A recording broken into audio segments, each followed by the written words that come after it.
Ladies and gentlemen, welcome and good morning. Last year, I remember it like it was yesterday, we were all together in Montreal. It was a beautiful moment, and that's when we saw Space Station Gaming lift up the hammer. But how did they get there? They made it there through qualifiers, just like you're about to see this weekend. But I want to welcome you to the last chance qualifiers for the 6th Invitational. I'm going to be your host, Veli, and right next to me, my professionals, my analyst, Jesse, Jacob. Once again, we are back.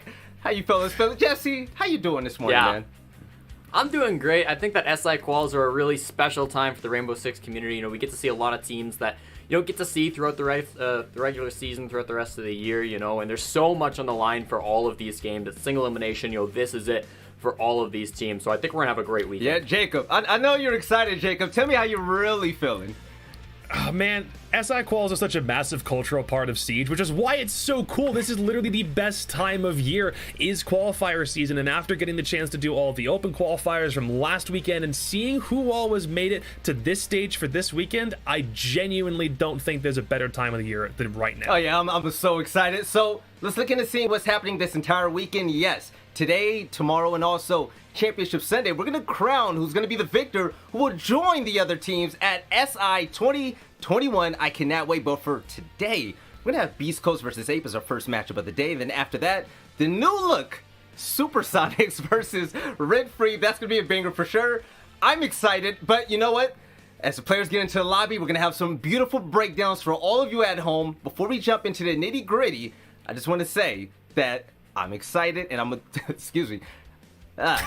We're going to throw it over to the sponsors, and we'll see you right after that.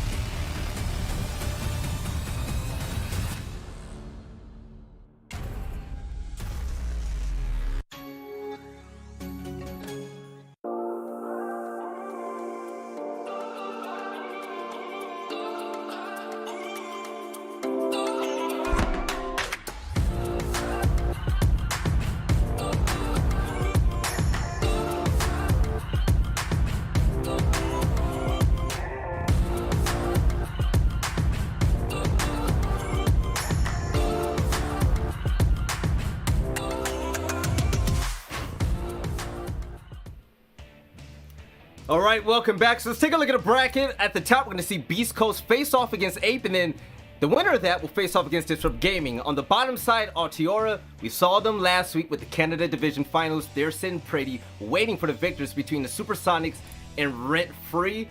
But let's talk about the first matchup of the day. It's going to be Beast Coast versus Ape. I'm excited about this matchup, mostly because these two teams are rising all the way up. They're trying to make it over to Tier 1.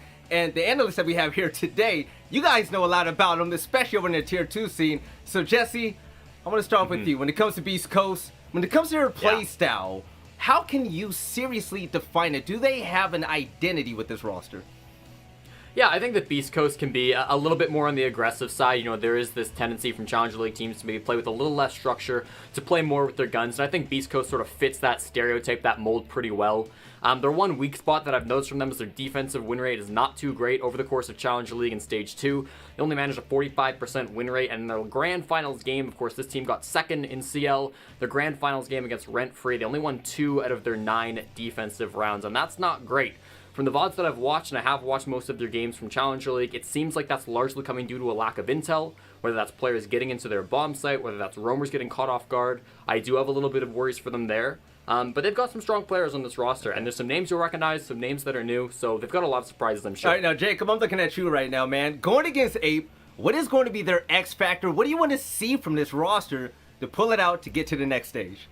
Well, there's a reason why in Stage 1 they struggled so massively, and in Stage 2 they've made some improvements, but it comes down to there not really being one player that stepped up to the plate that's carried them from a statistical point of view. They play very much as a team. In Challenge League, you're kind of defined by how hard you swing or how hard you get swung on, and in Beast Coast's case, not having one player to really step up to the plate when it matters to carry the team, even if it's only from a kills point of view, so far to them has been kind of a detriment and is probably half of the reason why they didn't beat Rent Free in the Challenge League finals for the US division. It's something that they need to work on. They need to show up in a big way, even if only it's one player coming up to the top. That's what I'll need to see from them. Okay, now that's a big point you just made at the end, Jacob. You're saying that everybody's gonna have to shoot on all cylinders. Jesse, last thing about Beast Coast, are there any weaknesses that they're gonna have to worry about to improve on in order to win this matchup?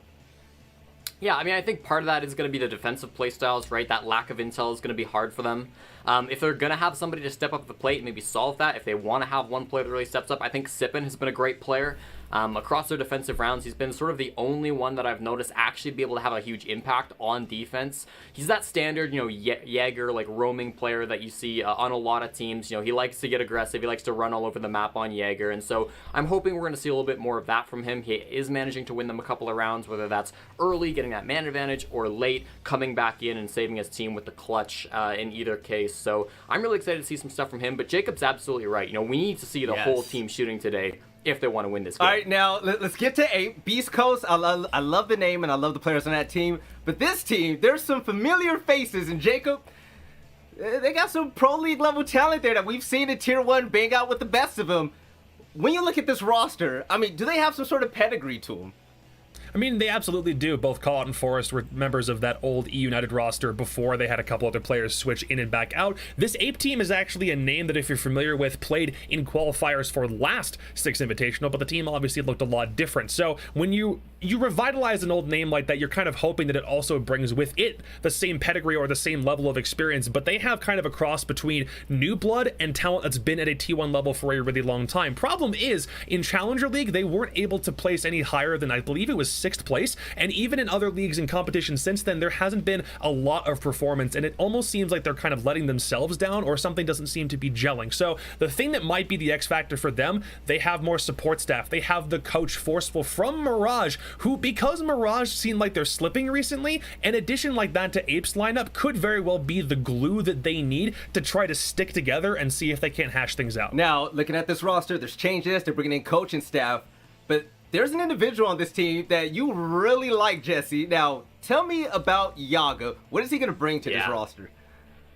Yaga brings that energy. He's one of those young players. I think Ape as a roster is relatively young. They've got a couple of those guys, and Yaga's definitely one who's gonna run around. And we've seen sort of an emergence of these really young players that have just turned 18, in the year 2020, that have really come in their own and, impacted the US division quite a bit, and Canada division, and CL for sure. And Yaga's sort of just another one of those players who's gonna gun big, he's gonna run around the map, he's gonna have a big impact. And it's great because we haven't really seen a lot of him so far. This is another thing about casting these Challenger League teams. It's like, well, we haven't really seen a lot from him, but from what he's shown inside of Challenger League, from what he's been able to show off so far, he seems like the real deal. He seems like an excellent player. So maybe some refinements to come later down the line, but I'm really excited to see Yaga, not just here in this game against Beast Coast, but also how his career develops for the rest of his life. Real quick for the viewers at home that aren't familiar with him, what role does he play?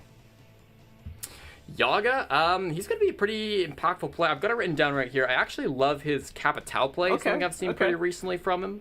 Yaga most recently has been on a couple of those roles. Let me roll it up here. Like Ash Zofia is what we've seen from a lot of the time. Some Mozzie, some Malusi, some Wamai. A lot of different roles like that. So entry player, more or less. Oh, that's the type of player we love. All right, now the maps that these two teams are going to be playing on, it's going to be showing up at the bottom of your screen. And Jesse, big brain, this is going to be all your segment, man. I want you to own this. All right, well, we'll get started with this map BAM phase. Of course, these two teams have played before, so we'll see if there's any sort of repeats. We're going to see Clubhouse off of the board first thing from Ape. Then we see Theme Park taken out. Not a lot of CL teams love that map. Oregon up first from Ape. So Ape had some really close games early on this map. But in their last match, they did get pretty destroyed by Favelas on Oregon, so that might be a bit of a struggle for them. Beast Coast did play Oregon every single series of Stage 2, so a lot of VODs on Beast Coast on this map. Then we head to Consulate. Beast Coast went here just once in Stage 2. It was a pretty solid win over Joe Esports. This is a map that Ape have never played in all of Challenger League, so maybe a little bit lack of intel there.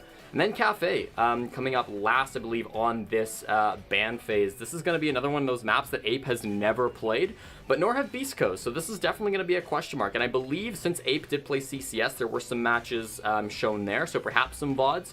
But in terms of like official Challenger League competition, there's really been nothing from either of these teams shown on Cafe. So a lot of mystery in this map pool. All right, Jacob, I saw you shaking your head and smiling, but you know what? It's time for predictions. So I want you to put a smile on your face and give me your most confident prediction in this one. Who do you think is going to come out ahead to make it one step closer to qualify for Six Invitational? In my mind, a massive reason for either of these teams winning will come down ultimately to that map selection. We're not seeing Theme Park, which Ape does like to go to, and something that you might not know about North American T2, they love playing Oregon, Clubhouse, and Villa, probably most exclusively, but we're only seeing one of those maps in this pool, which means it can really get spread over either two of these teams. In my mind, though, I can't really fault Beast Coast for maybe not having everything in the bag. They made it to the qualifier in the same way that Ape did, but I'm a little bit more confident in Ape just because of the names that they've got, the history that team has, and hoping that their coaching staff can kind of help shore up some of those loose ends. So, sorry, Beast Coast, I love you, but I gotta go with Forceful and his boys. Jesse, do you think the team with the Pro League experience are going to pull ahead, just like Jacob says? Do you have something else in mind? No, I think Jacob's absolutely hit the nail on the head. I think this is a hard game to predict because both these teams, we don't have a lot of intel on them. And sure, Beast Coast have better results in Challenger League and such, but Ape, for both of these teams, I think the results have been a little bit lackluster, and I trust the names on Ape a little bit more than I trust the names on Beast Coast. Exactly. Could go either way, but I think Ape have got to be the favorites heading into this matchup, despite their recent results in Challenger. All right, now, before we toss it to the casters and get the game started, I want to ask you all one favor one last time. You guys hear me say it all the time, so this should be normal by now. If you want to just stay in the loop and just be involved with the Rainbow Six esports universe out there, make sure you follow our social pages, and I'm gonna let you know now, the Twitter page is off the chain, it's hilarious, it's funny, and you can be well informed if you follow that as well, so make sure, go ahead and do that. But the players are locked in, the casters are ready, so Intero and Kickstar, take it away. Much appreciated, Veli, and to the rest of the analysts, thank you very much. We've got two teams that, Michael, you and I, frankly, have never casted before. I mean, I guess technically I casted Ape in the qualifiers, but that was it, and that was a long time ago. Also, I casted the old Ape. Different team. Like a year ago. I think that was the precursor to Obey Alliance, if I remember correctly, but that was a long, long time ago. Our next matchup is going to be a banger. This one, more unknowns. Do you think the two teams here today are more evenly matched than the next match that we're going to see between Rent Free and the Supersonics? I would, if the question is evenly matched, the answer is yes. I think we're going to be seeing probably something really close in this competition. That would be my guess. You guys can also vote on how you think this one's going to turn out, specifically between Fozo and Forest. Which of these two former teammates will show up and help their team qualify for the Sixth Invitational? That's the community vote for this match. And you can reference the socials that Veli brought up earlier to find that poll. So we've got the poll, we've got the question, and the answer to your question again is just probably this will be a close one. I mean, with what's on the line here, I expect both of these teams to be giving it their all, and we've got a lot of talent on both sides. Oh, absolutely. You know, there's a number of players that are in this lobby that have either been in pro play or pro play adjacent. A lot of people are going to look to possibly be seeing their stock rise after this matchup. And the qualifiers are a really great opportunity for players to show that they've still got it, especially when you go up against the big dogs. We have both Altiora and Disrupt off for the day. They'll be on tomorrow. That's going to be the real test for these teams in the semis. But let's get underway with map number one. We'll start on Oregon. Ape like playing it. Beast Coast are going to be starting on defense, even though we have seen quite a large meta shift. And for those that are just tuning in that haven't really watched any pro play since Neon Dawn went live, there were quite a number of changes to certain operators. Jaeger's ADS was entirely reworked. Wamai lost his deployable shield and also one magnet. Valkyrie lost her deployable shield. Ibana's got some changes to her launcher. There's a lot of different things and other changes as well that we haven't noted. There's a lot of different things that have gone into this. So we'll see if it's a faster style of gameplay, which I suspect. Will we just see a reversion to the Mute Mozzie meta that dominated before, as utility soak is no longer a thing? We'll find out, and we'll see how these two teams will tussle. The ban phase is done. Zofia and Maverick are your two attackers. Valkyrie and Goyo not available for the entirety of this map. And as we said, Beast Coast will be starting on defense. You know, it's interesting, Parker, from what I've noticed so far, after the Neon Dawn update, in the limited window we've had into Comp Siege, there haven't been too many big changes in terms of strategy. There have certainly been many strategic changes for different teams, but the changes are smaller. What I'm noticing more is the results of what people do have changed drastically. So where we'll have an old strat replicated in this new meta that's being forged, it'll generally not be as successful as it once was. And that's the most notable takeaway I've had so far, at least personally, in the, again, very limited window we've had into Comp Siege. And I think today, for many passionate esports viewers for Rainbow, today is going to be just another one of those days where we're learning a little bit more about this patch, learning a little bit more about how teams interact with it. And we'll also, starting on Oregon, going to the top floor. So this is per normal, and there's not really too many crazy picks on either team. I guess the most deviant pick here is going to be the Ying, but we've actually seen her prevalence rise, especially with the Neon Dawn update.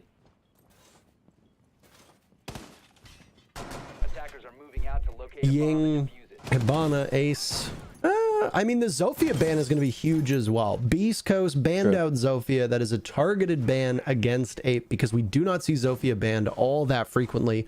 She brings an awful lot to the table. I don't think we need to go too in-depth in regards to what she does, but 2 explosives, 2 concussions. She can burn ADSs and magnets. She's got a pretty respectable gun. She's great for disruption. There's a lot of things that she can do on her own and allows whoever's playing her to be quite flexible in that role. Now, without her, you're going to see more on the shoulders of your ADS/magnet burners. You're going to look at somebody like Ying. You're going to possibly look at somebody like Hibana now, who also has access to flashbangs. First pick, though, is going to go to Rudy as he guns down Yaga, breaking on in. The man that is freshly 18, brand new to the competitive scene, and somebody that was discussed by the analysts. I remember when Yaga broke onto Comp Siege when he was significantly younger, and it was back during DreamHack Austin, and there was a quip that was made by both Easily and Canadian that said that the moment that Yaga turns 18, we're going to retire. Well, here it comes. They've been setting up this play this whole time, and oh, the opportunity walks back. Jay does not commit, and the push from Jaeger will net Hibana downed and finished out. Call out goes out of this round. Ape now 2 men behind. The play set up by BC works out in the end. A beautiful setup. And I'm sorry, Parker, for interrupting you. You were trying to... No, that's okay. I was going to say, for those that haven't been watching, Easily announced 2 weeks ago that he was retiring for competitive Siege at the exact moment that Yaga turned 18. So now we're just waiting on you, Canadian, at your leisure. Feel free to retire whenever you'd like to make good on your word here. So... You were talking about how they've been setting this up the whole time. Well, it's a good thing that Jay is going to be immune to these flashbangs as a bit of a disco party goes out. Candela is hucked in, and Jay is as good as dead. Beast Coast reads this one like a book. They're by the big window in Oregon, and they gun down everybody who decides to enter, leaving Forest. No more Fofos on XD. Instead, he's Forest, I believe is exactly how you pronounce his name. He's in a 1v5, and he's going to save. Not that there's a saving mechanism in this game, but he's going to save time. Our time and your time. So he'll wait. The team will discuss what they want to do. Beast Coast will win the round quite handily as Ape will not do anything more. And that'll be that. It's the top stairs going in favor of the defense. Presumably, a downstairs defense will be next on the docket as Beast Coast will just wait it out. You know, I just noticed, Parker. What did you just notice? It says 2v5 on the HUD. Yeah, it's not a 2v5. It's 1v5. Yep. Well, yeah, I never noticed that before, but I mean, it's new. 2 + 2 = 5. It's new, so I suppose you got to expect that. Hopefully, that'll get fixed at some point. But what we do know is the setup there from BC was really good. I gotta say, I love what they did by Showers. The bait and switch. You had your Melusi playing the hallway. Now she's playing that Showers hallway specifically to shoot drones and bait the attackers into pushing her. And that allows your Jaeger to stay inside of Showers and wait for the moment to strike. It's exactly what Beast Coast did. They played it really well. It could have probably gone better, but it went very, very well in the end. So it wasn't a crippling blow.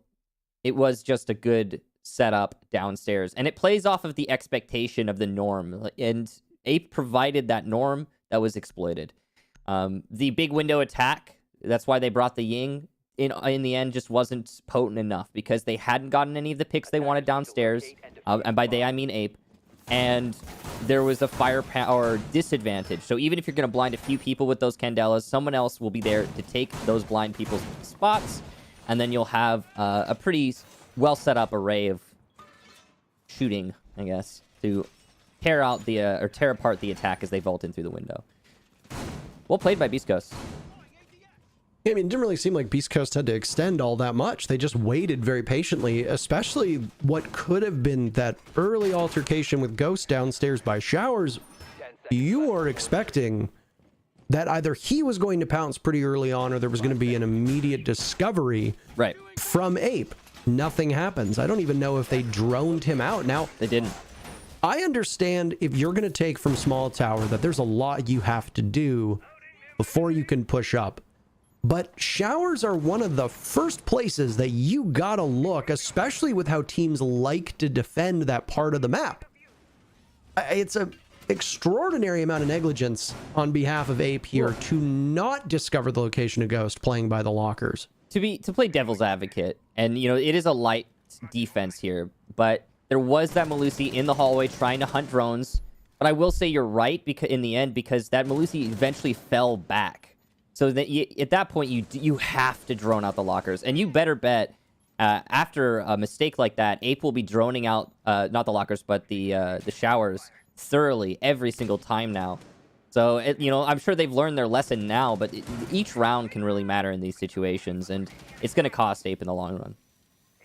So there's the new Hibana changes perfectly in action. A hatch requires 4x Kairos, and prior to Neon Dawn, you could only shoot 3 bursts of 6x Kairos at a time. That's obviously been changed now, and you can customize it whether you want to shoot out 2, 4, or 6. If you got 2 hatches, you need to shoot out 4. You can conserve some of that hard destruction. And that's 3 hatches gone, and Callout still has a full 6x Kairos left. Now, under the old Hibana loadout, he would have 0. So this is a huge win for Hibana mains, and I wouldn't be too surprised if we start seeing Hibana bans moving forward against certain teams and on certain maps because of how strong she is, especially with the fact that she has flashbangs available. Yeah. That said, we're at the halfway mark, and it's been another decently slow round. Other than the early pick on round number 1, most of the action came in a hurry, not all at the tail end of the round right now. We're looking at about a minute showdown with everybody still alive. King Candela's going in to allow a drop into E-Box, and here it comes. The pillar control established by the Candelas will be strong, but no pick comes as a result of 2 of those Candelas popping off. Bozo does eat a lot of damage, though, trying to play in the site with the rest of his team. Nice push there from Forrest. He'll get Anthony. Bozo with the C4 onto Jay, so a little answer back from Beast Coast. And the last Candela goes out, but no result.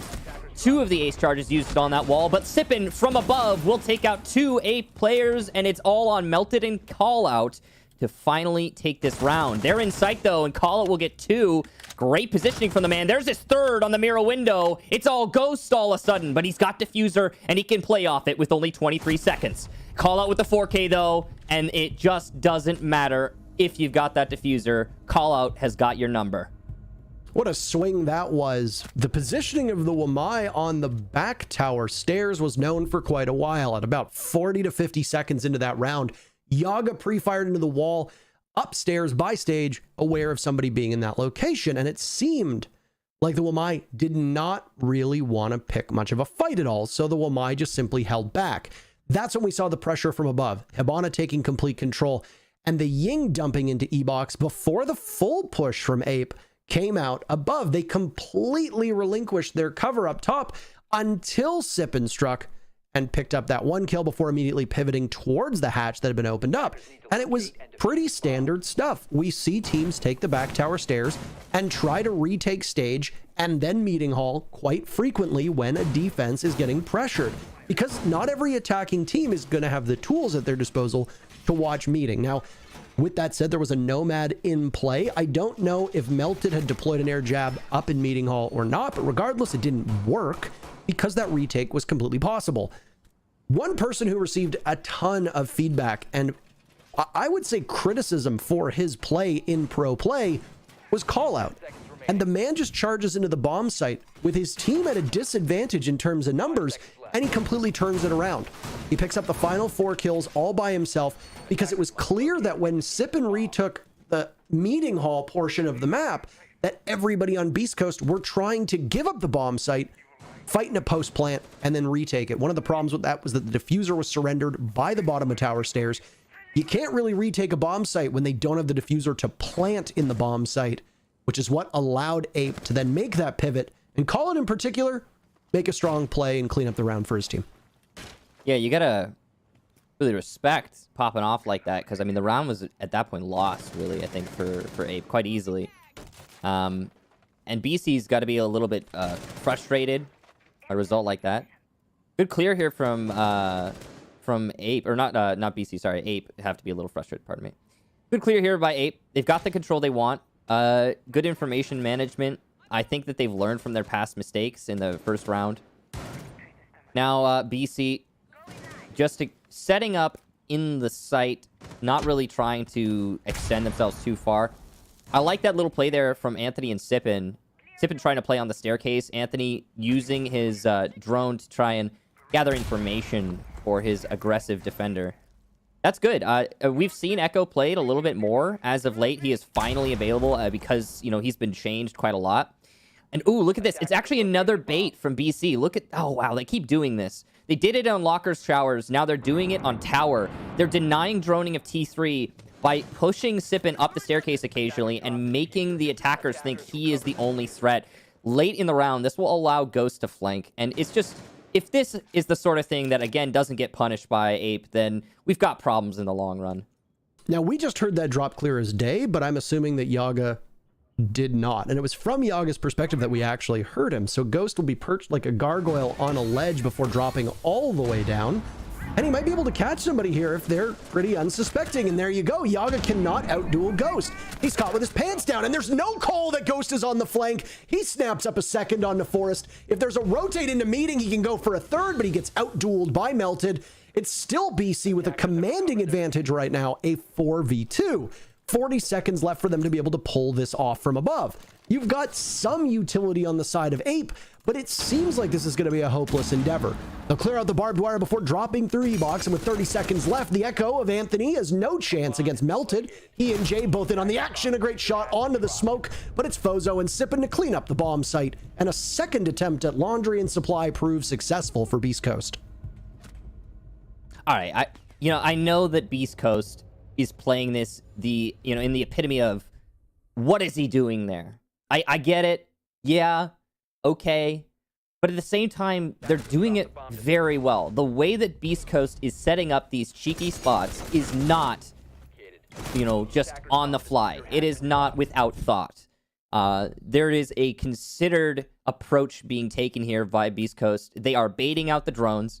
They are baiting out the attention of Ape. They are forcing the misdirection, and Ape is falling for it every time. So it's not just, well, what is he doing there? It's really, it's a combination of two things. BC being very thorough in their setup for these bait and switches, and then Ape just not accounting for it. That's the second time we've seen that same exact strategy used, granted on a different location. But if it happens a third time, then Parker...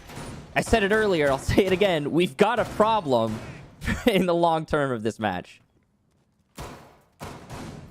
I mean, as somebody who is not the most familiar with Beast Coast and Ape, I did not get a chance to watch every single Challenger League match, even though I have seen these teams in action. I've seen these players quite a bit. I feel like I've casted most of these players at some point over my career and over their career as well. And I know that you and I have casted Ghost before. We've casted Forest, Call It. I think we casted Yaga at DreamHack. I can't quite remember. We've casted most of them. But regardless, we've seen them play. They're known quantities. That doesn't necessarily mean that their play style is going to be something that is familiar to us or even well known. And right now, the way that both teams are playing is with a very healthy amount of reckless abandon. And maybe that's partially because there's been a meta shift. I watched some of CCS, and after the meta shift went into effect, teams were playing significantly faster. Myself and a couple of the pros even did a very brief qualifier cast last week. And even then, despite it being a bit of a clown fiesta, I believe is the official terminology that we use for it, with some of these matches, all of the teams were playing at a much quicker pace than we'd seen before. And I mean, that obviously is going to happen when you don't have all this stalling that's caused by an excess of utility. Now, This is once again something that's very bad for Ape. Uh-oh. An entry from the Nomad above, trying to take the top of tower, can't do it. He gets punished by none other than the Malusian. Oh my goodness. Okay, well, I think I can go back to Clown Fiesta. Yeah. Michael, because half of the server just died in the span of 4 seconds, and there's still over half of the round to go. And it seems like Ape have just charged headfirst into the bomb site, or at least tried to, and were met with full resistance from Beast Coast. And again, Beast Coast, a very similar and very familiar scoreline to a lot of people. It's a 4v2 favoring BC right now. Yeah, so we've seen this before. It's a combination of two things going on right now. BC is trying to make their own, plays, make their own meta. You were talking about how it's the meta speeding up. You're absolutely right about that. From what I've seen, it's the same.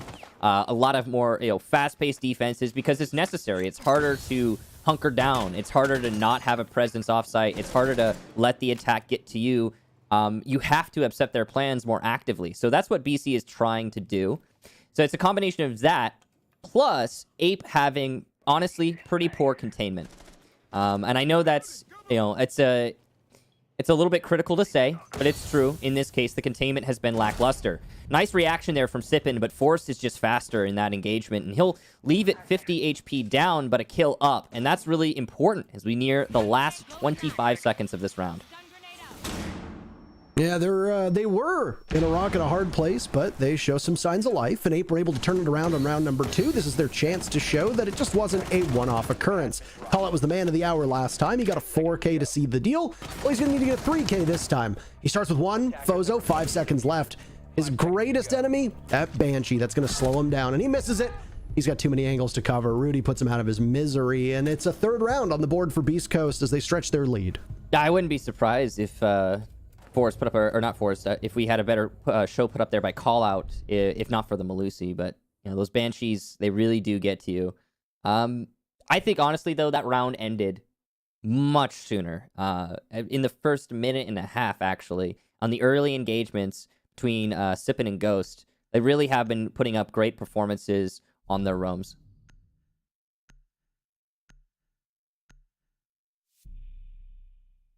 We're going to see a 3rd bomb site finally emerge after 2 attempts at bunks and 2 attempts at laundry. The upstairs bunks bomb site, perfect so far for the defense. It will not show up again for Beast Coast. Laundry supply room, well, it could come out after this bomb site. There is a very different belief system involving whether you want to go mess hall / dining to kitchen or whether you want to go kitchen to meeting hall. Regardless, you've got that B bomb site in the middle that you're going to have to focus on. Before we get to that though, let's talk about some new offerings in the game, as I feel like this is an appropriate time to do that, as the teams will go through setup and then we'll have much more to talk about.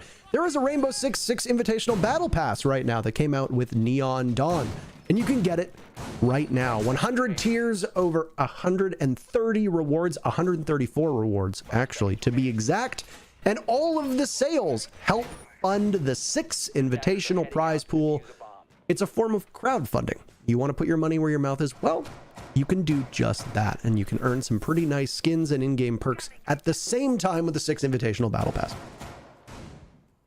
Also available is the Corsair Challenge, where from December 17th to December 24th, if you play 5 rounds in PvP with a friend, then you will get the Corsair weapon skin. Now, I don't even know why we're telling you guys about this one. We all know you don't have any friends. It's okay.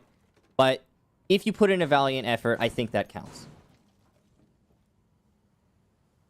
You weren't supposed to say that part. Sorry. You're not supposed to insult the viewers. My bad, guys. I slipped my mind. Oops. He's just projecting. I was just calling it as it is. I don't. Yeah, it was just Yaga, as he sees it. Low on HP here. He's gonna eat quite a lot, actually. And that was through the wall. He's trying to clear this top floor. You have to clear the top floor if you want to use that sledge and get some control over the site. It's also to do with getting some picks early. And Ape have been struggling with these early engagements, with the off-site fights. And they're going to continue to struggle as Sippin gets call out and Yaga gets rendered down to just a little HP. Another one for Sippin. He's just wide peeking at this point and punishing his opponents. Ghost will finish off Yaga finally with the pistol.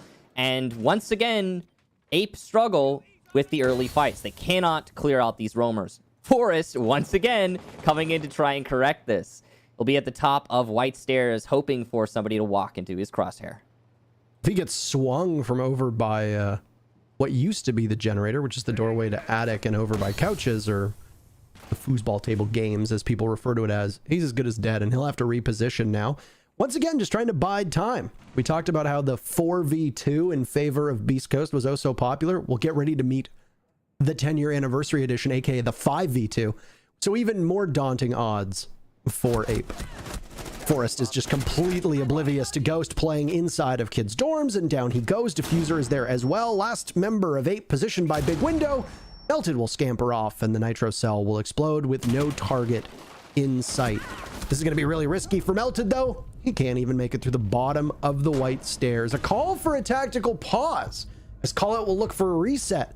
And I think that's a pretty appropriate time. The dreaded sound bug. So It always happens at the most convenient of times. Beast Coast is up 4-1 right now. So and yes, we're actually going to use a new feature, Michael, the pause timer. right. How glorious it is. Yeah. So to be clear, first of all, I agree with you, Parker. It is magnificent that we have a pause feature. We have been waiting for this for so long, and it's like, give me a little adrenaline that we get to pause now. It's like a chef's kiss that bites back. I was gonna pantomime but then I didn't do that because I'm an adult. All right. Well, anyway, beautiful stuff there from Ubisoft. Thank you for the pause feature. It is a little bit late, but we're not going to complain. So, just to be clear, there are not tactical pauses yet, because the pause feature is still very new and the rules haven't changed yet. So there are technical timeouts still.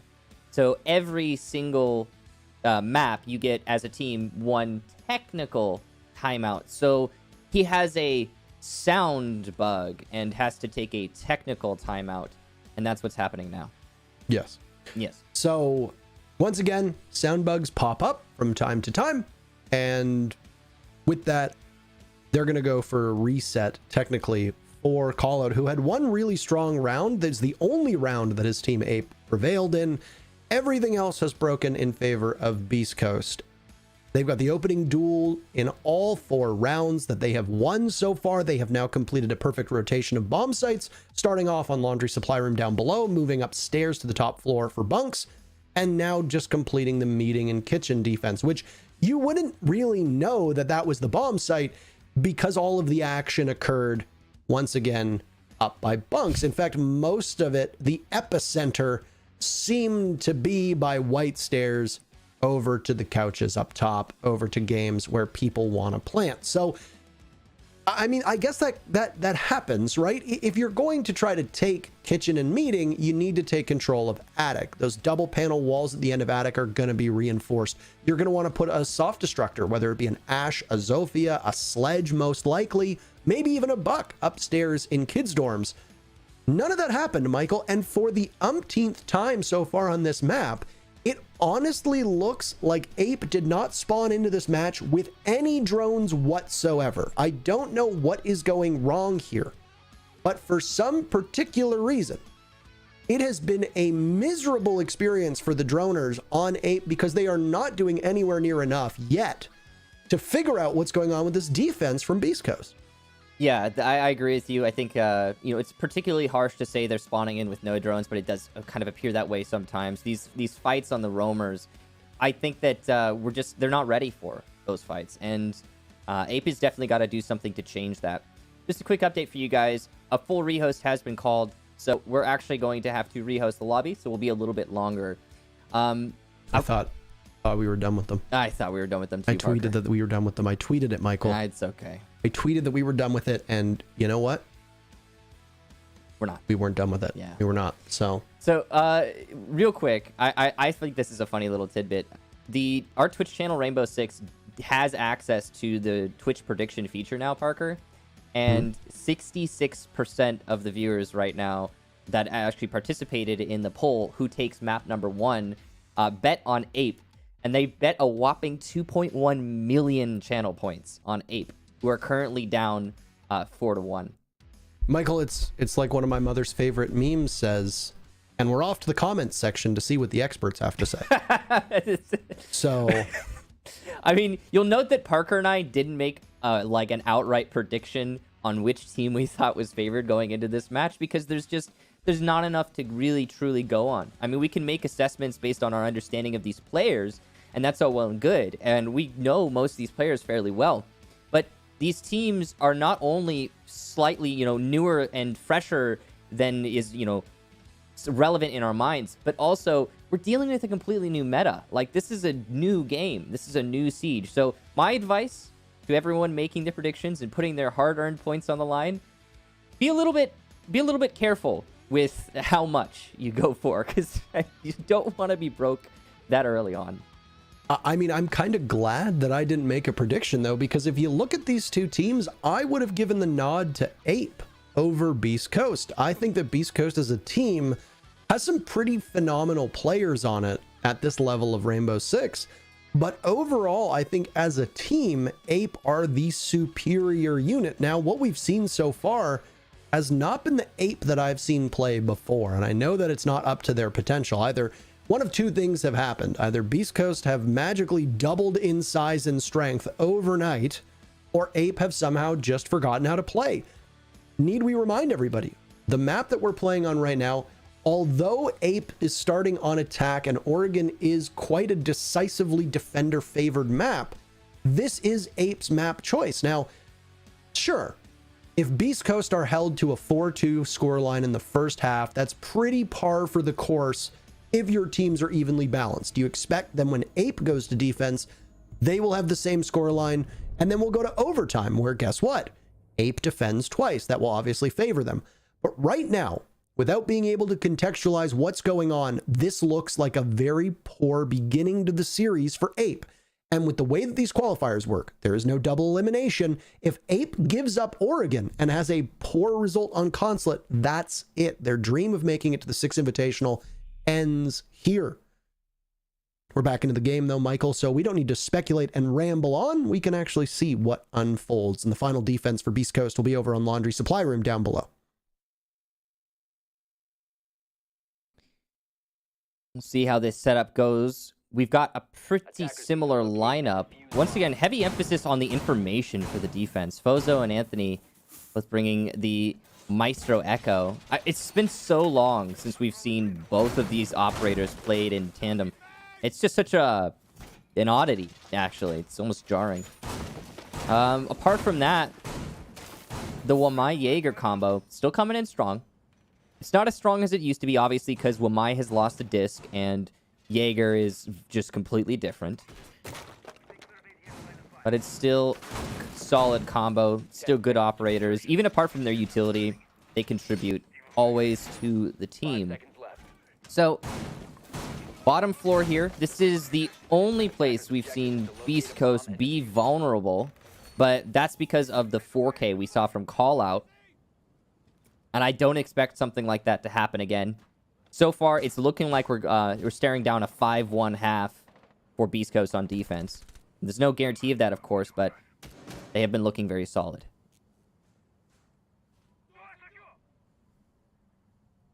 Look at Jay and Melted. They got droned in by Forest, and that was it. And that intel is outdated by about 10 to 15 seconds here.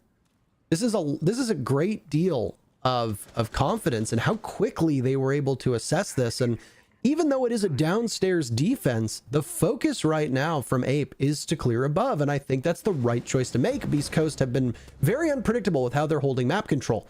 And it turns out it was the right call to make. They thought that there was something upstairs, something was afoot. They were absolutely correct. It was Sippin that was playing above. Now, not particularly damning because Wamai is a weaker operator. You just touched on that mere seconds ago.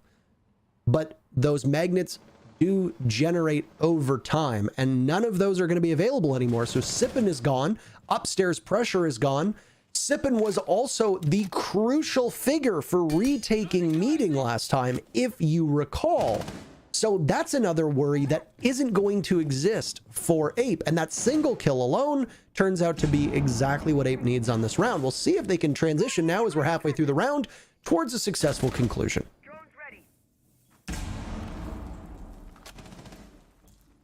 Ghost trying to hold on to the T1 stairs and the flank. You can see BC is trying to give Ape a little bit of a struggle every step of the way to shave off seconds on the clock. They're doing this because if they allow Ape to fully set up and execute as Ape wants, then BC will probably have trouble winning the round. This is going to be a very cautious push here from Yaga. He's wary of Ghost, who could have been getting aggressive, but Ghost fell back to hold blue with his teammate, and he's playing off the Yokai drone here. Here's the run out with the gas canister, and he does damage to Melted, renders him down to about 5 HP, but doesn't get the killing blow.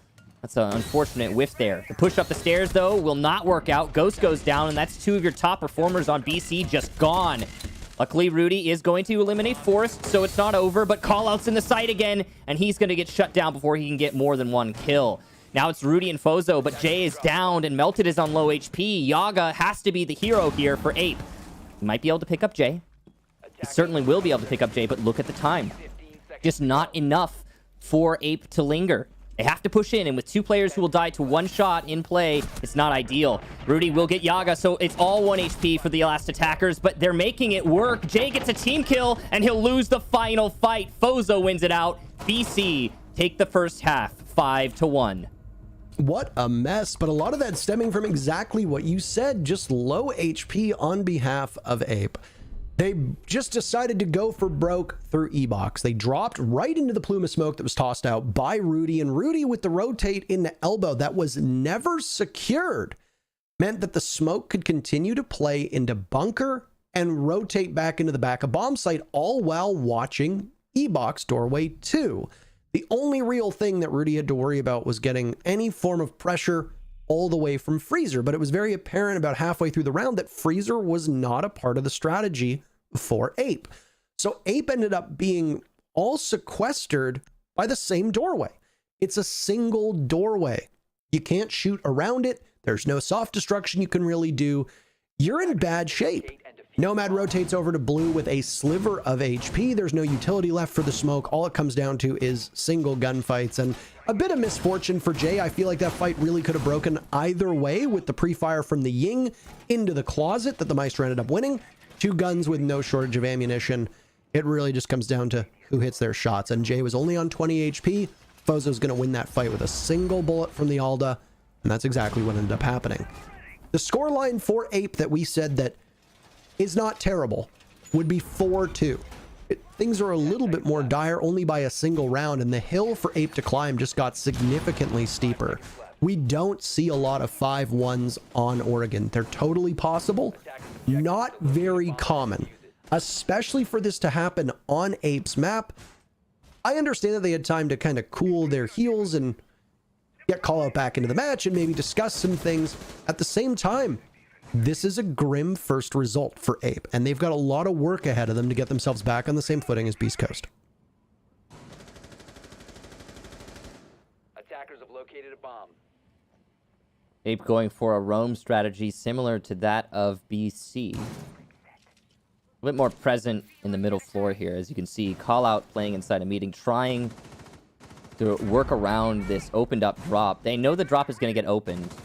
And, you know, they could, of course, bring a Cade to try and slow it down, but it's just not sensible with the Thatcher in play.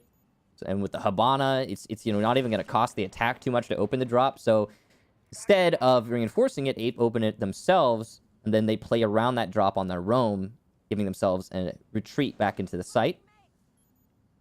BC focusing on tower control. That's going to be, I think, some Excaros that just got shot off from the T1 stairs. The EMP was trying to get the mute jammer that was on that wall, I believe. And, well, you get punished by Yaga. Forrest will also get the first kill of the round. Down goes Rudy. Your Habana's gone. That's a good chunk of your hard destruction just, well, useless in this round. As we hit the half-round mark, Ape are looking pretty stalwart here on defense. It's still too early for us to tell. With everything I just said about that Beast Coast and Ape first half, it's still way too early to tell if this is just going to be a masterclass of defense where the attackers aren't able to gain a single inch. It's entirely possible. I mean, it's something to definitely watch for. I think that Ape have the same unpredictable roam style that we saw out of Beast Coast, so they are perfectly capable of emulating the success that Beast Coast had before. And I mean, they're just going to go for broke, sprinting on in, punishing every defender that they find along the way. Forest is only able to get one. It is swinging the numbers back into a 3v3. So decent right now for Ape, but they've lost the advantage that they had. Very winnable with 40 seconds left. Call out making a ton of noise above as he looks for a rotate. The call has been made from the defense as to where the attackers are going to pressure from. A sneaky little angle from Yaga. He'll wait to see if somebody walks into his crosshairs. Sippin has some issues at the moment with where he wants to go. His presence will be announced by an EMP going off, and through the elbow opening he'll go. And the good news is that Ghost trades him off very quickly onto Melted. Fozo down, Ghost on a tiny portion of HP. He's got call out and Yaga, and they'll be champing at the bit to try and find him. If Ghost can clutch, Beast Coast goes on to match point, but this is going to be really tough. He finds one, significant damage. He gets the down, can't look to the left or the right. The Jaeger just needs to stay alive, taunting Ghost at every step of the way, but the boxes will protect him, and the game of chicken works in favor of Jaeger. Ape will win their very first round on defense, denying match point for Beast Coast.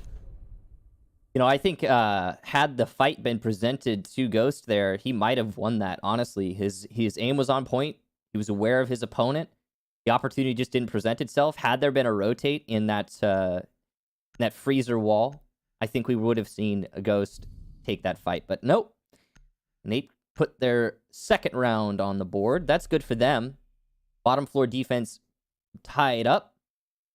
Now, to be considered here is the fact that even if Ape win all of their standard go-to bomb sites, that's their basement, their top floor, they're going to have to go to one of the middle floor sites, obviously, for their tertiary. So that is the moment for Beast Coast to strike. That's when we could potentially see that match point without too much of a hassle for Beast Coast. So there's an extra pressure on the shoulders of Ape because of how disastrously bad their first half was. And, you know, compensating for that, yeah, it's on defense Oregon, but that's still really difficult. And I will say, I think defense Oregon is less of a death sentence for the attackers than it was in the previous season's meta. So we're definitely, again, we're looking at a new siege, and I think that's, you know, it's always something fun to talk about. And I look forward to seeing how Ape manage when they get to those, again, those third sites.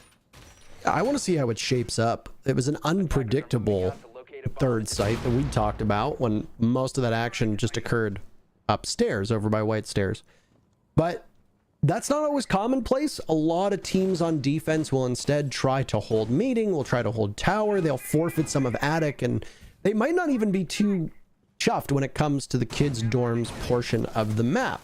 Let's not get ahead of ourselves though, because this is a kids' dorms / bunks defense. And looky there. Forest is going to be playing off-site. Melted as well, as meeting hall will be a focus. Rotates have been created, and there are hatches also opened up. So Melted will be able to maneuver across half of this map very quickly, and it will give him a relatively fast access point to get to the bomb site if need be.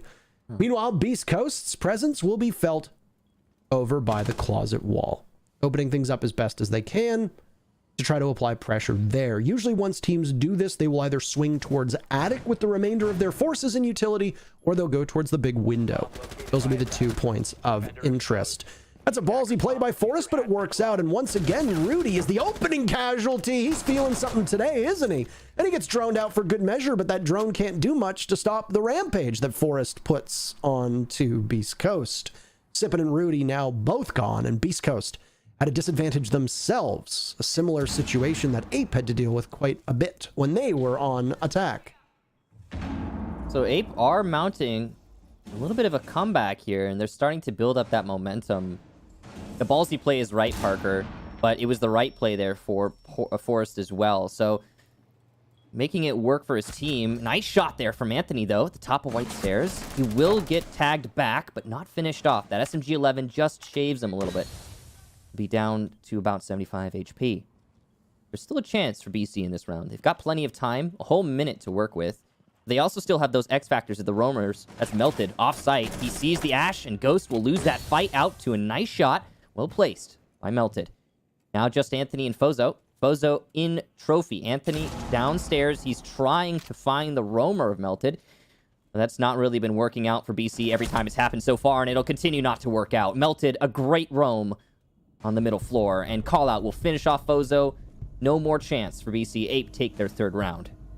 Yeah, that was a rough outing on that one from Beast Coast. So I think at this point, through 8 rounds and a lone attacking round victory, which was quite unpredictable and literally only happened because Callout balled out on the bottom floor. I love it.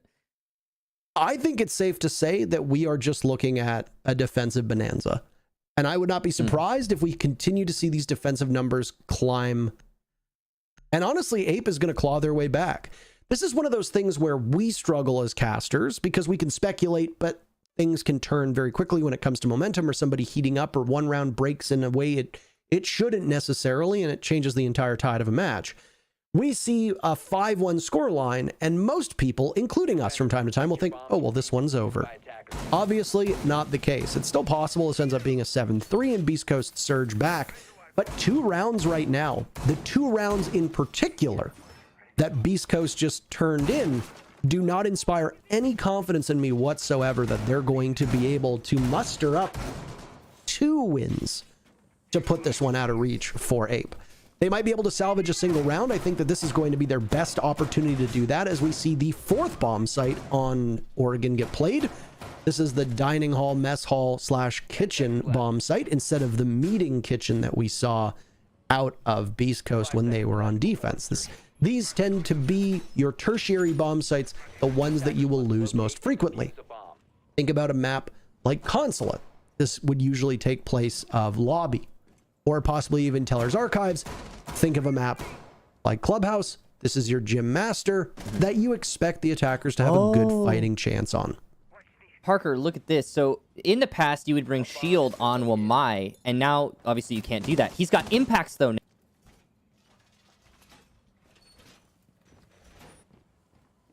Now, which means this isn't old. You can bring Wamai, play him on this corner under the default cam, and when Jay is done impact tricking his mirror window, Yaga can switch with him, and then you have your second set of impacts. So in the past, it would be a different operator, or most likely, who would be playing the impacts there. But now it's Wamai. Uh-oh, this one Skyros might not get caught, but it will by the second. And the problem with impact tricking here is that Habana can divvy up for Gadget. So just two sets there being used, 2 Skyros being used. Jay will shut down Fozo.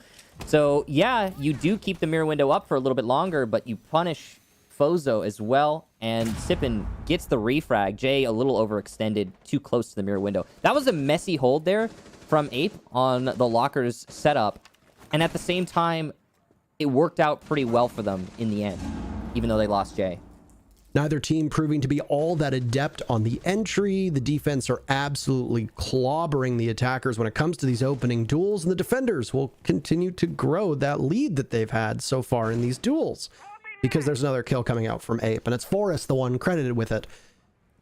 Neither of these teams very comfortable on attack. That's just the way that Oregon plays, and well, we're in a new meta, a profoundly different meta, and you just talked about one strategy that we've seen emerge a few times in the qualifiers, but never really have a good example of.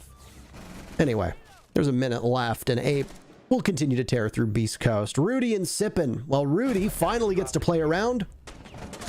Kind of. And leaving Sippin all alone is not an ideal circumstance for Beast Coast to be in, because it's Yaga playing pivotally on the corner, and he guns down both members of Beast Coast. Hey, would you look at that? It's 3 in a row for Ape, and they are now within a single round of tying this up. This is what we talked about. 5-1s are exceptionally uncommon, but we are in a new era. We are playing on a map where 2 teams, they've played each other a number of times, but things have obviously been changed up. Right now, Ape are looking much better on defense. And I gotta say, a lot of it, Michael, isn't even that the defense is playing well. It's that the attackers are playing quite poorly. The drone work isn't anywhere near as sharp as it could be. And because of that, what is being droned, unfortunately, it's not being called out to the rest of the team. So your entry is poor because the drone work isn't as strong as it could be. The defenders are playing quite unpredictable, and we knew this coming in. This is something that has been discussed ad nauseum on social media, on Twitter, that a lot of these teams are going to be playing brainless. They're going to be playing like monkeys swinging from the trees. It was something that the Supersonics have been credited with quite a lot, is they're not playing with any deep strategy. This was a team thrown together for these qualifiers. And then you've got a team like Rent Free who play structured, but they are also capable of playing this frantic style of gameplay. Ape and Beast Coast are doing an excellent job of that same style, and a lot has been up in the air. We have a lot of question marks that are still question marks as we are this deep into the matchup. But right now, defenders have a sizable advantage, and if that doesn't break, it's very much looking like either Ape will be able to take this with the momentum they found, or we'll have overtime. Well, they're only one round away from that even count, and you were talking about the word brainless, but Forrest's aim is certainly on point for the way he's playing. Ghost goes down, and the swinger be swung on meta is starting to come into factor here. Ape are currently the ones doing the swinging, and Yaga's going to continue that. He'll take out Sippin as well by tower. So, yeah, I mean, you're right. The word that is often used to describe this type of play is brainless, or, you know, people say, oh, he's doing this stupid stuff, or why is he doing that? Just basically, that's the general sentiment that you hear most commonly echoed with this type of play on defense. But I can't fault it for that it is working. And also, I can't fault it because, I mean, what else are you supposed to do? We've seen the defensive meta on Oregon with this last update be completely dismantled. So, I mean, can you say that a team is in the wrong for playing this way? And are we going to have to adjust our perspective of what is considered brainless in Siege comp in the future? Because it's totally possible if we keep on with this development trend with the game being changed the way it is, that we might see more updates that open up the defense, but, you know, force the defense, I guess, to open up by denying them their safety on site in the future. That could continue to happen. I guess we'll find out as more updates come out, but I mean, I can't say I hate it. I'm not one of the players who has to play in it, to be fair, but I think it's sometimes kind of interesting. It shows the gaps in attacking teams like Beast Coast and their information management, and the same thing for Ape as well. This is all but over as there's finally a kill on the board for Beast Coast, as they've lost most of their firepower, unable to grab a second now, as it might only be the lone kill, as Fozo will have the 4 members of Ape make that 3, but he's pinned down by the bottom of Laundry. 40 seconds to go, and you can see from the silhouettes that nobody from Ape is going to give an inch. They'll just wait very patiently, and it will be up to Fozo to offer himself up on a silver platter. At least I'll take out the deployable shield in the process. Swinger be swung, I guess, and former teammates Forrest will get the upper hand on that duel, tying things up. That round was basically a formality. After those first 2 picks, it was all Ape all the way down. It is kind of funny to reflect, even though we are only a single map, you and I, into these qualifiers, yeah, the changes that were made to Wamai and to Valkyrie and to all the other operators and Hibana were done in many ways to try and shake up the defensive meta, because a lot of teams were saying that the utility soak style of defense was crushing for the attackers. But what we're seeing right now is 10 rounds in which 9 have very decisively broken for the defense. These rounds have not been coin tosses. You could even argue that if a couple kills don't break the way you call it in round number 2, in which they were just straight up gun duels on his position inside a closet when they were attacking Laundry, that this could very easily have been 10 consecutive defensive rounds. Well, so it's funny how these changes were made. I know we're really early in, and I know that things will obviously settle and change, but I think you would agree qualifiers tend to be a mess. Because teams have to play so many games against so many different opponents, and you don't have the most robust map pool. You can't always counter strat. You can't always VOD review. It is running the gauntlet, as we often refer to it as. So playing in an unpredictable fashion, you and I both know this from when we casted Best of Ones. You and I both know this when we used to cast USN as well. These freak stacks, Michael, they would assemble and they would just swing all the time, and it would confound pro teams, because the pro teams who play a much more structured play don't really have a perfect answer to it. I mean, However, he's not here. I think Jay took his spot. Attackers are moving out to locate a Sorry? bomb and defuse it. Freak? He's not here. Oh, that was a good one. Thank you. That was a good one. That one flew under the radar for me. Oh. I wasn't even thinking. I was like, I'm oh, sorry to cut off your thought, though. Continue, please. you got me. You boomed me. But teams struggle with that style of play, an unpredictable style. I mean, look no further than on this map, Fnatic versus Evil Geniuses. Sometimes Right. pulling your brain out of your skull and sitting it next to you actually works quite well in one-offs. But teams will be expecting it from there on out, and they can make that course correction, and they can very easily set up to deal with it. The thing is that when you have two teams that play that similar style, play against each other, it's that immovable object versus an unstoppable force. So as it stands right now, we've had this unprecedented defensive struggle between these two teams, and I would say all the momentum is actually very much in favor of Ape. Well, we have to see if BC can take an attacking round. That's the real struggle that they are facing right now. They'll get open the master closet, so that's one step done. Call out preps his C4, and he's getting ready to use it.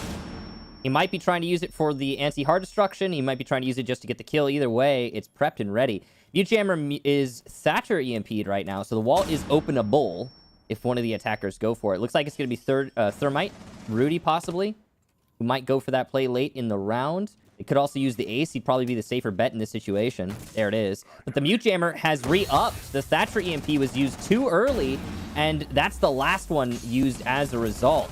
Rudy will get Forrest from the closet and a second from the closet. His push has been great, and he's going to persist here as well. The wide swing works out, though, for Jay, and he'll shut down Rudy, who was going on a tear.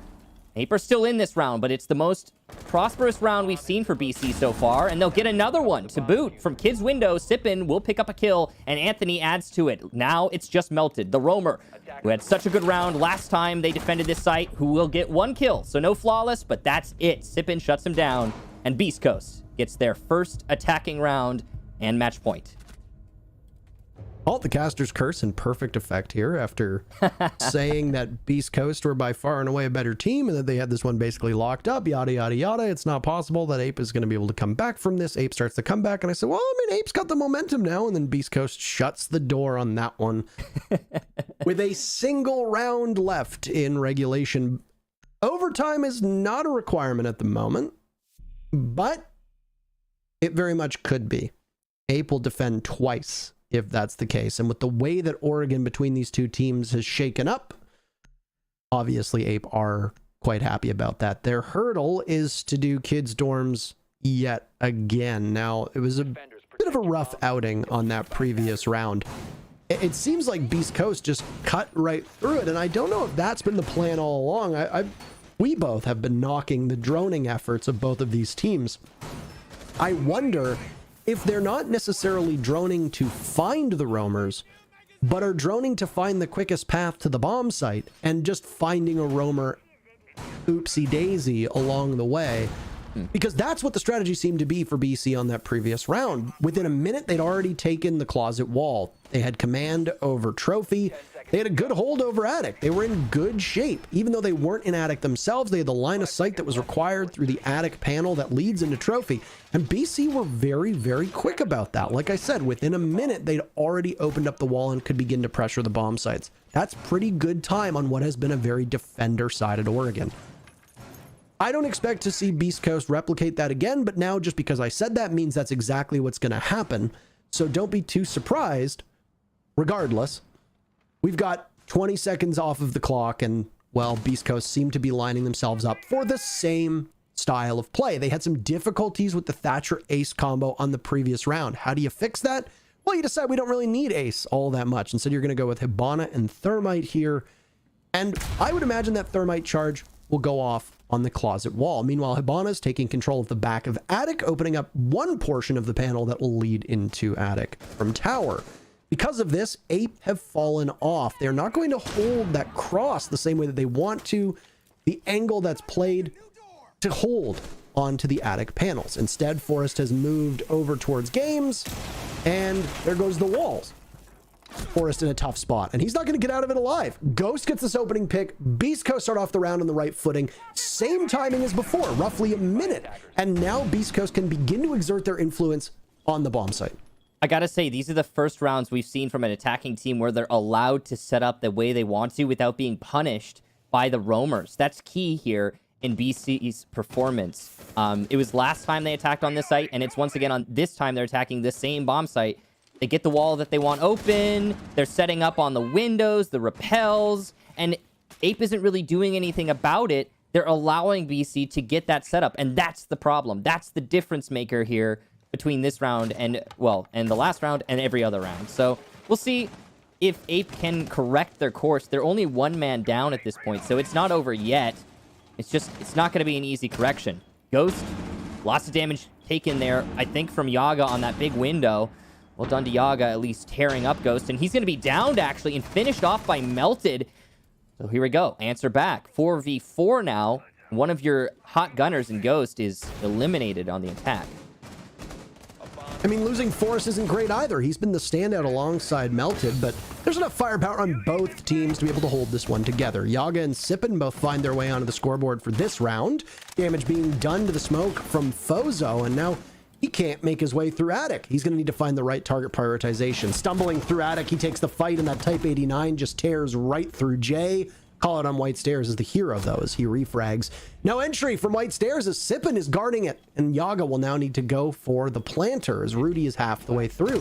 What a great shot from Yaga, pre-firing endlessly! Diffuser not down, and it's good enough for Ape to take their second in a row. And with it, welcome to the Monkey House, Beast Coast. The map goes in favor. Oh no, my apologies. Can I try that one again? Can I work that back? You can try that again. Go for it. One more time. One more time. Ape's going to tie it up, and we're going to go to overtime. Welcome to the Monkey House. I like the rewind effect. I think that added to it. Yeah. I think that was the best that I could muster. It was a 10 out of 10 recovery, to be honest. But what about the original landing? Was it solid 0 out of 10? Well, the original landing would have been like great if it worked. If it worked, yeah. If that had actually been what was happening, I would have really liked it. And you know, but it didn't happen. And it could happen. Maybe you're just a prognosticator here. Maybe you know before we do.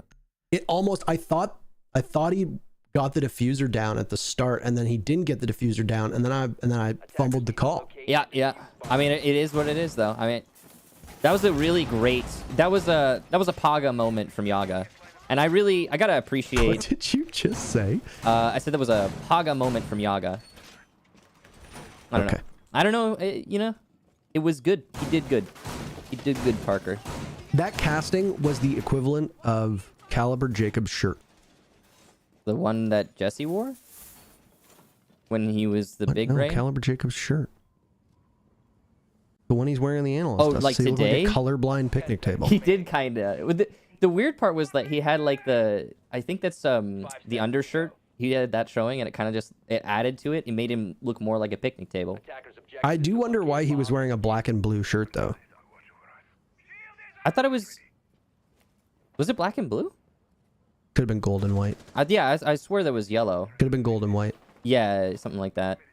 But anyway, it was the reference. I mean, neither of us are actually wearing like shirts today. I mean, we're both wearing just sweaters. I'm not wearing a shirt at all right now. I take it off when the camera's off me. Whoa. Okay. All right. Caliber Jacob says, my shirt is better than any turtleneck Parker's ever had. Fight me.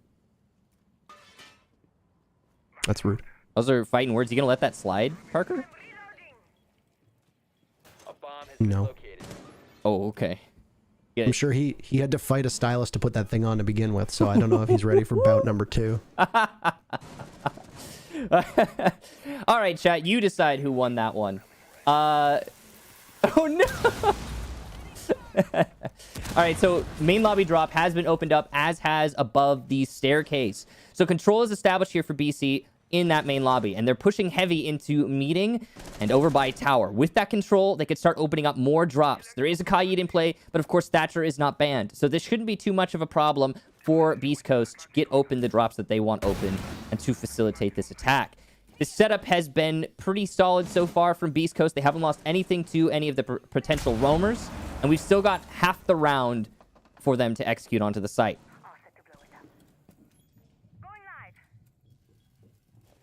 This is one of the slower rounds. This feels like the beginning of the series when we were looking at the same time frame here.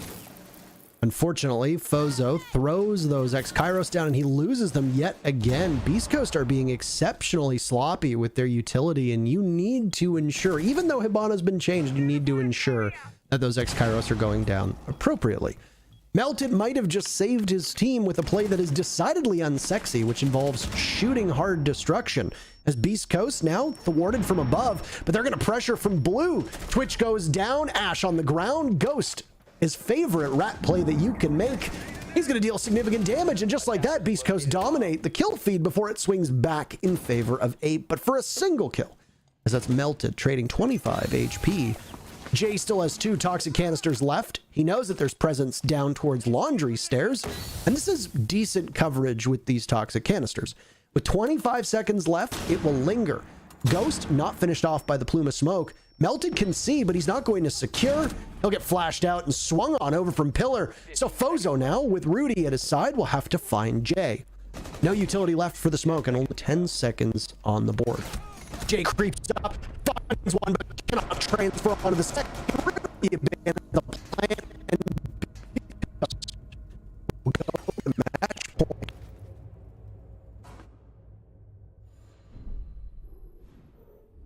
Honestly, that one was nowhere near as decisive as we have seen before. That one coming down to the wire, and no real mismanaged utility from the defense on that one. Despite the fact that the attackers won, they did not set themselves up in good shape for the execute. They dallied, dillied, whatever you want to call it, above a little bit too much. They misused those X-Kairos, and despite all of this, they were still able to run on in, and Sippin was getting, Sippin got 2 kills, 3 kills in the span of a couple seconds. His presence was not known by the defense. Obviously works out well for his team. It forces Beast Coast to shift their attention away from E-Box, which is what allows the take into bunker and the Twitch and the Ash trade out. Only a single death, but they get control of blue, and because of that, now Beast Coast can begin to pressure from where they want, which is the back of the bomb site. So, once again, I think a big part of that comes down to the attack being allowed to set up in the way that they're comfortable. I also love that read by Ghost when he went prone there. That was the perfect read in that situation. To go prone, he didn't guarantee the refrag, but in a situation like that, when you're hugging your teammate, your opponent is less likely to get a freebie when you're prone than he would be if you were both standing right next to each other. So good read from Ghost there. He got that refrag on elbow. That was huge. Just in general, a solid execution and a great last-minute kill there for Beast Coast to take the round. Now, as we transition onto the potentially final round here, BC, they get their defense. Now, Ape was favored. They were in a great position going into overtime because they were on defense first. But now that they've lost one of their defenses, BC is firmly in the driver's seat. The only thing is, if BC does lose this round, if Ape pulls out the upset and takes their attack on this top floor, which they're not very good at doing, I'm going to be honest. They only took 1 attack round in the first half. Then we could see BC end up losing it because Ape is probably going to get to go to somewhere that's not the bottom floor. I think they've learned their lesson now at that point, and they'll try something different. But who knows? That's all we're just guessing at this point, because one trend has reigned supreme in this matchup, and that is, I mean, it's pretty crazy. Tons of random stuff is happening all the time. Like, what is this? This is a Blackbeard. What is happening? He'll eat a lot of damage for that impact, by the way. 50 damage, and he'll lose a shield. So those impacts working out great, not only in destroying the ace charge, but also in rendering Yaga slightly less effective. I feel like we've seen Blackbeard get trotted out before from Ape, but I want to say that it's Forrest who I've seen on the operator, not necessarily Yaga, but regardless, you also see APAC teams running Blackbeard, so I don't know if he's just suddenly back on the meta, or if the fact that you don't need explosives has opened up some new playmaking potential for these attackers. I mean, it's the second one. We've been told that Twitch could potentially be meta now as well. So, and with how much we've seen of her, no way that just happened. Unfortunate timing, but that's a bit unlucky. Yaga has played Blackbeard before. We have the numbers on that one. And I know I've seen Forrest play Blackbeard, but it might have been in pro play. Sippin's been down from above as that's the first bit of action that we see involving gunfights claiming a target. And Sippin will bleed out unless somebody is able to get down to meeting to do anything about this. It's a crucial round for Beast Coast, though, and now they find themselves with only 3 pulses as Rudy picks up 3 kills on his own. So, my goodness, that number, it pops up. Do you believe in numerology, Michael? We'll talk about that one later. Defuser's down, though, and Rudy just needs to guard it very intently. He hears the crouching noise, and now the bullets of the Nomad can't control the recoil. That one's a bit embarrassing, but if he gets pushed from the other angle, he's going to be in trouble. He's really feeling the ace, and he just walks to his demise on the open window, wide swinging, even though Fozo's got the angle. Call out removes his head, and it's Ghost in a 1v2. But look at the HP on both Call Out as well as Melted.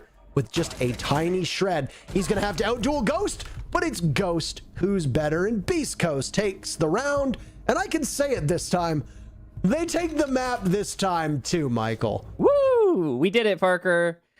Professional casters, by the way. But yes, Beast Coast will take it. And it was a close one in the final round. That was the messiest round we've seen so far.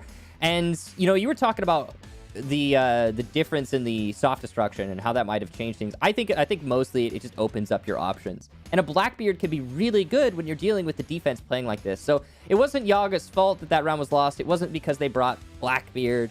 It was just a messy round that was very chaotic. It happened to go the way of Beast Coast. Well played to them, and I'm excited for the series to continue. That was a grand total of 3 attacking round wins out of 14 rounds, 11-3 in favor of the defense. Next up is Consulate. Not exactly the same defender-sided map as Oregon, but before we get to Consulate, we've got some analysts, but before we get to them, we've got a break, so don't touch your browser. We'll be right back.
Ape were able to take it back to overtime thanks to Yaga with the amazing clutch, but unfortunately for them, Beast Coast, they went all the way, winning it in overtime in great fashion. Shout out to Rudy and the rest of the players in our roster, but my analysts, Jacob, Jesse, what were your thoughts about this matchup?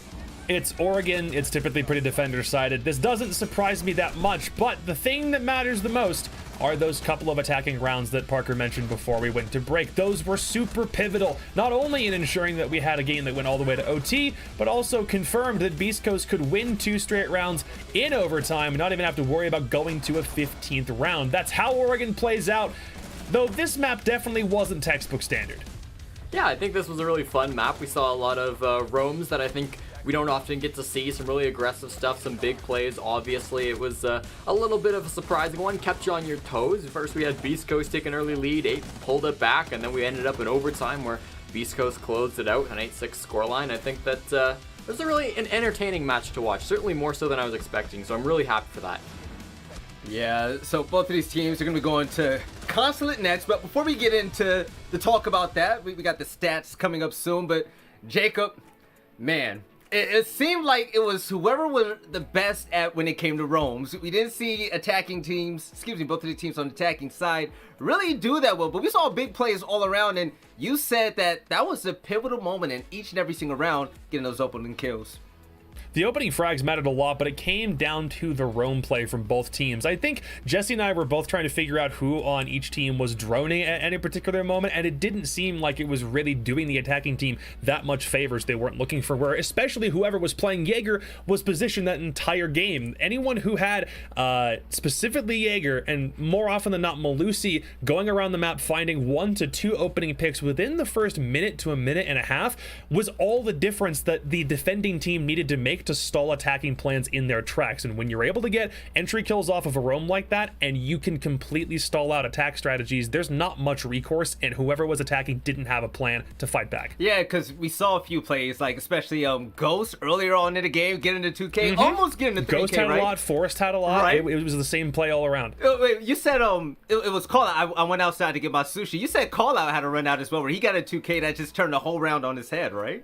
Yeah, there was one, he got one right outside classroom window, and then as the enemy Habata tries to swing him again, he just sits there and finds the other kill. You really can't stop anyone when you're playing Jaeger roam on Oregon. I'm seeing this in T2 a lot. It's the same trend. Yeah. Now, Jesse, looking at you, man, I'm gonna need your big brain, right? So there was a specific ban, and you think it had a significant change in just the way the entire map was played. Why is that? Yeah, and I think this builds a little bit off of what Jacob was saying. You know, when we got to that end of the rounds, when usually the defenders would get this man advantage, most of the time attackers can still try to fight back, whether it's like a 3v5 or a 2v4 or a 2v3, something like that pushing in. But the big issue is they didn't have Zofia, and 8 banned out this operator that decided they don't want to have this, and that really did make Oregon very defender-sided. You know, we saw a lot of these late rounds when you're attacking with low man count. It'd be okay if you're rushing in here and all the utility is gone, but there were still Banshees on the ground. There were still Evil Eyes up. These teams were running a ton of utility defenses, which we're supposed to see less of, but with Zofia off the board, that's 2 clears gone and that's 2 explosives gone that you just can't run anymore. Teams were trying to run Twitch a little bit to go about that. They were running a ton of Ash, obviously, but it just wasn't enough, and I think this was a big issue that we saw. And I specifically don't like the fact that 8 banned this operator. I mean, sure, maybe you're comfortable with it, but Beast Coast's most banned attacker over Stage 2 in Challenger League was Zofia. They're comfortable playing without this, and I think their attacks looked better because of it. You know, Beast Coast, they didn't have a great attacking half, obviously. You know, the stats was 5-1 for that second half, but even when they were losing those attacking rounds, it felt like Beast Coast really did play a little bit better. They were coming closer. They were doing more with this utility clearance. So I was a little bit disappointed in that ban from Ape. Obviously not the only thing that caused them to lose this round, but I think a big part of it that maybe could have swung it the other way if they'd gone with a different operator. Now, there might be reoccurring themes now. Now that Map 2 is going to be underway soon, we're going to Consulate. Since both of these teams had a lot of success, and this is coming for you, Jacob, right? On defense, and especially the roam game, you've seen teams like Oxygen, TSM thrive under these conditions on the roam, especially on this map. Do you think this is going to be the same old story at the end of the game? Probably because Consulate allows for a lot more roam potential, especially from a vertical sense. You only have so many floors to work with on Oregon, but on a map that's very, very skinny and thin, like Consulate is, what do you do as opposed to being able to work with, well, which one is this, your X or your Y? Your X-axis. When you can't work on your X-axis more, you got to work more on your Y-axis, on your verticality play. And when you have as many hatch options as you do on Consulate, and the fact that it's spread out among, this would be your Z-axis, I guess, technically, you have so much more space in which you can work. And if the roam is as pivotal as it is on that last map, I definitely assume that the same will be the same on Consulate. So yeah, I think it will be the case. I hope I'm not the only person that's listening to this right now that doesn't know the difference between the X and Y axis. Which one is which, right? Look, there's a reason why when I left high school, it wasn't to go into math. I suck at doing it. We all suck at math, man, except Jesse. Algebra can kiss my backside. Right. But the community vote was really good. It was, which one of these two former teammates will show up and help their team qualify for 6 Invitational?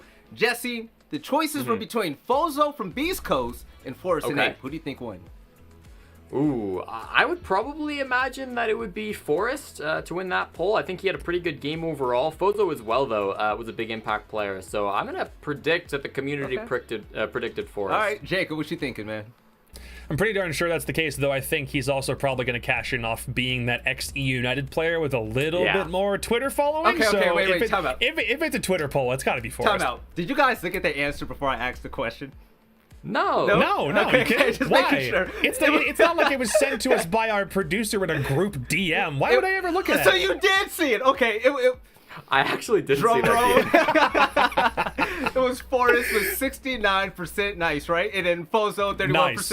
So heading into this next map, nice. Do you guys think this is going to be a 2-0 for Beast Coast? Jesse, your thoughts? Well, listen, you mentioned it a couple of minutes ago. There's one team that's really known for doing well on Consulate, and that's, of course, the team now known as Oxygen Esports. But a long, long time ago, that core was known as something else. That core was known as Beast Coast. So it was this org that sort of brought up the players that were really good at Consulate, and we know is North American team that is strong on this map. So yeah, I believe it. I think Beast Coast are going to turn this around, although I initially predicted Ape. I got faith in the Beast Coast boys. They played pretty well in map 1. I want to see the 2 I up. respect it. Jacob, UCL, baby, man. Who do you think is going to run away with this? You know these teams. I know these teams, but the thing about it is we still went to overtime. It was still pretty hotly contested. And I don't think that Ape is a team that's going to just lay down and die after only one map not going their way. In fact, I thought it would be Beast Coast. If Beast Coast had, or let Ape get away with a massive streak of rounds, I thought they were going to be the team that wasn't going to actually reach the finish line. In this case, though, I still want to believe that the experience factor that Ape has means at the very least, we will see a map 3. So I think Ape takes Consulate, but when we head to Cafe, it might be a different story. We'll see. So the players are locked in. The casters are ready. So Kicks and Taro, take it away. Thank you very, very much. I'm excited for this one. Consulate is a map that is unbelievably unpredictable. And we've got 2 decently unpredictable teams going up against one another. Yeah, and in the last match, BC did end up winning, but it was a very close match. We were 1 round away from going the full distance, and that even came down to a 1v1. So you got unpredictability upon unpredictability. We're going into a very difficult position for both these squads. Obviously, more pressure on Ape in this situation because they did lose map number 1, so they've got to be feeling a little bit of pressure, and there's a possibility that that might get to them. But I have faith that we'll see another close contest here on Consulate. I hope so. I don't really want to go to Consulate and have it be one-sided either way. We have to tell everybody because the accusations, Michael, of biased casting come all the time. But there's no clear favorite for us between these 2 teams. I'm here to see a good match. Consulate and then Cafe next, if needed, are 2 good maps to potentially settle this shootout between these teams. So we'll see. The teams appear to be ready, so we'll line things up and get underway here on Consulate. This is a map that's been in the game since launch, and there's a good ebb and flow to these bomb sites because that top floor bomb site we haven't really seen all that much. The defenders don't like taking it, as we've seen with a number of maps. Villa, we see teams just deciding against going over on that one half of the second floor. Some maps like Cafe, same thing. Cocktail doesn't see a ton of play. So With Consulate, you've got your lobby, you've got your garage, you've got Teller's Archives that's seen a surge in its pick rate among these bomb sites. Now, how is this map going to play out without tons of utility? So think about what you need to do if you're pressuring the hatches. Think about what you need to do if you're pressuring garage. You don't have any ADSs or magnets or deployable shields the same way that you used to thwart you. So the attackers should have a much better job of being able to exert whatever gadgets and whatever pressure they have over the defenders down below. Well, it certainly should be exciting, and hopefully we'll see some new stuff. We're going to go ahead and load into Consulate finally. Got both the teams ready. We'll start up that ban phase. Really appreciate the teams waiting for us to finish our thoughts. You know, I mean, it's always nice that, you know, they're okay with just waiting a few minutes so that we can say what we want to say, right, Parker? Yeah, and I don't think anybody in chat even said start the game. So yeah, I don't think anybody. It's very uncommon. I will say this. I love the patience and understanding that Twitch chat shows for us. So thank you very much. Please give yourselves a round of applause. Yes. Ash and Thatcher, the two attacking bans. Valkyrie, of course, she is generally a given ban on Consulate. Pulse will be the last ban, and that makes sense. Obviously, when you're defending on the bottom floor, Pulse is an essential tool, or specifically on Archives Tellers. So not having him and not having Valkyrie is going to impede the information gathering, and it might be a specific ban to lean heavier into the Echo Maestro that we've been seeing be quite prevalent for these teams. So probably going to see more of that Echo, especially if Tellers does end up getting played. Interestingly, Zero being brought. So, we don't really see that. Zero is allowed, for the record. Sam Fisher himself has escaped quarantine. Yeah. Competitive quarantine. Of course, we don't know where he lives. He might be in proper quarantine. We don't know that. Follow proper hygienic and safety protocols. Thank you. Anyway. Haven't left my house in months. Feels like. Yeah, but that's normal for you. Yeah, but now I have like a reason to like talk about it, I guess. So. You have a reason to be proud. Oh yeah. Yeah. Participating. Be proud of your hermit-like nature, Michael. It's my contribution to society, Parker. You know what? It's the least that some of us can do. In fact, for most of us, it's the most that some of us can do as well. Yeah, that's true. Here we are in Consulate. Caster's Curse coming into effect right before your very eyes. I say, well, they don't really play upstairs in CEO/console office all that much. Where's the first bomb site that Ape goes to? Right upstairs. So here we are. One thing I do want to note before we head into this very first round of action was Beast Coast banned Zofia, if you remember. I do. Against Ape, obviously, that's a targeted ban. Ape banned Ash against Beast Coast. Once again, a targeted ban. And who's the Ash player on Beast Coast? Well, I mean, there's a lot of them, but we saw Ghost on it. Ghost also plays Zofia quite a lot, so he's going to be flexing on whatever op is available at this time. Yeah, and I don't think they're really losing too much either way. I like the, no matter what the ban is between the Ash and the Zofia, I actually really like that ban, and I agree with you, your assessment earlier. I think it opens up the options for the attack a lot. I mean, that's why we're seeing an ace right now, because there's that extra spot. And, you know, we normally might not have seen this this ace be brought out. So, or not the ace, pardon me, the Zero. I always get those two mixed up. I'm not sure why, but we do have both in this round. Callout's going to eat a nade there from Anthony, but it doesn't get the kill, just quite a lot of damage. The control that the attack needed by admin office has been established, and now they can start pushing towards the site.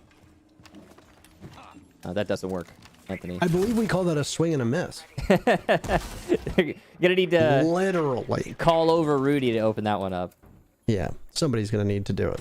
This is a typical spot for Jay, playing on what's referred to affectionately as Bosco spot. First kill of map number 2 is the man himself, Ghost. He doesn't need Ash, he'll play on Zofia instead. And Jay is feeling the heat right now as he knows he's going to lose some of this wall. Right behind him by Long Desk as the Selmas from Rudy's ace will go off loud and clear.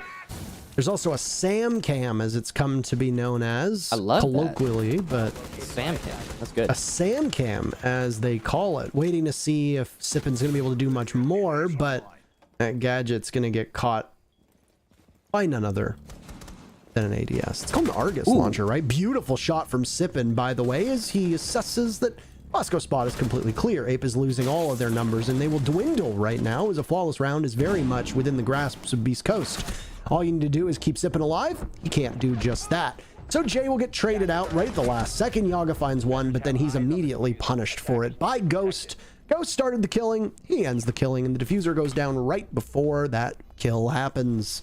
Beast Coast take round number 1. That was a really solid execution there from Beast Coast.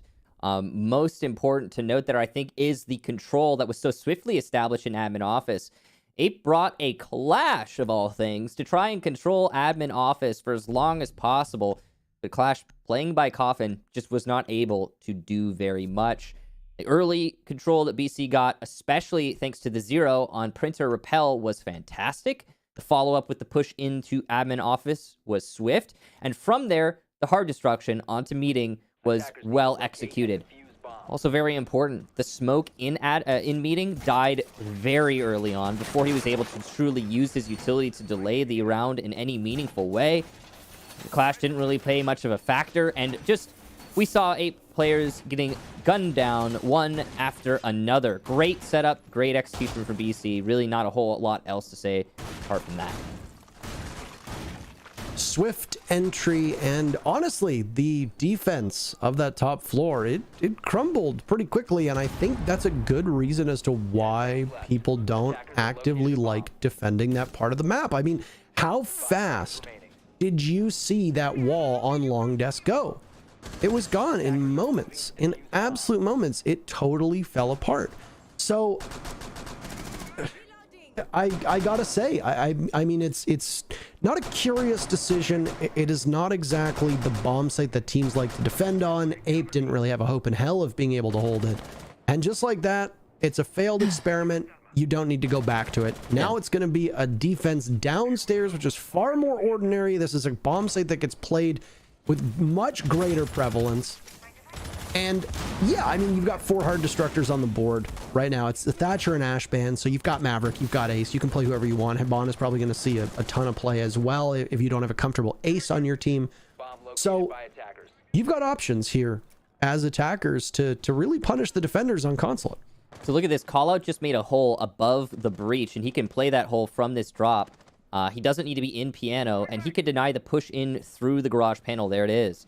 So the wall's open, yes, but Callout needs to be dislodged from this top floor before Beast Coast can really make a concerted push into the site.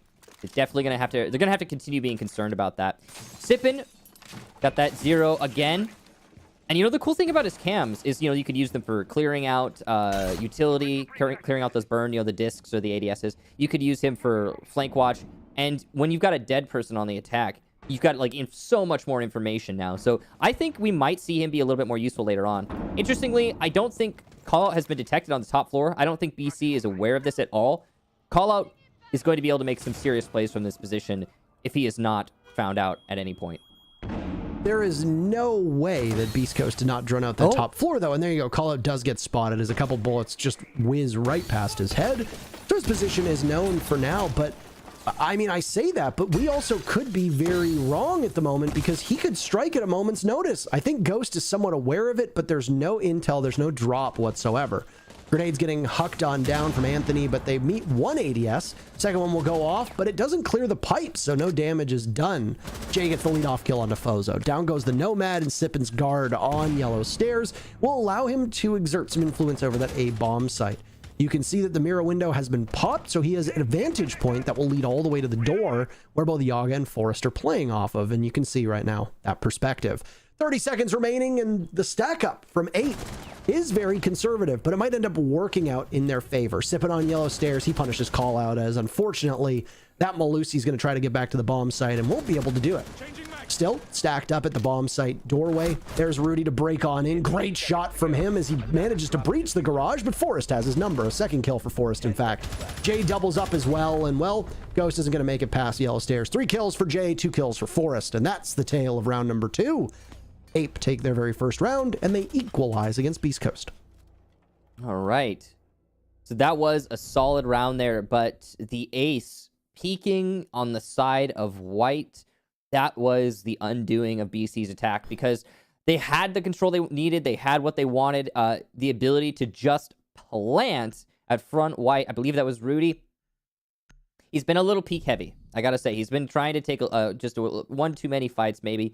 And in that situation, it certainly did cost, because he could have tried at least to plant. I think there was plenty of utility still for Ape, but in that situation, they were not going to be able to get the fights going in their favor. The best bet was probably containment. And when he overextended there, the rest of his team, they had to overextend with him. Round over at that point. I don't think that's the ultimate undoing of the attack there. A big part of it is also Callout's position upstairs. I mean, yeah, he didn't at any point manage to get a kill as the Melusi, but he was able at least to distract his opponent for a good chunk of the round. And that's worth something in a round that comes down to the dying seconds like that last one. We'll go to a middle floor defense next up for Ape, and we'll set up on the top floor for a roam. You kind of got to do that. The biggest thing with this site is controlling Projector as long as you can. That's the room Force is in right now, and the room adjacent to Melted. If you can control Projector, that means you can open up enough holes above the B-bomb site to deny a plant. You can also do the same thing in the A-bomb site, as Force is doing right now, but with CEO. So, top floor setup here. Callout's going to eat some early damage. What was that? Must have been... I don't know where that Could have been was. through the window. I think that looks to be the angle. Maybe. Could have also been by... I mean, the bullet could have possibly redirected in midair. The magic bullet. He could have maybe been by yellow stairs too, but wherever he was, he took a lot of early damage. And look at this. Sippin is in yellow stairs. He is not wasting any time. He's alone here. No refrag potential, so a lot of pressure on Sippin's shoulders to perform in this position. There might be a blind spot, though, in the defense that can be exploited by Sippin if he reads this correctly, and that's one thing that Zero is perfectly capable of doing. He can scout himself in, and there's some punishment that's happening inside of the bathroom. Jay takes some damage, and with that, Callout is down but not out, looking for an escape, but the sledge is there. 2 for 1 from Anthony, possibly. Grenade goes out, but it misses. Tossed a little bit too far, and Callout is probably confused by that one. There's a kill free for the taking, as the down but not out Goyo will at some point be unrecovered. There you go. Finish it off this time. You got a gun in your hands, for crying out loud. Lots of action, and it's a party in the server, which will dwindle Ape's numbers, but they at very least keep it close enough. And with that, they've equalized, as Anthony gets punished over by vending. So Yaga and Melted versus Fozo and Ghost, and it'll be Melted playing his best tune and his best ditty, as it's Ghost now left alive for Beast Coast. Ape have somehow, despite a very strong entry from Beast Coast, clawed back and have found themselves in perfect contention and probably the favorites for the remainder of this round. Could it be a possible formality? Ghost has Diffuser in hand, so he can take matters into his own hands, quite literally if he needs to, but he's blind on intel. He punishes the Mozzie, a great shot. This is easily winnable for both teams. He'll be downed, and well, a withstand will come out, as Yaga will likely finish this one off with no time wasted at all. Ape take their second round in a row, and they have the first lead of the game for themselves. I'm not going to say it this time, but that was a great play from Yaga. He has been the clutch master for Ape throughout these rounds. He's really been showing up big, so my props to Yaga for winning rounds for his team. In that moment, I mean, that was easily a BC round. They really should have been able to lock that one up. I love the execution from BC. The angles they were playing, very well controlled. They knew exactly what they were doing. And then right at the end, they lost containment and they lost the round. Too many 1v1s given to the disadvantaged team of Ape, and BC let it slip away.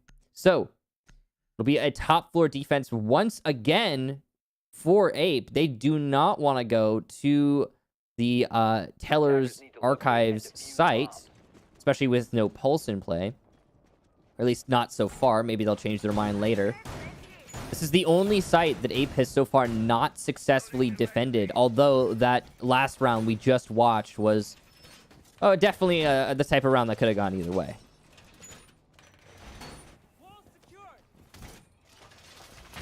Already much closer and much more gripping than I would say Oregon. Not that Oregon was an anticlimactic affair, but it was... Messy? Most of the matchup was decided pretty quickly on, and there wasn't once we started to realize the defense were playing the way that they were playing, there wasn't really a lot of speculation that we could have done outside of trying to fill the air. In this case, we are genuinely seeing what makes Consulate such a thrilling map to watch, but an absolute hell in a cell to play, which is that it is a linear map where you get punished for small mistakes. There's tons of vertical play that can happen, lots of potential for roaming. You have the entire map at your disposal as long as you don't get pinned down. But then certain operators like Gridlock, or in this case Nomad, see an extensive amount of use because their gadget works very effectively at paralyzing the defenders. Though I don't think we've seen a ton of success with Fozo's Nomad yet. It's still early days.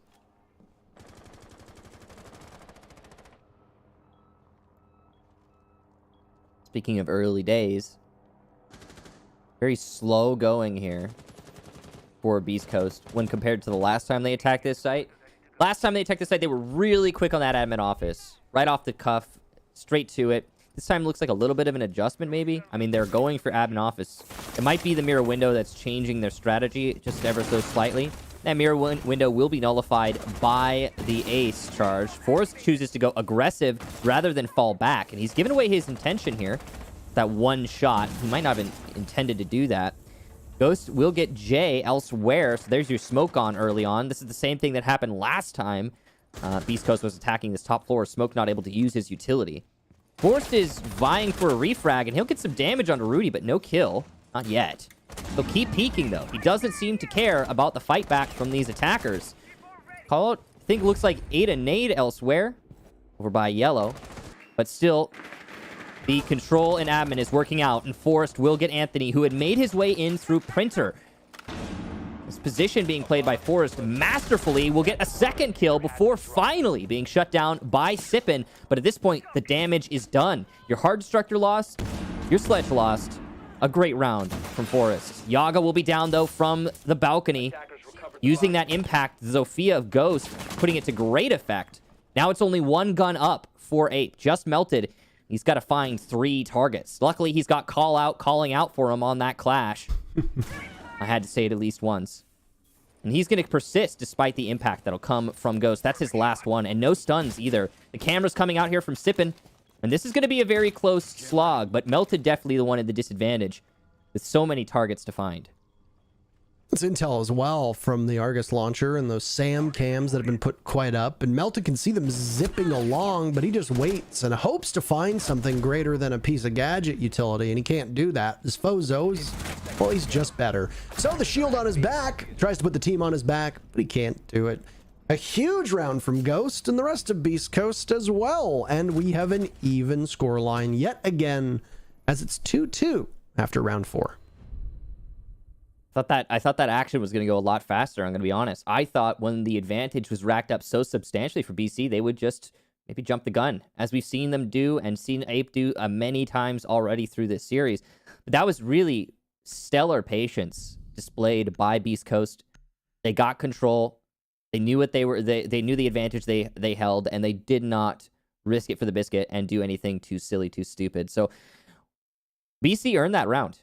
But we've only seen them successfully attack the top floor so far. So that is something to keep in mind. Ape definitely could keep racking up these defensive rounds as now they go back to the basement.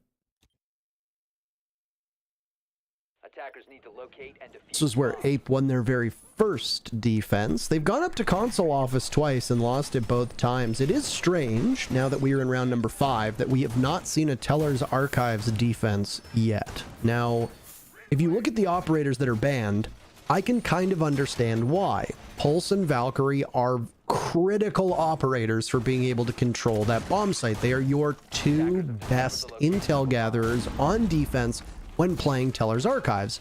And having a Mira on the board, who is seeing an abnormally high pick rate so far between these 2 teams, isn't good enough. Maestro cameras are not good enough. A stray bulletproof camera that gets put up there, not good enough. So with no Pulse and no Valkyrie, it makes a ton of sense why Teller's Archives won't emerge, even as it is strange to see Consulate without it. But what this has done, and need I remind you that it was Ape who banned Pulse when Valkyrie was already banned, so they were well aware that by doing this, they were likely forfeiting a Teller's Archives defense. It might not be a bomb site that they are accustomed to playing. If that's the case, take out Pulse, put Beast Coast in a position when Beast Coast goes to defense that they won't see Teller's Archives. But it does show the glaring weaknesses that teams have with console office upstairs, and most importantly, the weaknesses that Ape are showing. Because this 3-site rotation necessitates either Teller's Archives or console office as a buffer between garage and lobby. Still, if you lose console office twice, the hope for Ape's fans is that they'll emerge with a 4-2. And good news for them. They get the leadoff pick here in round number 5. 40 seconds into the round, Fozo on that Nomad gets punished. Yeah, not just leadoff pick, but as you said, the Nomad. That means that your flank jabs are no longer going to go up, and you have to concern yourself as the attackers with every possible flank route and every possible retake on the top floor. Keep in mind the fact that callout still hasn't been cleared out. Okay, well, you know what, Ghost? You're gonna just go and make me look bad? Alright, I understand. He gets the pick. He does the damage, and that's the refrag as well, though it be belated. Sippin will also get melted, so this is actually starting to spiral out of control for Ape suddenly. They're giving away the picks that they didn't give away last time they were here. Ape will call for a forced retake onto the top floor. This is where those air jabs would have come in handy. And Forrest, he's going to be positioned above the main lobby, waiting to pounce. East Coast have not won this round just yet. Because of the positioning of Forrest, Ape has an X factor, and it's coming into play. Forrest picks up a big kill. That's his second for the round, and he's looking for a third as he challenges by Z. Gives himself away with those shots, but, ooh, missed shots from Sippin means that Forrest is given another chance, and he'll retreat down Banana. Back into lockers. Jay is down from outside the breach. Savable, though. Not going to be easy, but it's certainly doable. His shot there from Rudy. He'll finish off his target. That's Jay, no longer in play. Yaga on the mirror window, but the plant is going down. No C4 to deny it. He has to push up. There's no choice in the post plant. This is all but unwinnable. And there it is. Beast Coast will clean up shop and take their first successful attack on the bottom floor. This goes to show you that site rotation is now not in the favor of Ape. So they've put themselves in a precarious position here. You forfeit Teller's Archives as a viable bomb site. You have to go upstairs to console office. Then you hold the line on garage and lobby. That works. You emerge 4-2 on your half on defense. Excellent. And at the same time, you can hopefully run up the score by doing the same thing, but in reverse to your opponents who won't be able to play Teller's Archives to the same success either. Not that Teller's Archives is undefendable or indefensible at this point. With this lineup, it certainly can be played. It's just going to be significantly harder. Unfortunately, if you're Ape, you just lost round number 5. You just lost Garage, and it was not a particularly close round. So you find yourself with two options. You go back to lobby, or you go down to garage for a second round in a row in hopes of fixing the mistakes you made. Well, with the exception of Forrest, there weren't really any bright spots from Ape on that previous round. Callout and Melted largely ineffective in their roles, trying to anchor down the bomb sites, whether it be utility that simply didn't work for their team, or whether it be that they couldn't engage in their duels, or whether their entire setup was designed for the offsite plays of Yaga and Forrest to try to waste as much time as humanly possible. It didn't work out in Ape's favor one bit. So now you find yourself in a position where Beast Coast on this first half, on their map, have drawn even at worst. It's now entirely possible that Beast Coast can replicate this success, and by doing that, they take the first half. And that's obviously not great for Ape, especially since Ape forfeited the very first map, which was theirs on Oregon. Anyway, final defense before we switch sides. It's another garage defense for Ape. Whoa. What? Oh, to facilitate the hard destruction on the mirror window. And Forrest will lose his mirror window in bathroom, forcing him to reassess his position.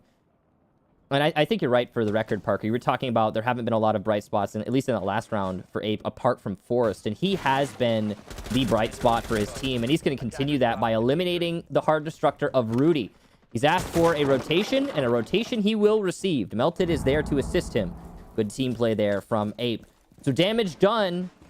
Rudy got the mirror window, but it cost him so much more. And I don't even know if did he get the garage? Can we check on the garage panel, please, to see if he did not get the garage. And being the only hard destructor on his team, the only compensation is Sippin's hard breach charge, which will factor in. But entering in through a tiny little hard breach can opener on garage panel is going to be very dangerous for the attack. They will need to reassess their assault in its entirety.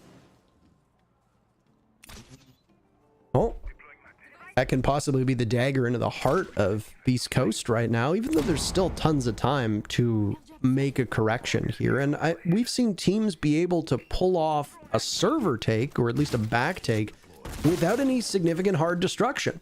I will say that while Ace is suitable, teams do, from time to time, double up on the hard destruction here on Consulate. And Maverick in particular is an operator who, when you know you're attacking the garage, is quite strong. He has a good gun, he has frag grenades, there's a lot that he brings to the table. Scouting out with this Sam Cam, there down goes Yaga, and now Beast Coast can continue to wreak havoc on this main floor. We'll throw on a drones and gather more information, as this is a very common spot for Sippin to have played. I think most of these 6 rounds, the 0 of Sippin has played over by Yellow Stairs. Forrest is the man that we've been watching quite intently, and he is far back. He'll be guarding Banana. He'll also push the double doors if need be, and he can take charge through Cafeteria if that's where the execute comes out from. Anthony botches the grenade. That's a poorly tossed one on his end, and well, it might end up being the saving grace of Jay, unless it ends up dropping on his lap. I think the grenade misses yet again as Ghost picks up a second kill. Jay gets punished, but there's Forrest with his second, and he's made it into Cafeteria. Watching from above, the Sledge has no ID, and down goes Anthony. Jay will need to be picked back up as it's Forrest, and call out with 4 kills for Forrest. Leave him with just 1 more to find. 10 seconds left, and Forrest can just stay alive. It's a 1v1, but Sippin wins it. The ace denied. And by a miracle shot at the final second, Beast Coast takes the final round of their attack, and the first half is theirs, 4-2. Forrest denied the ace, a heartbreak for him in that situation. And even more devastating, as you said, Parker, the 4-2 half. I mean, it's certainly been close. This has not been a one-sided affair. But oh my, those little moments putting Sippin and BC above in that scoreline, just so massive. Not such a nice try for Forrest. I was trying to make that same point that you were actually highlighting at the beginning, which is that Forrest has really been excelling through this map, and you'll see that represented on the score sheet when we get into the round. But yeah, Forrest has been a standout on Consulate, and his brazen plays have been working out for him most of the time. I feel bad for the guy that he didn't get his ace there, but at the same time, you know, those things happen, and Sippin certainly hasn't been a slouch either through this map. So the closeness of these teams in terms of their performance is once again highlighted. BC now on defense. They'll go to the bottom floor for their first defense. We'll see what they can manage here. This has obviously, you know, even before Neon Dawn, this has become the preferred site on Consulate. I'd see, you know, it's kind of faded in and out of being that preferred site on this map many times. This Consulate's one of those few maps that's existed in the comp siege scene for a very long time. It's gone in waves and where people prefer to be. And we actually really haven't even seen that many changes to Consulate. Like, it really they just added an extra site, which was Teller's Archives. Anyway, they are also bringing that Maestro Echo combo that we were seeing on the last map, and once again it's repeated here. That information emphasis for Beast Coast is quite interesting. And it's the same players as well, right? Anthony's going to be playing that static role, with him and Rudy being 2 of the primary anchors for this team, with Fozo backing them up.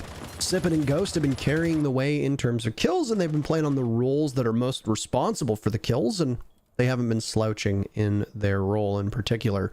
Ape's greatest weakness is this team depth. They've got fragging potential on this team. It showed up on Oregon a number of times. It is just flat out not showing up on Consulate so far. But a side swap could be enough to rejuvenate them. With Zofia being unbanned this map, it allows Yaga to be reunited with a familiar operator. I don't know if we'll see him on Blackbeard yet again. That would be quite the trip, wouldn't it? That's a minute burned so far, and Melted will meet a Yokai drone. Echo also getting some changes, by the way, in the latest patch. That Yokai drone, unless you're on it, is visible. So that's a pretty sizable nerf. You can't just leave those Invisi drones up and waiting with the same kind of intel and scouting ability. And Anthony tries to scout out over by the stairs, loses one of those drones in the process to Melted, and another Yokai will now come out. So all told, I don't want to say it's great pacing so far, but if I'm Ape, I'm decently happy with where we're at right now with 1 minute and 15 seconds left. Bomb located by attackers. Yeah. I like what Anthony's doing with the yokai drones, by the way. Since there's no more invisibility, he's using them actively to, try and scout out and disrupt the attack. I think that's a clever shift for how you can use those, because you can find out where the attack is coming from and what holes exist in the clear and the containment of your opponent, and then maybe exploit them. And we've seen Beast Coast do that. Not in this round, though. He's lost both of his yokai drones, so that's not going to happen here. Ooh, good punishment. Fozo gets rendered about 10 HP from a foot shot from Jay, who then whiffs his nade. That's okay, though. Damage done and position vacated for Fozo. He'll actually get a kill, though, from his new one. Only 25 seconds left here for Ape. They need to go in. They need to get the plant, but the utility is sufficient in denying the push in through the garage. 2 good kills there for Ape. And they start getting position in front of White Van, but the kills are coming back and forth as Sippin picks up one, and Anthony gets one on yellow stairs as well. It's just call out in a 1v2. He's got to find both of the defenders who happen to be on yellow stairs, and he'll find neither as Sippin peeks wide and gets that final kill. Beast Coast win their first defense, put themselves up 5-2. And that's a really big round as well. The question that we're going to have to get answered at some point, and it could be answered relatively quickly, is Console just an attacker-sided map at the moment, or are Beast Coast definitively better? Through that first half, I would say that nothing really struck me as being more attacker-friendly than defender-friendly, but Beast Coast did seem to be a bit more poised, even though that last round was a coin toss, and this very easily could have been a 3-3 first half. Beast Coast looked fine on that first defense. It's a garage defense. If our theory holds that Teller's Archives will not be played because of Pulse and Valkyrie, that we're going to see Console Office as the tertiary bomb site, then Lobby should be the saving graces of Beast Coast. If they lose here, then maybe our theory doesn't hold water, but this is a pretty solid opportunity for Beast Coast to put this match out of reach for Ape, as it would be 6-2 match point in their favor, and too daunting of a task for Ape to be able to come back. That's just speculation on our end. Beast Coast have changed one thing up on their lineup, as you'll notice, is that the Echo that had been a staple on Oregon as well as Consulate is now gone, and Anthony is going to be playing on Mozzie. One of the things that was discussed by you and I in the lead up to this match, and well, is going to show up from time to time, I would suspect through the remainder of these qualifiers, is that Mute and Mozzie have seen their pick rate slowly inch back up in the matches that have been shown on CCS, that are the matches that have been shown here and other community leagues and qualifiers, etc. Likely because the utility dump meta that we had before, the utility soak meta, is gone. And Mute and Mozzie are still quite strong. Yeah, Mozzie got a bit of a nerf. They took a super shorty. And that's a bummer. Womp womp. But they still are a potent combo with the gadgets that they bring. This is some very quick pressure from Ape as they just ascend to the repels in a hurry, and it costs Ghost his life. Fozo can't quite spring out the way he wants to, even though there's 3 targets all aligned by the A-bomb windows. Zofia of Yaga is upside down, and he's trying to pick away at Fozo's feet. This is a tough spot to be in if you're the Maestro. He can hang on for now, but Ape are very firmly in the driver's seat here on this bomb site.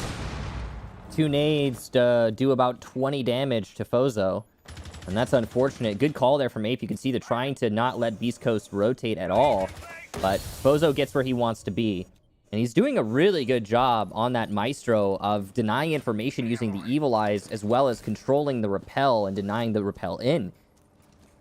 The fact that Fozo has not been taken out by Ape, which was their mission, might change the outcome of this round. This prepped window is tempting Sippin. He wants to go for it. Those air jabs don't activate till your feet are on the ground, so you could certainly run out on these high up windows. He's gonna have to run around the wall in all likelihood. It's a vault in through Z, and the kill is there for Sippin. He hears it, reads it, and punishes it. Rudy will also get call out elsewhere, so it's going really well for Beast Coast as they get their 3rd kill in a row, completely unanswered. Jay and Yaga, the last 2 attackers, they're gonna have to work a miracle now. They got the first pick in this round, but Ape have lost control since. On the push into the site, Yaga knows there's somebody in antechamber. Jay will get the player who is playing on the spiral staircase. That's Anthony. Fozo close, and he's not even coming to contact yet. There it is. Jay will prone in and win the fight, but now he's alone, and he knows... Oh, what a shot from Jay! That's his 3rd kill. They'll have to win against Sippin, though, who's on an absolute tear, and it doesn't seem likely given the timing. A fake plant there, and the push in from Sippin will win it out. He lands the headshot on Jay as he attempts to rotate. Beast Coast will take the round. Match point. Yet again, what a mess. But I mean, that's what happens when these teams do tend to play this play style. I don't think either of us saw that there was going to be as quick pressure applied by Ape as we ended up seeing. They took to repel. 3 members of Ape all aligned on similar windows, just dealing tons of punishment to the floors, to the barricades, to the walls, and of course to Ghost as well, who was offered up like a sacrificial lamb to the attackers before Beast Coast were able to control the momentum and dial in 3 more kills after that for their team, and thus regaining an advantage and then holding on. At that point, largely utility starved, the call was made for Ape to go through the main door because most of the time lobby is relatively clear. It's a 2v3. You know that you've got somebody trapped in antechamber. So if you can avoid that part of the map or even get an early pick onto the Maestro who is playing in that spot, it's now a 2v2. The problem is that when you go through the lobby, one of the major sight lines towards the back of lobby is coming from antechamber, which is where the Maestro is playing. So unless you double swing and hope at best for a trade, there's not that much you can do. You just kind of have to wait for somebody to bait themselves out. And from the gunfire that we saw from Ape, I think that was the decision that they made, and they almost got a pick on it, but then they got traded off, and Jay made 2 really great plays, one of which, of course, came from the Zed ping that was over by Piano. And with that, it came very close, but nobody was slowing Sippin down. Could be our very final round here between Ape and Beast Coast. Beast Coast are now on series point as well, and it's going to be a Teller's Archives defense. We had said that it hasn't shown up yet. Why is that? I speculated it could be because Pulse and Valkyr banned. So we'll see how Beast Coast are going to be able to handle it without 2 of the most crucial info operators on defense. Instead, they brought the Mira and the Maestro, so you can bet both those Maestros will probably be in Tellers. Don't have to be both of them, but at least one of them certainly. They've also got plenty of C4s set up below. It's just a pretty standard thing with the holes as well. I mean, if this is nothing surprising from Beast Coast, the lack of a pulse is certainly going to hinder this defense, but it's still manageable. Early damage done to Sippin there, who is trying to roam on the top floor. He'll fall back, use his impact to make the rotate in the drop, fall into main lobby, and go right back up, or so it seems. Probably just wanted to give the illusion that he was going to retreat all the way downstairs. Sippin's job is to distract and delay, and he's been good at doing that through this series. Drones will start coming, but luckily he is playing Vigil, so when the time is right, he can activate his ability. Good information there on the default cam. He's going to go for the peek. Here it is. And he'll lose the fight. Melted will absolutely melt Sippin. We've got the advantage early for Ape. That's very early. Half the round still, and the Roamer cleared out on the other side of the building. It was a great shot by Melted. Goodness gracious. And not just to take out the Roamer, a Vigil who's very pesky and can do a significant amount of damage, not just in terms of killing ability, but can also live in your head rent-free. But you've also taken out the best player as well for Beast Coast. So things will get a little bit more difficult now, especially after Ghost hucked up that Nitro cell, and it didn't find anything. I don't know if Anthony's used his or if it's pre-placed. That leaves Fozo with but a single explosive. Rudy's able to take out Melted, losing some HP in the process, but the rest of his team has fallen by the wayside, and now he's gone as well. It's Fozo in a 1v4, and this should be a relatively easy round for Ape. C4 of Desperation tossed up by Fozo, and he manages to get Forest. I don't know if he was just AFK. That's the diffuser down, and now Fozo will have the absolutely nightmarish task of ascending the stairs. He gets stunned in the process, so his position over by Visa is known. There's going to be a Zofia looking. The only thing you could see was the tip of her beret, and Yaga cleans that one up and seals the deal for his team. Ape will need to mount an impressive comeback, as it will be match point for Beast Coast for the remainder of this map. But you've still got 3 rounds and possibly 3 bomb sites to push this one to overtime. It's not over yet. That early engagement, though, going the way of Ape, and then the cascade that followed, really devastating for BC's chances. Sippin's got to be a little bit more patient there on his roam, or have somebody else call off the cam instead of having to check it himself, so he can react faster. slight inefficiencies do go a long way. And Ape taking full advantage of that. So yeah, I mean, I guess that's part of why we didn't see Teller's Archives being played very much. Not at all, in fact, by Ape, and now only once by BC. So they'll go to the bottom floor. This is the first site that BC defended in the second half, and it is also a site that BC was successful on. So in all likelihood, they'll be able to take this all the way to the bank and end the series here and now. But obviously, Ape are going to do everything they can to avoid that. Forrest has been the standout on that team with 13 kills. Primarily, though, those were kills in the first half on defense. He was really giving the enemy a tough time on Jaeger. And I don't know if he's going to be able to replicate that now that they're on the attacking half. That is a major problem for Ape. I mean, Jay had a big round and Yaga's had some decent performances. We've seen impact kills from Melted too. Callout's really the only one that hasn't been able to find the scoreboard right now, and Twitch is playing more of the supporting secondary role with the way that Ape have rolled out Callout on that particular operator. The problem with Ape is that they're going to live or die based off of what Forrest does, and if he cannot work his magic the same way that he did on defense, I don't know if the rest of the team just simply have the ability at this point in the map to make up the deficit of kills that will be caused by Forrest falling asleep. So that's something to keep an eye on. Obviously, Beast Coast, the score lines on the right tell a very different story. There is considerably more depth there, even though if it is only minor right now, with Ghost and Sippin carrying most of that load. And simply having two players that are on the same wavelength right now is enough to make a sizable difference. And as you can tell from where we are in the map, yeah, I mean, it goes to show you why Beast Coast is where they are, even aside from the strategic element that we saw from Beast Coast when they were on attack.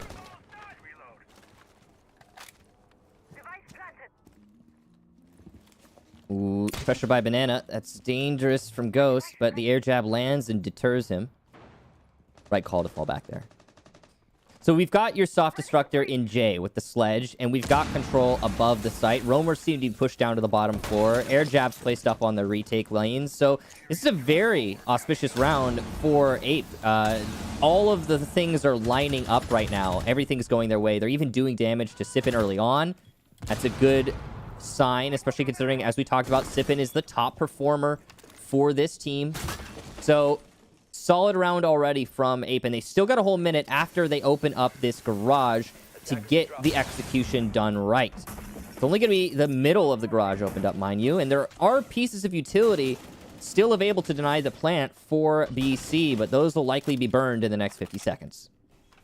And just waiting for somebody to blink right now. Enough damage has been done to a number of players in this lobby, but not enough to claim a single kill for either. So Rudy, playing from far enough back, he's got 2 more canisters with 40 seconds remaining, but he seems quite eager to toss them out. And his position is being watched by Forrest above. First kill is going to go to Ape as they take out Ghost, so they'll have an advantage, but there will be many joining in short order, and Forrest might actually be one of them. He deals a sizable amount of damage, but it's Yaga actually that's taken out first. Callout finds his 3rd kill of this map. Melted finds his 2nd of this round, and with that, it looks like some cleanup work from Ape is in order. But the lines of sight into the bomb site being held by Rudy right now. He guns down 2, getting pinged over towards White Van. He needs to have better reflexes than Callout, and he does. More on his shoulders. Jay will trudge on in, and there's no way he's going to be able to get the diffuser. It's the Malusi Banshee and the Yokai drone working wonders, and a quick 2-0 for Beast Coast as they are playing tomorrow. You highlighted it very well there, Parker, at the end. Took the words right out of my mouth. The Yokai drone was the key tool there for Beast Coast in the end, that last round. It was up front by the garage panel the entire round. And even without invisibility, it still went unheeded, unapproached, undealt with by Ape. So well done to Beast Coast. A 2-0 in this series, and they assert dominance in the second map. Yeah, honestly, Consulate breaking very much in their favor. Was not an attacker-sided map whatsoever. It was a Beast Coast-sided map, Michael, in this entire series. I will say this, a disappointing day for Ape. Coming in, I would have said that they were my favorites to take the entire series. Maybe not the whole qualifier, but I did think they were going to be able to make it past Beast Coast today, especially with the way that Beast Coast has been playing somewhat recently. Maybe that's me writing off Beast Coast a little bit too early, but boy, oh boy, not exactly the results that Ape wanted. That said, we'll throw it to the analyst desk. That's it for Kix and I today. We still got one more matchup with Blue and Stokes, but we have the analysts first to break down our first match of the day. Thank you so much, and great casting in Taro and Kickstar, but yo, a 2-0 to make a statement of the day. First game that we have here in the qualifier. That was fantastic. Beast Coast went all the way and showed Ape why they're the ones that belong to go against Disrupt Gaming. But fellas, Jacob, Jesse, man, what did you guys like about this matchup? They were a lot more aggressive than I think they showed through the majority of Challenger League, but the thing that they did in CL when they played against Ape before was beat them. It wasn't on Consulate, but we already have a record of Beast Coast versus Ape, and it went the way of Beast Coast in both series that they've played against one another. So really, this just follows historical trends for me. Yeah, I think that this was a really interesting Consulate that we got to see here. You know, the bans were very unorthodox compared to how we usually see Consulate played. Allowed that top floor bomb site to get showed off a little bit, and I think overall Beast Coast adapted a little bit better. You know, the way that they played this map was certainly impressive, and it shows that they had experience with these bans and they really knew what they were doing, a lot more so than Ape. I think that the better team won here, and I think that they can be very happy of how they played. I'm going to be honest, fellas. The way Rudy played down there in Kitchen and was able to hold it back. I mean, I thought Ape was supposed to take that. I thought that round was theirs, but Rudy and the rest of Beast Coast, they went off. It was amazing. But let's talk about the matchup. Jacob, you said earlier on, before the game even started, you needed to see somebody step up on Beast Coast. And a few players did that, right? I said that because a lot of players on Beast Coast have about the same stat line. There wasn't somebody who was really jumping out at the forefront or had like a crazy record or crazy KD comparative to the rest of their teammates. But what did we see over not just Consulate, but also on Oregon? Two players in particular stepping up in a big way, and that is Ghost and Sippin. Both of them were on roam as often as they needed to be. They were finding frags on attack, and when it came down to it, those two in particular continued to make differences round after round, whether it would be getting a kill within the first minute, or sorry, 30 seconds to a minute, even something as small as that, or going all out, especially like we saw towards the back end of Consulate. All it takes is just those little minute improvements, and Beast Coast definitely finally had that power duo that we were looking for. You're right. Now, you brought it all the way back to map 1, and Jesse, I'm gonna do the same with you. Map 1, okay. We saw both of these teams, especially Beast Coast, kind of not do too well on attack, but this time around, you kind of like some changes that went on with their game plan. Yeah, I mean, again, last time I focused a lot on the ban from Ape being Zofia. This time the ban from Ape was Ash, and it sort of accomplishes the same thing, right? Instead of taking away 2 clears and 2, explosives, you're now taking away 3 explosives because of the new changes to Ash, which is still a big problem when you're going up against a utility dump heavy hold. And there was less utility dump holds on this bomb site, but there were still a lot of them. And I thought that we saw Beast Coast just adapt to that a lot better than what we saw from Ape. You know, when they were attacking on those garage bomb sites, for example, they couldn't clear everything. You know, you don't have the amount of flashes and explosives that you need to get rid of the magnets, the ADSs, and then still destroy the Banshees and the deployable shields. You just don't have that utility.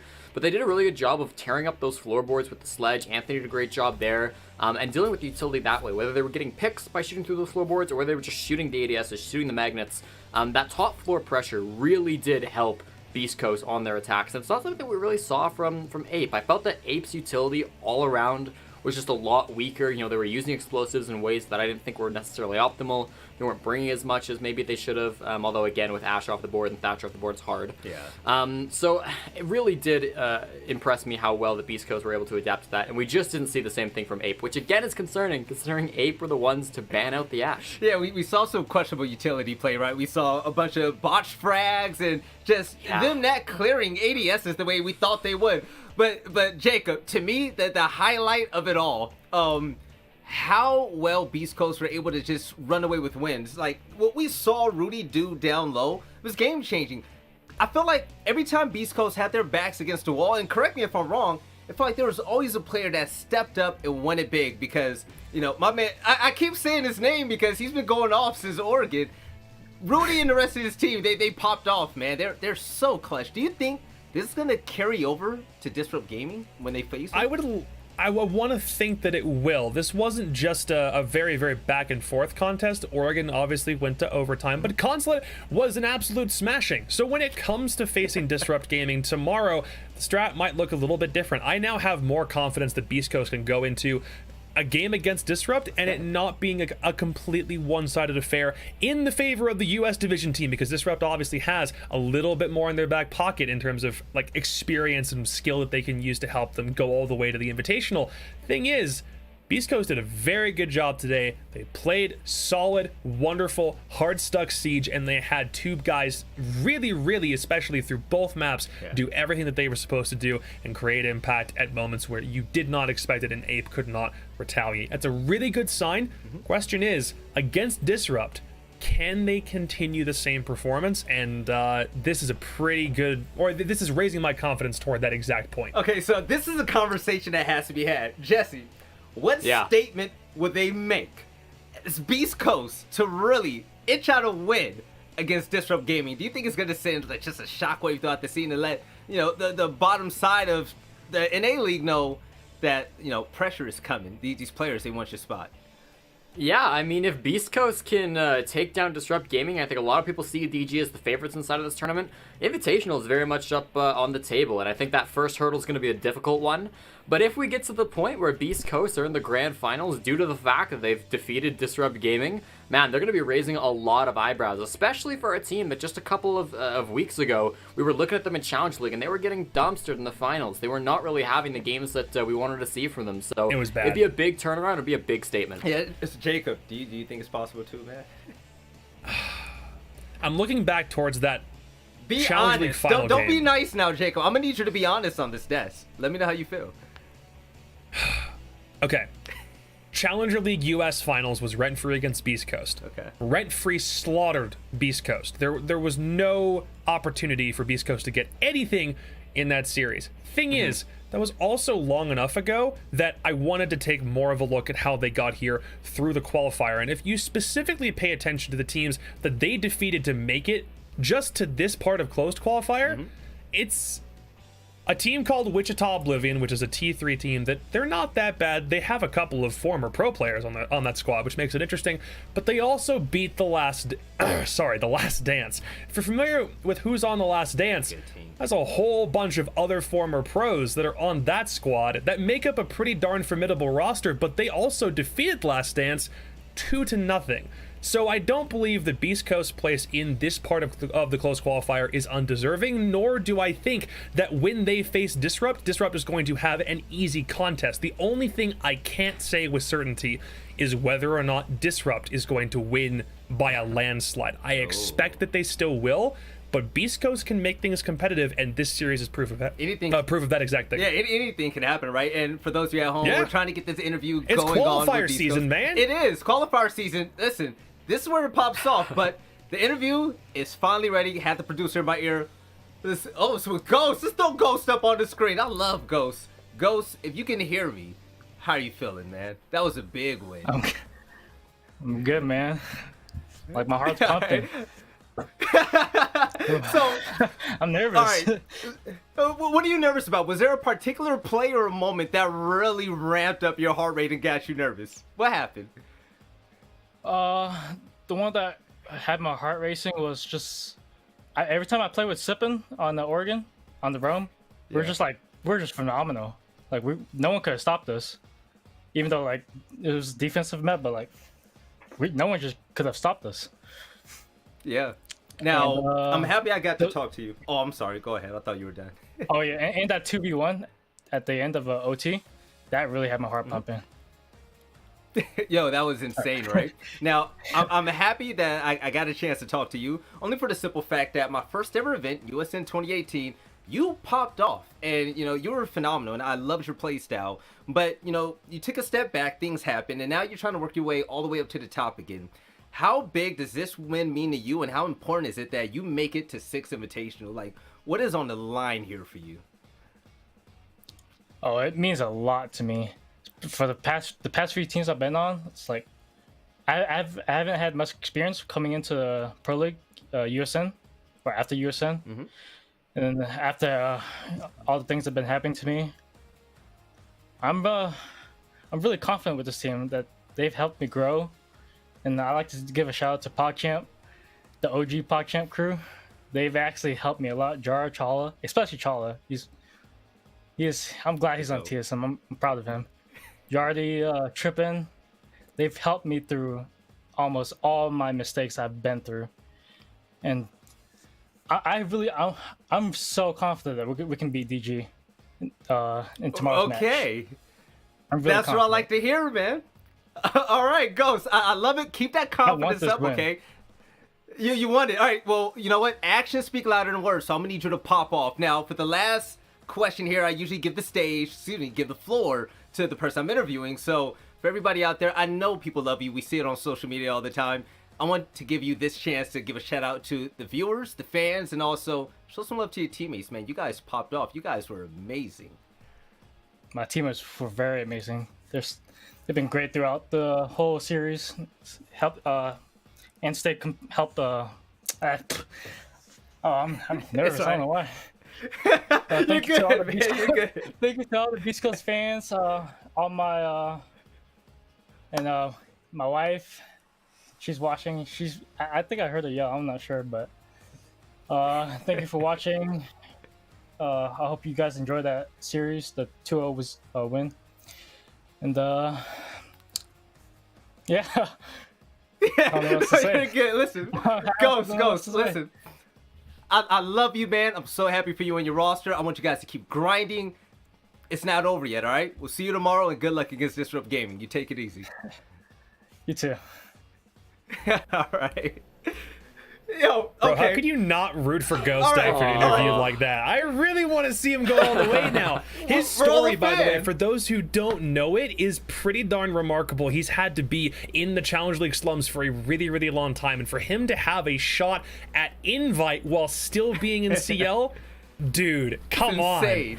And the thing is, he was never a slouch. Like my first event, I No, believe it absolutely was, not. He was Yeah. he had the second highest kill per round rating, which was ridiculous. I think it was 1 kill a round, which averaged out in Rainbow Six.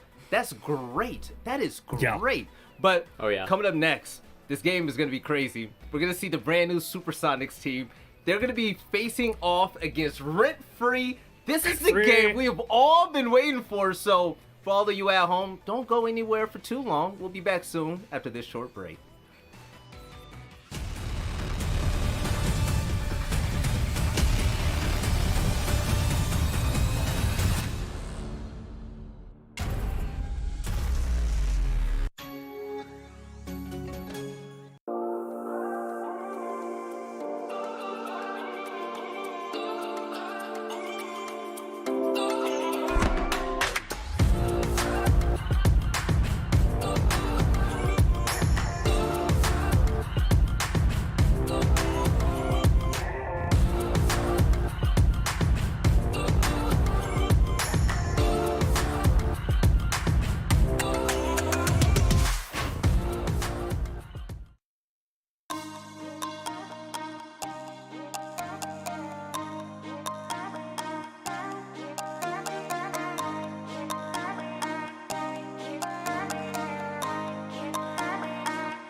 Back to the 6th Invitational 2021 qualifier, and I'm gonna let you guys know now I'm still on the high from that interview. That was amazing, and the reason why it was just so amazing to me and it's still on my mind is the simple fact that these are more than just individuals playing a video game to be, just good or whatever. They put their heart, their soul, everything into it, and you gotta respect the passion. But welcome back to the analyst desk. My name is Veli. Right next to me are my analysts, Jesse and Jacob. And yeah, that's pretty much it. Just want to give another shout out to Ghost and his amazing wife Kat. That was fantastic. But this match coming up right here, Supersonics against Rent Free, is everything you have always wanted. But before we jump into the details of that, I'm gonna give a special shout out to one of our sponsors, Predator.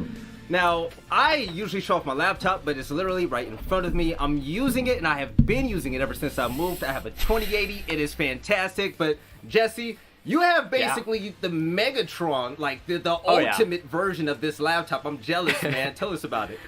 Yeah, I've got the Predator Helios 700. I mean, it's a beast. It's one of the best gaming laptops on the market. And if Christmas rolls around, obviously the holiday season's coming up. If it comes around and you don't necessarily get that gaming laptop you want, don't worry. You can return and sell all of the presents that you got that aren't the Predator Helios 700, and you can go buy one of these. Strongly recommend it. because this thing is really just a beast, and it'll play Siege, it'll play pretty much any game that you give it. Really powerful laptop, and I love it. I use it all the time. Yeah, Jacob, man, you want to show us off your laptop? Oh. No, but I do have a Predator. If anyone here is an NHL fan, if you live in Tennessee, I got you.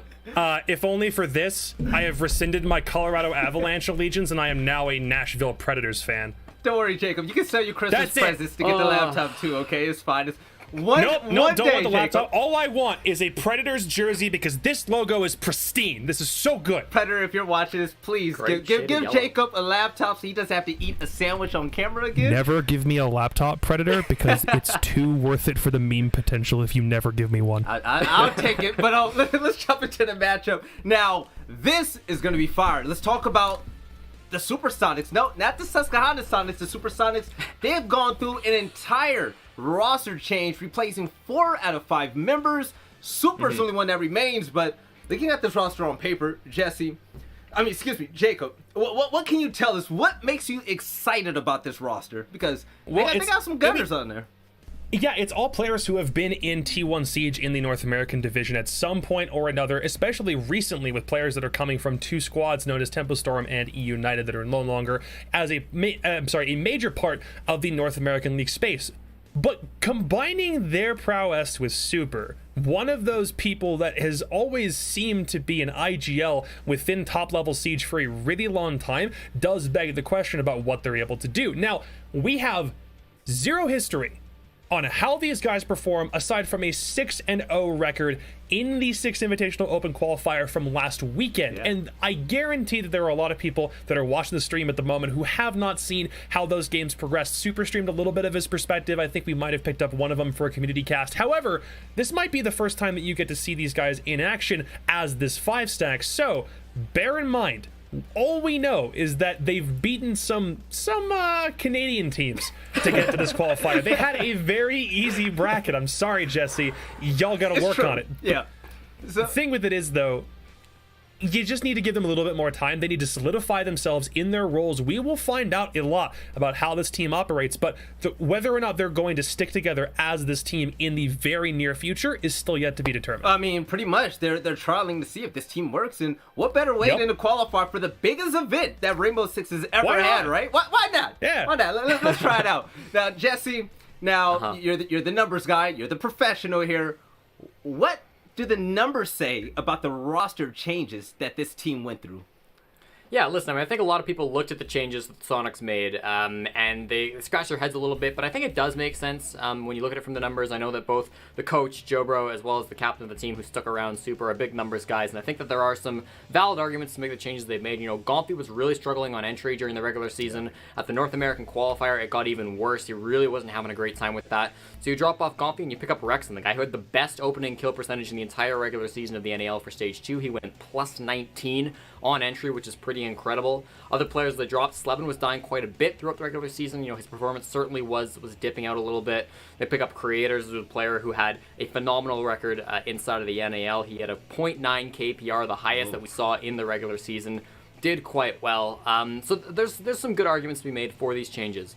Obviously, not all the changes, and the stats-based argument doesn't necessarily hold up. Iconic was one of the best players on this team, who's the only player who went positive during the North American qualifier, and you know, Mr. 1.6, the guy who stuck around these days, is closer to a Mr. 0.7, so there are some issues with the stats-based argument. Yep. But I think these changes were made from a combination of, you know, the players and their sort of their momentum and their willingness to perform, and the stats, and so I'm excited for these changes. I'm really excited. I'm excited to see what roles these individuals are gonna play. I'm excited about their play style in general. But Rent Free, this team, okay, yeah, there's a lot of hype behind the Supersonics, but Rent Free, this is a professional caliber team. Now, Jesse, back to you, man. When describing their play style, their personality, what is the best part about their game? There's a lot of good things to talk about Rent Free. You know, talking about the best part, I could talk about the fact that they dropped only one map in all of Challenger League Stage 2, and the other maps weren't even close. I could talk about that on defense.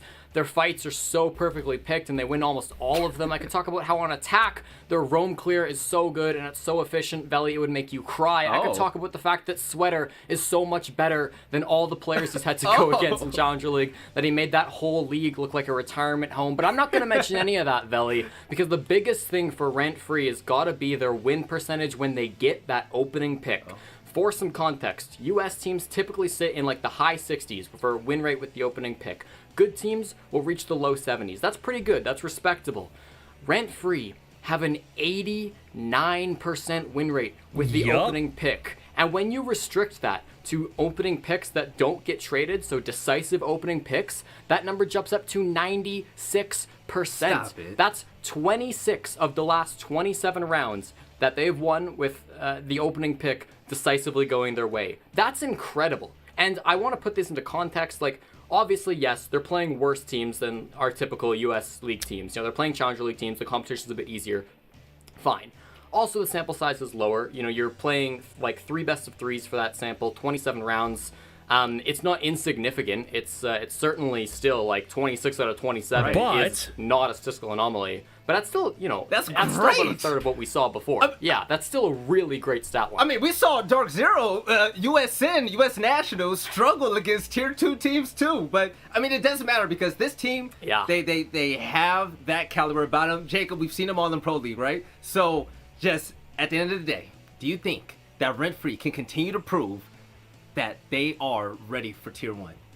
Yes, because this is the most complete roster that T2 has seen in quite some time. The problem is, with a lot of the squads in T2, it's kind of a revolving door of former pro players and other really, really good players who've never been at a pro level going in and out of different teams as they get opportunities. But the difference in Rent Free's case is that this 5-stack of Thomas Drip, Prophecy Sweater, and Filthy have been together for long enough that they haven't had to worry about what happens if we make another roster move. They've been able to solidify their own strategies and the way in which they work together over a much longer period of time than even teams like Beast Coast have, because they only just had to make some changes over the course of the past 3 months. So it's really nice when a team at a T2 level is able to stick together for that long and create as much of an impact as they have. And because they are the winners of United States Challenge League for the 2020 season, I don't care how good the Supersonics might be, there is enough star power already on Rent Free and enough previous history to make me think they could literally go all the way to face Disrupt in the grand final of this qualifier. That's a lot of praise. I've never,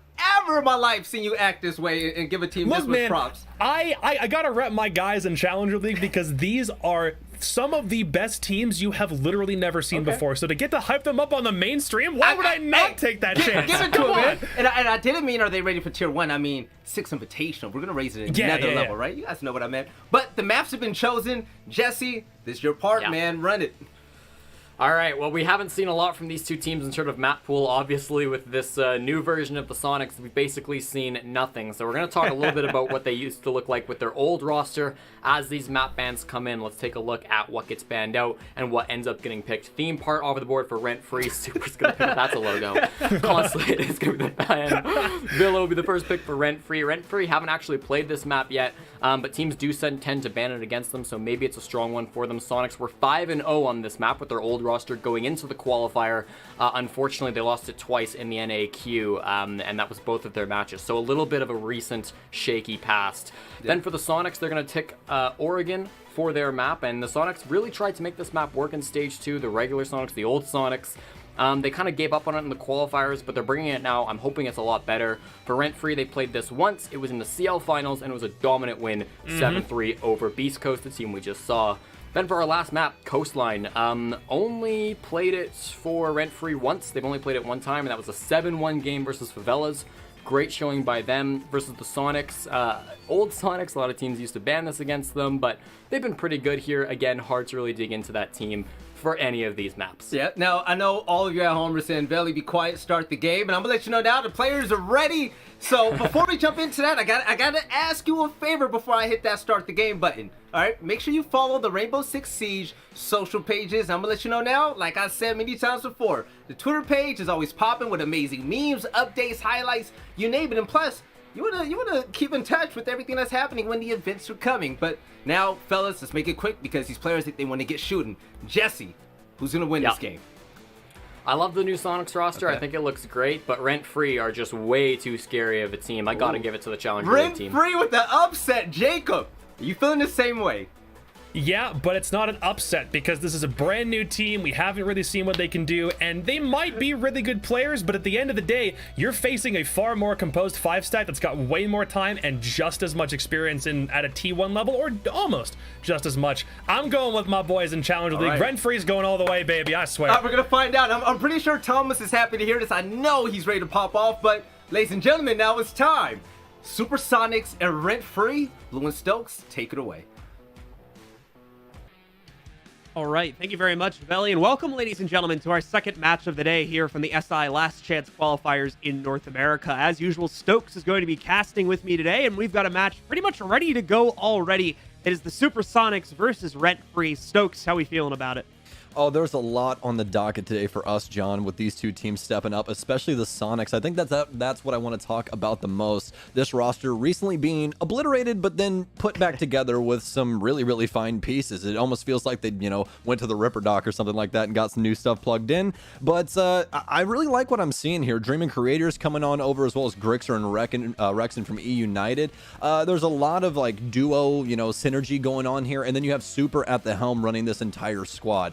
I honestly think that it's going to be a really, really interesting best of 3. I don't fall on either side of the fence when it comes to this. We're going to have to see how it goes. As usual with these matches, we have our community poll. These players were lights out during the actual stage itself, but we want to know now who's going to continue to stand up in this matchup. Is it going to be Sweater from Rent Free or Creators from the Supersonics roster? Go ahead over to our social media channels, notably our Twitter at R6esportsNA, and go ahead and let us know which player you think is going to stand out more in this match. And now with that out of the way, we should be able to get started with things. We've got a pretty interesting map pool, most notably the fact that we're starting out on Villa, which has tended itself to really test teams, especially from a strategical perspective, pushing them to their limits. And this is going to be great for both of these rosters to try and test themselves. After that, we go on to Oregon, and then if memory serves me correctly, Coastline for our final match as well, which should be a really good final 2 maps, especially if we end up going the full distance. Let's get into the bans, though, as the first one is coming up right now from the Supersonics. Lots of history in between these two squads as well. Obviously, the Sonics with a new look, but Rent Free has no slouches on this team either. A lot of grinders here that have been working at Pro League for a very, very long time. Multiple of them on the cusp of success or just breaching right in and then getting kicked back down into Challenger League. So we'll have to see how this series plays out inside of this best of 3, but I really like the map choices that we have along with this. I think this is going to be a very, very good litmus test to see just how strong this Supersonics roster is now with this new fresh face. We already have the bans coming in now. Second offensive ban coming in. Already have Habana off the board, and that's going to be paired with Thatcher. So usually seeing the combo of a Hard Breacher along with Thatcher getting banned out, that's going to stay the same here with Habana being the primary choice to take out as the Hard Breacher there. So despite the new patch, things staying somewhat similar to what we had been seeing in the past months there, with obviously a slight variation coming on to this. Now this is a trend that we've seen skyrocketing in the bans recently, and this is the removal of Valkyrie, which is starting to happen more and more and more as she's become a more popular ban over the past couple of months. A lot of utility provided by her in the intel department. It's very annoying to deal with and often bothersome to look for, so better to just get rid of it entirely is the choice that a lot of teams are now making. And finally, Goyo will be our final ban. There's going to be twice today that I've seen Goyo banned out on maps. That's more than likely just leaning towards that shield meta that we had seen prior, and obviously that's not going to change up too much. Granted, our throwable deniers are a little bit different now, but Goyo still provides those 2 explosive shields that can be quite a nuisance, especially on Villa, where you can set those up for a lot of denial for, the case plant, things along those lines. We're going to be jumping into the map now, folks. Rent Free on offense, as well as the Supersonics on defense. So let's see how they play this out. We're headed towards Aviator Games first here with a pretty rudimentary lineup. We're going to have Wamai and Jaeger off rip as well. Perfect sense to see the Goyo getting banned out here. So many sites where he can find a massive amount of use and a massive potential for delay from those explosive shields. So this first site, we're going to see an example of just how much he could have been impacted pretty heavily here, of course, with his removal from the pool now. The 6-pick into a Dogami there coming in from the attackers. So Thomas is going to shuffle that in and potentially bring a little bit of extra intel game to the table for this team.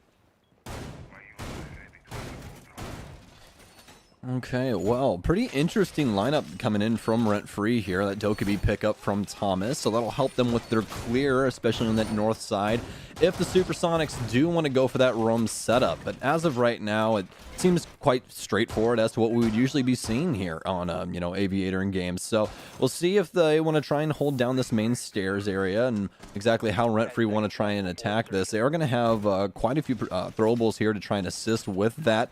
But obviously with those recent ADS changes coming onto Jaeger to where it only captures one throwable per 10 seconds, that's going to change up a lot of what happens around this main stairs area.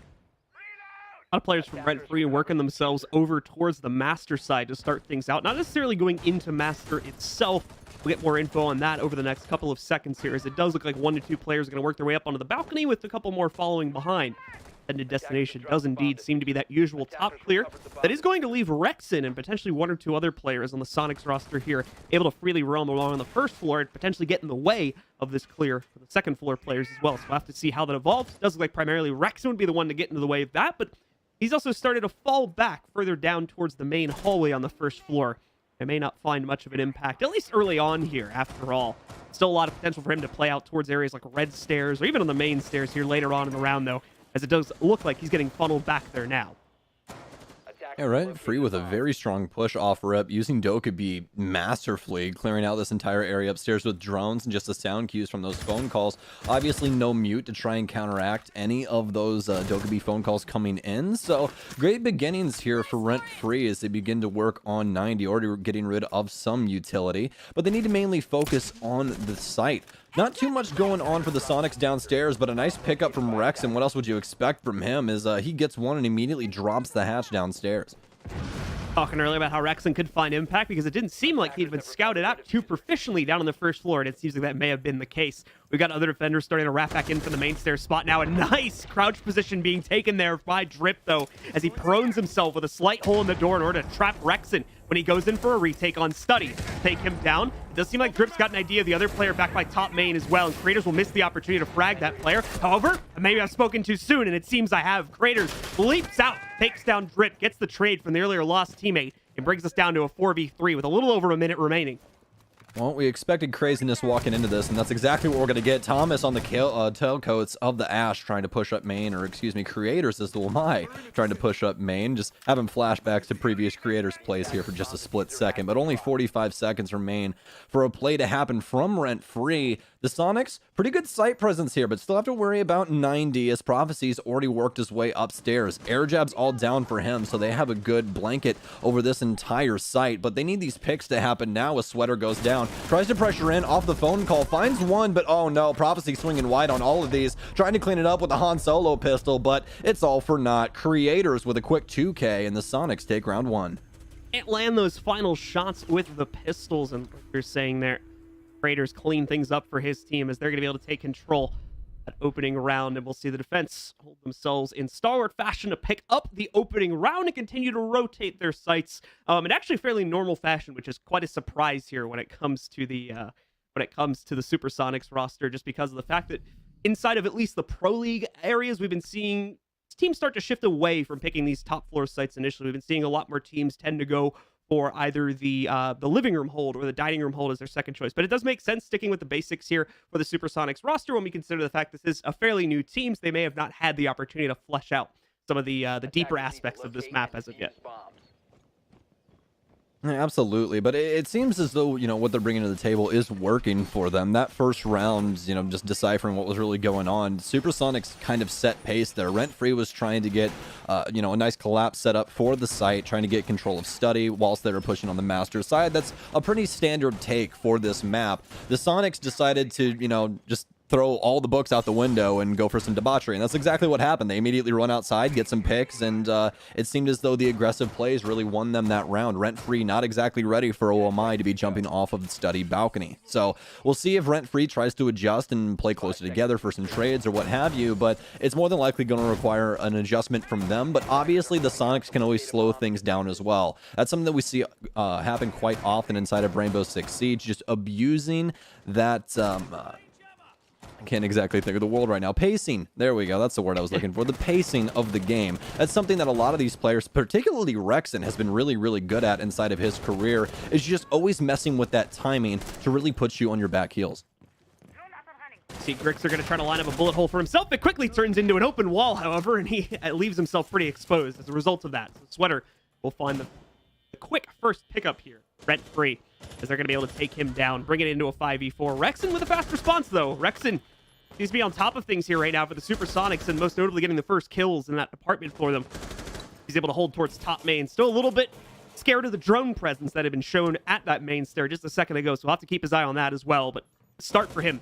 A good attempt to hold off the push from rent-free. However, just as I say that, Prophecy gets another very nice pick against Craters, who was just barely peeking the gun vault.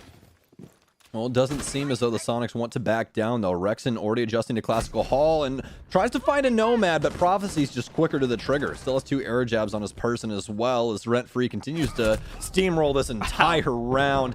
Very, very quickly dispatched from Rent-Free as round 2 goes right into the back pocket.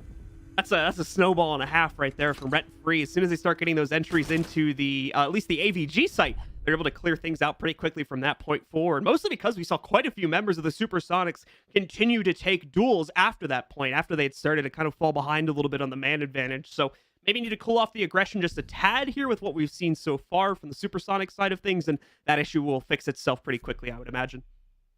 We'll have to see how it goes. They feel as though they can adjust things. They're immediately going to go back to stat. We might see a 6 pick come in here, but it doesn't seem to be the case for Grixer, so he'll lock things in. So we're sticking with the Melusi, Legion, and the rest of the lineup looking quite similar to what we had before. So just mostly leaning on trying to slow down the entries from Rent-Free, but obviously the last time that didn't work out so well. It seems as though Rent-Free really wants to lean on Thomas's utility with these phone calls from Dokkaebi to clear out the map initially, get their entries into the building, then start working those picks. They've done a very, very good job of it, and that's usually the tail of the tape for them as well. You guys heard about Jesse talking about it during the analyst desk. These guys have some of the highest percentages in winning rounds when it comes to having that opening pick. So if the Sonics slip up, it's more than likely going to be an RF round unless they're able to battle back. And I think that's exactly why we see the Sonics being so aggressive on this refrag game.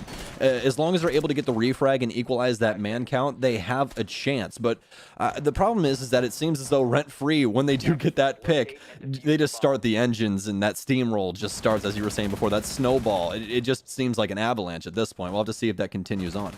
Very much the case. More importantly, we want to see how the Supersonics try to handle the follow-up here, most notably at the beginning of this third round, because like I said, a little bit of aggression being shown from them. Not that it's necessarily a bad thing, right? Teams often have to adjust. It's one of the finer points of Siege is how aggressive as a team you do want to play, and Supersonics may have extended it just slightly too much from that last round, so I'm curious to see if they try to pull it back at all. It doesn't really look like that's going to be the case from what I'm seeing, though. Creators and Grix are still with a very strong hold onto the inside of the old site that they played back in round number 1 over here in AVG. Grixer will get spotted out by a drone right there, but that's not going to be too much cause for panic as he still has that whole room under his security. But just like that, Prophecy, once again, I think he was the same player to get a kill on Repel from here in the last round too, finds that bullet hole, takes out Grixer, and it's Rent-Free with the opener yet again. Bullet holes are all fun in games until you realize that there's a lot of ammo in everyone's pockets. So more and more often that you do those bullet holes, the more often you're going to get shot in your face through a random wall. And this has been twice in a row now. In this case for Grixer. Very unfortunate start for him, but now it's time for the rest of the Sonics to step up, and Creators is trying to do that exactly right now, but it's Sweater to win out that gunfight instead. They've cleared out all of AVG. Now they just need to work onto site. Rexen's still alive, and this man's an absolute game changer when it comes down to it. Takes one good opening for him to completely flip around on its head, so we'll see if he can possibly have any impact.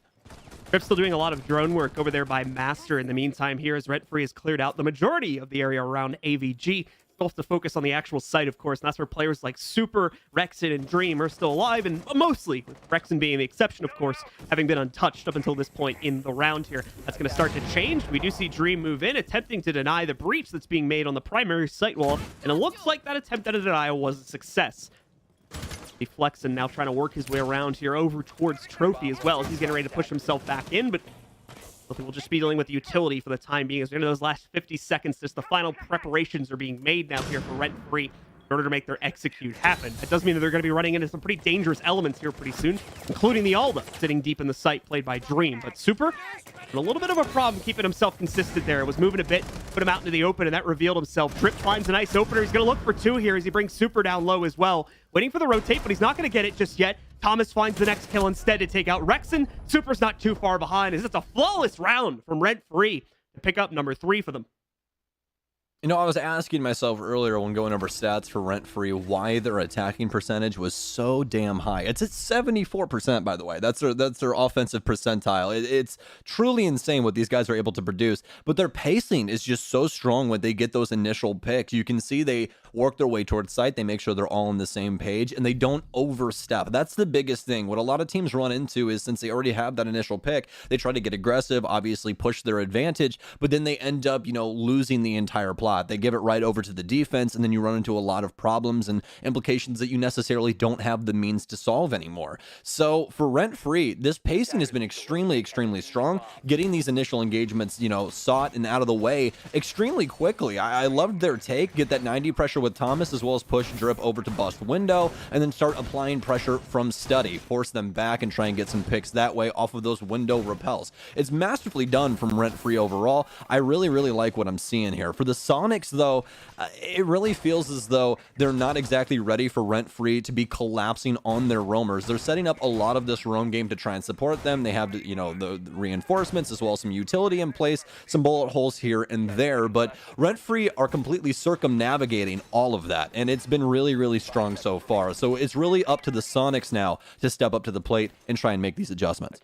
The lineup of players is going to alter slightly, of course, because we've moved back to the AVG site, so a lot more emphasis on this study area here now for the Supersonics to try and hold themselves off against Rent Free. This is so far the only site where they've struggled to win the attack against the Supersonics, so we'll see if something similar will end up happening here as they now have to go back to that north to south clear, assuming they're wanting to attack it in the same fashion they did back on round 1.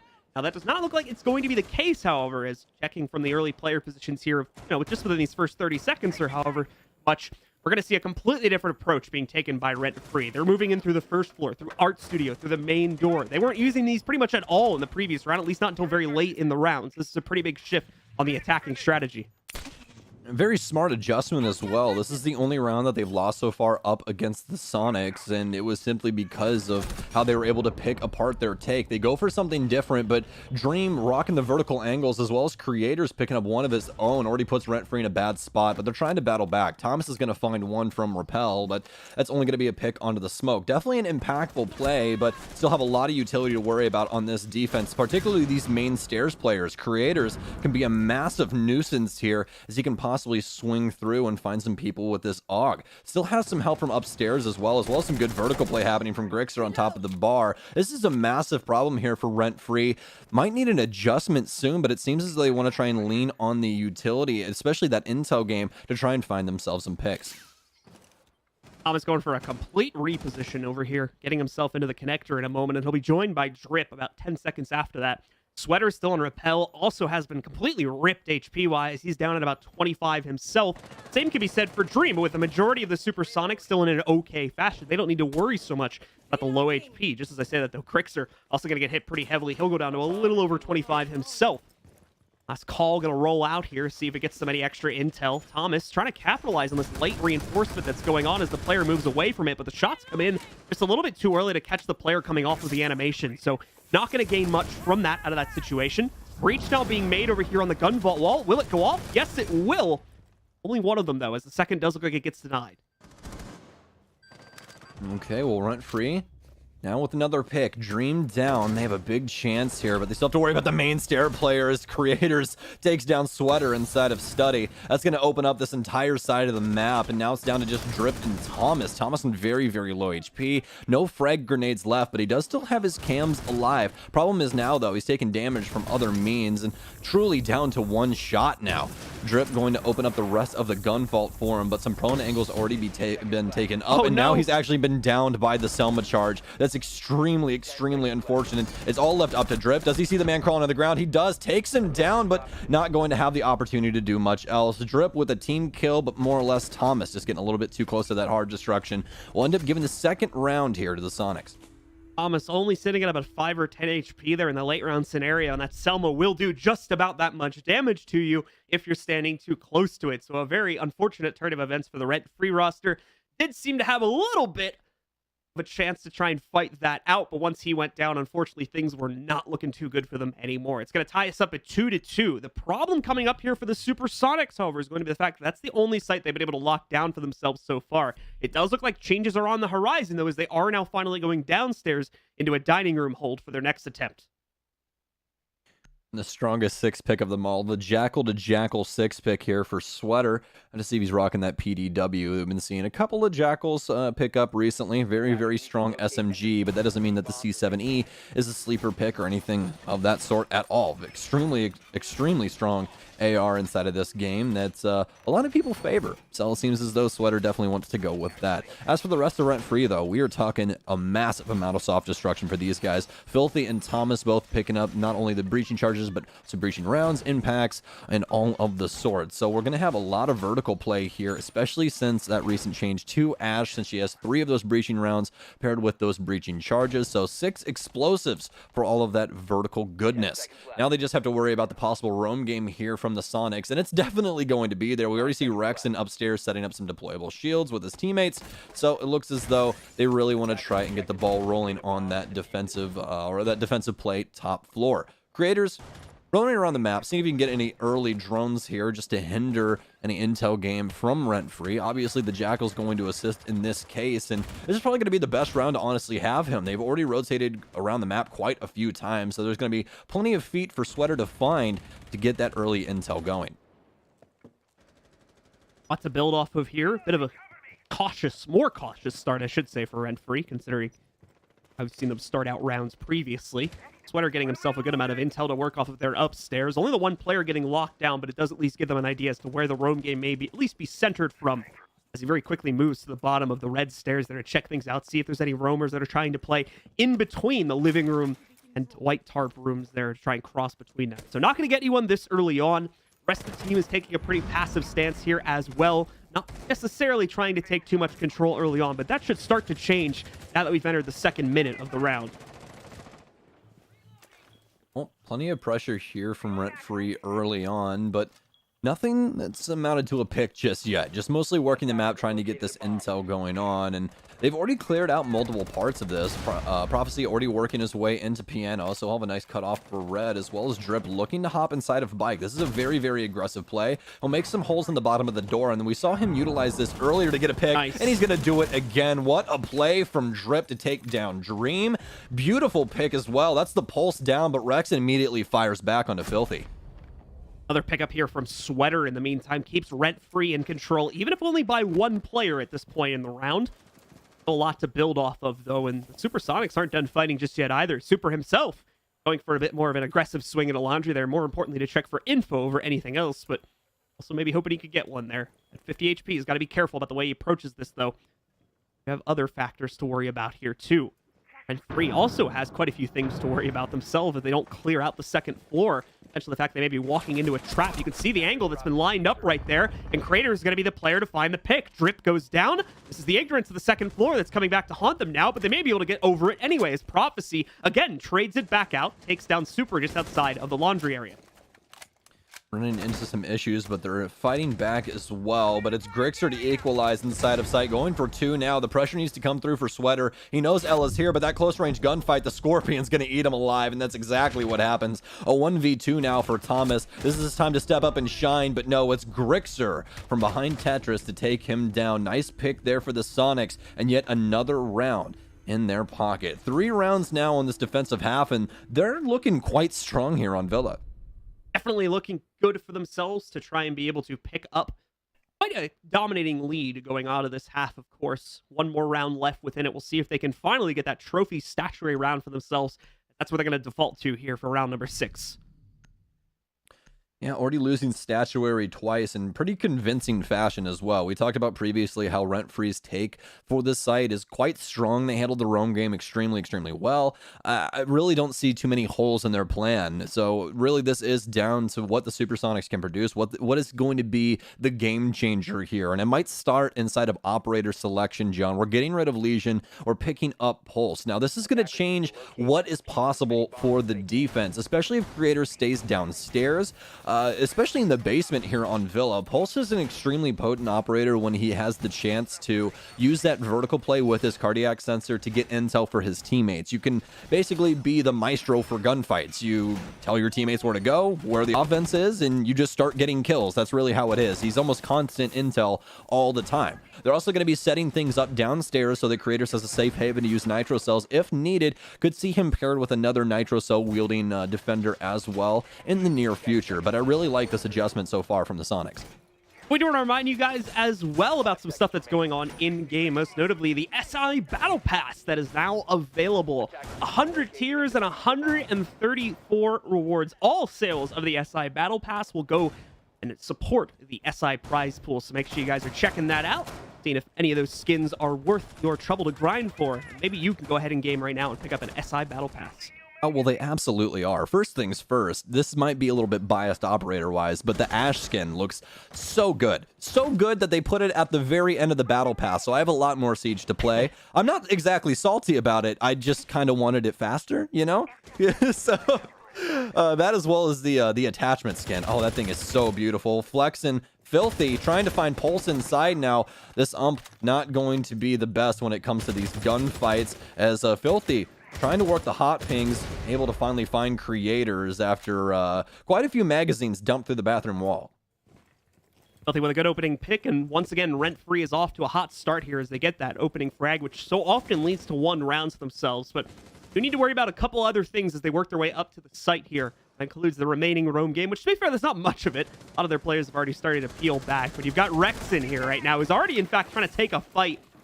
Not sure if it was from this engagement or the damage happened earlier, but Sweater is going to be brought down incredibly low now to a little over 25 HP. After that engagement, Rex looks like he's also going to be called back to just kind of more naturally defend the Astro area now. Here, Grixer, still inside of the master bedroom, is also in a bit of a hot zone here too, but he also quickly backs out when he sees the drone presence moving in, just because they don't want to risk losing an extra player at this point in the round, especially considering they're already down 4v5. Yeah, this is going to be a big issue for the Sonics now as well, simply because they don't have really any intel coming from the Pulse any longer. I mean, obviously the Nitro Cell could have made some impact, but they're mostly stuck on the site. So these initial gunfights and the initial contact points here inside of Master are really going to tell who wins this round. We still have Super inside of Astronomy as well, working in behind that desk, but he shifts on over to Trophy. Sub-minute now, though, as Rent Free still leads 5 versus 4. Still plenty of utility for them to go through, but it's Dream to stop things in their tracks over on the Master Triple Wall, able to impact away one of those Selma charges, in which Drip has no more of. So, for Rent Free, it's all about the funnel. Can they win these initial gunfights to try and bully their way into sight? See Drip again, just scrounging for info here, trying to see if they can get something to work off of it. It seems like they might have just done so off of that previous drone there. Dream missing an opportunity for the exchange and re-peeks into a different angle, losing himself in the process. Rexon finally gets some revenge going here for the Supersonics, but is it going to be enough? That's the question. No, Rexon goes out wildly, swinging into a whole group of the Rent Free roster, causing him to be lost. Super's still alive in this one, though. He's picked up 2 quick kills, and it now goes down to the final 1v1. Thomas trying to clutch it, but he's also dealing with a Banshee sitting right next to him. Super knows he's within range of it. Thomas will destroy the Banshee. Doesn't matter. Oh, Thomas with the scope in to take down Super. Rent Free, get the round. What a round there from Super, but at the end of the day, he's still Allen Iverson. No ring, folks, no ring. Thomas takes him down. Doesn't really matter anymore, but great round there from Rent Free overall. Almost a fantastic clutch from Super. That's what you love to see from the team captain. Things are now tied up 3-3 though as we change sides, and that's a way to, you know, kind of blast things off there. Those rounds were pretty rudimentary all the way up till that last one where the clutch potential finally came out. Just a lot of picks back and forth in between these two and trying to equalize man count. It was either Rent Free that ran away from with things, or the Sonics that ran away with things. That was really one of the closest rounds that we had inside of that half. So we'll see if things change up when it comes to the defensive half here for Rent Free. Again, very solid when it came to their offense, especially inside of those picks, but that's exactly what we expected from them. Just didn't translate as many of those as we initially thought, but also the Sonics, extremely strong early on with that aggression to catch Rent Free off guard, and I really feel as though they're both still trying to figure each other out, right? Like, obviously the Supersonics is a fresh roster. They really don't have an identity or play style just yet. They can still switch things up, and there's a lot of things that are open to interpretation. They've only had so much time together. So for Rent Free, this isn't the fact of, okay, we can kind of watch a couple of VODs and see exactly how we want to play against this roster. It truly is, you know, just trying to figure out, you know, what to mesh with Play-Doh. I mean, you can turn it into anything. So Rent Free is still just trying to figure out exactly how they can handle this Sonics roster, but they're still doing a bang-up job. 3-3 once again. Honestly, with Villa and how it usually plays out, that's a very strong start. Yeah, I mean, coming off the attacking side of Villa with a 3-3 half is definitely a pretty promising start to this matchup. It does depend pretty heavily on how they're now going to rebound it into the defensive half, but if they can get the first round or two here in the defensive half and look pretty strong doing so, those 3 rounds that they got on attack is going to end up being a massive boon for them to build off of here as they try to look for the actual W in the second half. Now, as we take a look over at the Supersonic side of things, a lot of heavy drone work being done, very similar to what we saw from Rent Free in their initial rounds as well here. A lot of investigation going on about the AVG area and the resounding areas on the first floor that are above that as well. A lot of those drones, early ones at least, going to get taken out without really finding much. And so that will be the all clear in just a second here for Supersonics to move in and begin the clearance of at least the AVG side of the map on the second floor. The attacker's bomb diffuser has been dropped.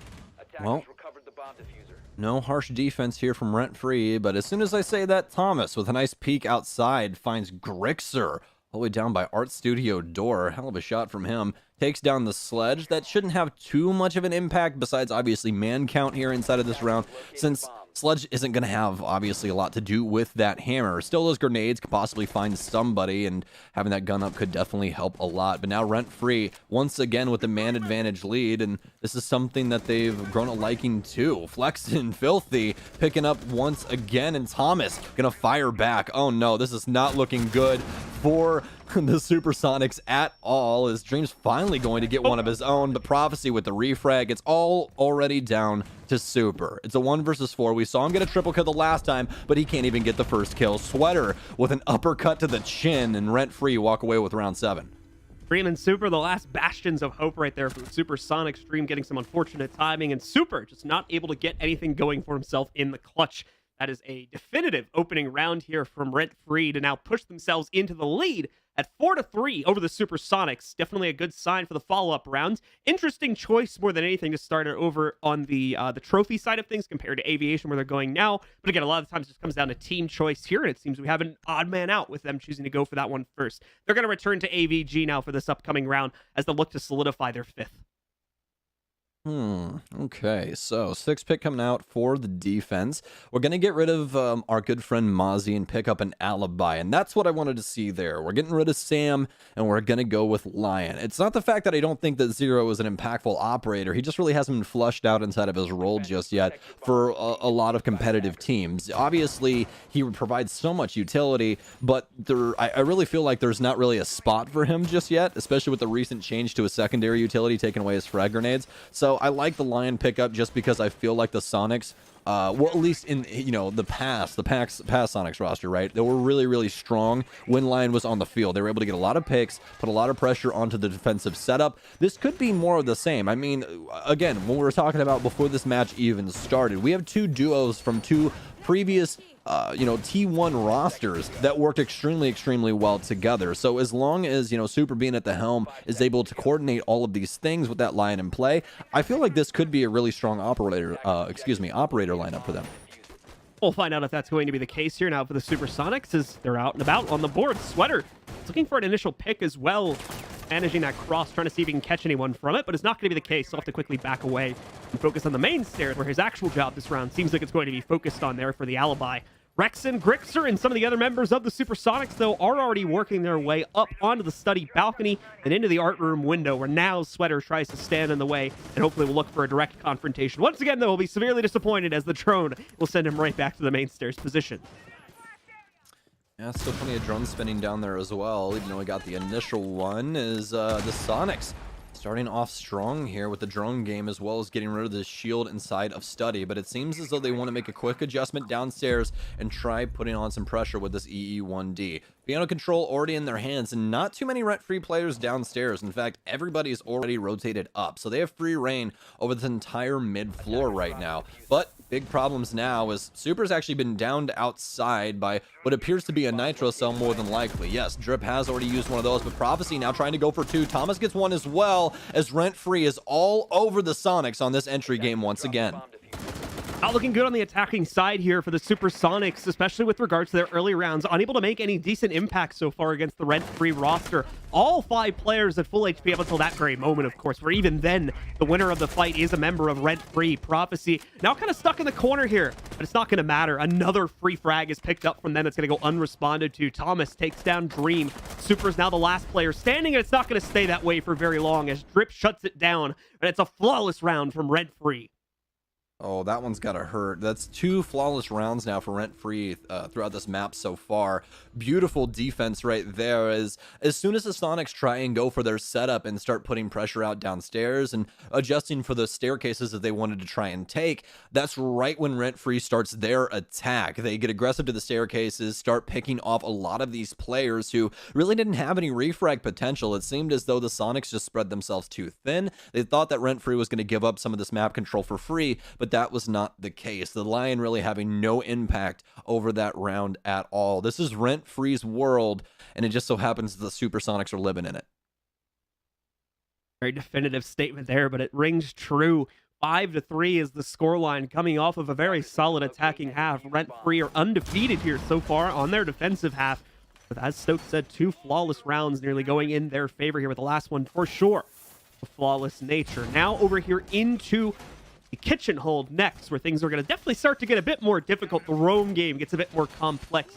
The number of spots you need to watch grows exponentially compared to your standard second floor hold here. So the Supersonics may finally be able to find a weakness for themselves, be able to work a site take finally, and get themselves on the board on their own attacking half. This is just such an interesting game overall, just by the names that are inside of this game. I mean, some of these guys, we've been watching them play for years at this point, especially Drip. I mean, I remember all the way back to when this guy was, you know, making his runs through USN, playing up against the Obey Alliance roster, one of the craziest Oregon games I've ever seen in my entire life when he was teaming with Doodle. I mean, there's so many things that these guys have done. I mean, the 92 Dream Team roster as well with Thomas and Drip. I mean, there's so many things. It's just so much history amongst these two teams as well, especially with rivalries and everything else. So it's just nice to see all of these names back at it once again after what seems like a decent amount of time. It really feels like I haven't seen Super and Drip up against each other in what seems like ages, but I feel like that's this year overall. You know, things for some reason are moving fast and slow all at the same time. So Rent-Free starting things off with Thomas downstairs. He's in piano. He's got the cardiac sensor out on pulse, just trying to find some initial information for this defense so that Rent-Free can adjust on how they need to try and take this. Very, very fast start here for the Sonics. Now having a minute off of the board, and they want to try and battle in for 90. Already have control of AVG. Just need to work their way up into the 90 area and then actually try and focus on getting onto site. But I don't believe that they know that Thomas is downstairs, and this is where they could run into some problems. Nitro cell out, Rexon, plenty of damage onto him. They're ready for the pulse downstairs, but oh no, Creator's a wide shot. Luckily enough, refragged by Rexon as the second EE1D goes down.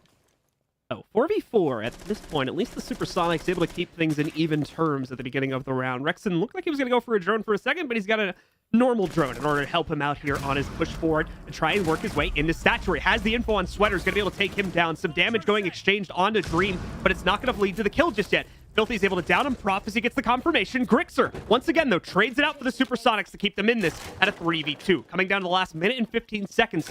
Filthy and Drip do have a moment to themselves here.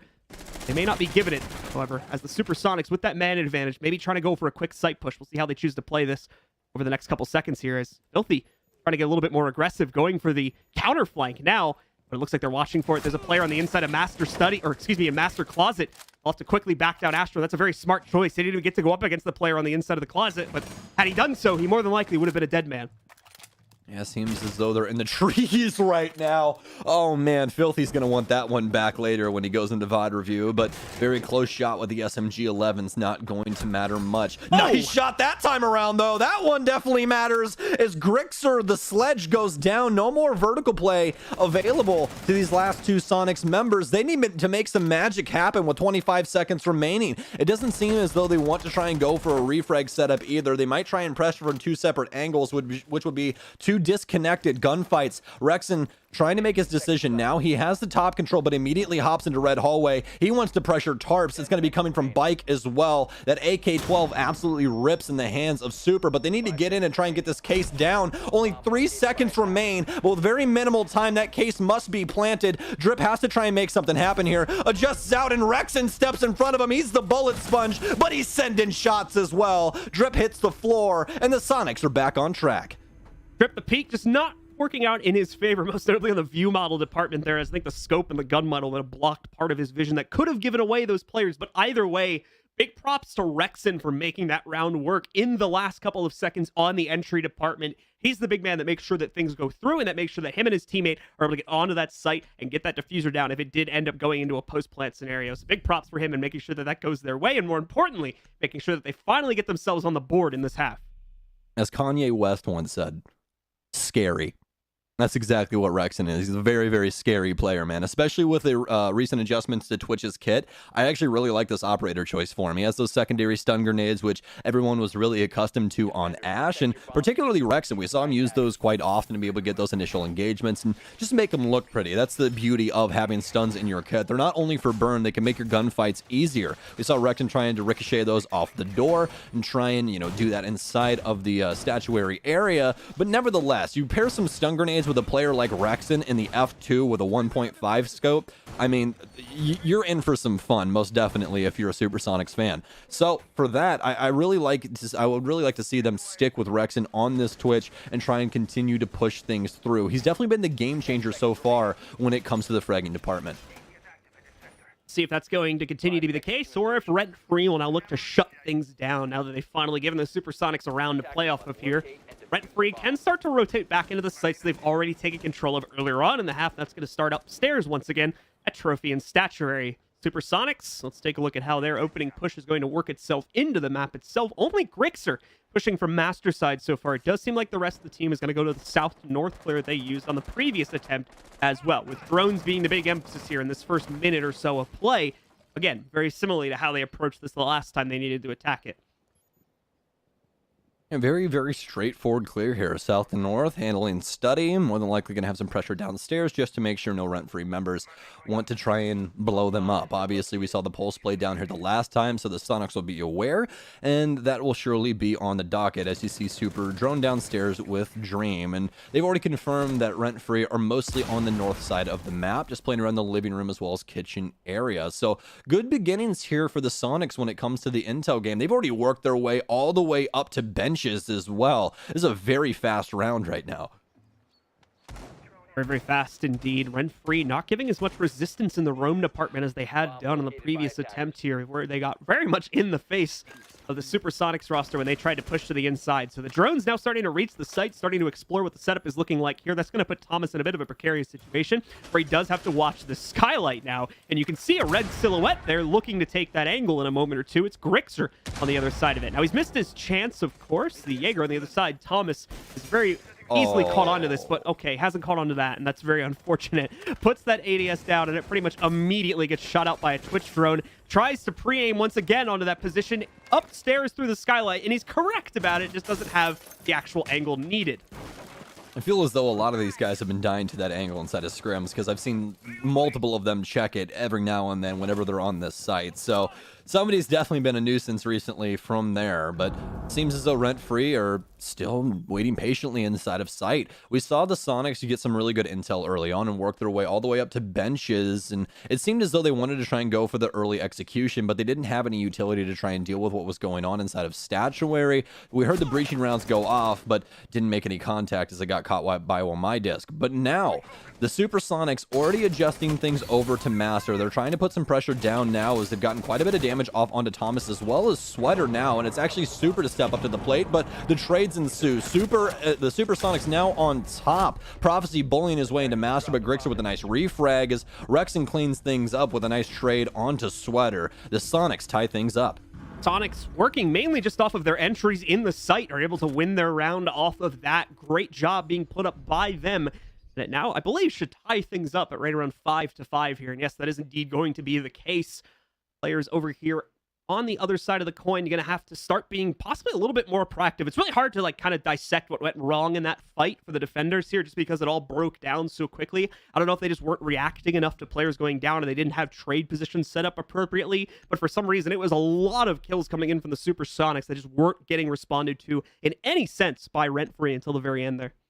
Well, it really seemed as though, especially with how things started off for that round, right? Like we were talking about them getting up towards bench and using their intel extremely well. They waited patiently until the rest of the Sonics members were able to adjust on over to Master to split the attention span of Rent-Free. You're going to have some people deal with the Masters players as well as what's happening on your trophy and stat doors. And once they split that, people are taking multiple different gunfights. We saw quite a few people lit up from the bathroom door. I mean, it really seemed as though Rent-Free just weren't, they really didn't have a focal point of what to focus on inside of those engagements, and that's really where, they lost the plot of the round. The Sonics were able to steamroll them, and particularly Rexon with a really nice refrag game. Once they had the man advantage, all the Sonics had to do was continue to, just tighten their grip. As long as they're able to trade things out, they're going to win the round, and that's exactly what happened there. So great call overall from the Sonics to know, hey, we already got the pressure on this north side. We just need to draw their attention somewhere else, and we know that we can abuse them inside of these gunfights.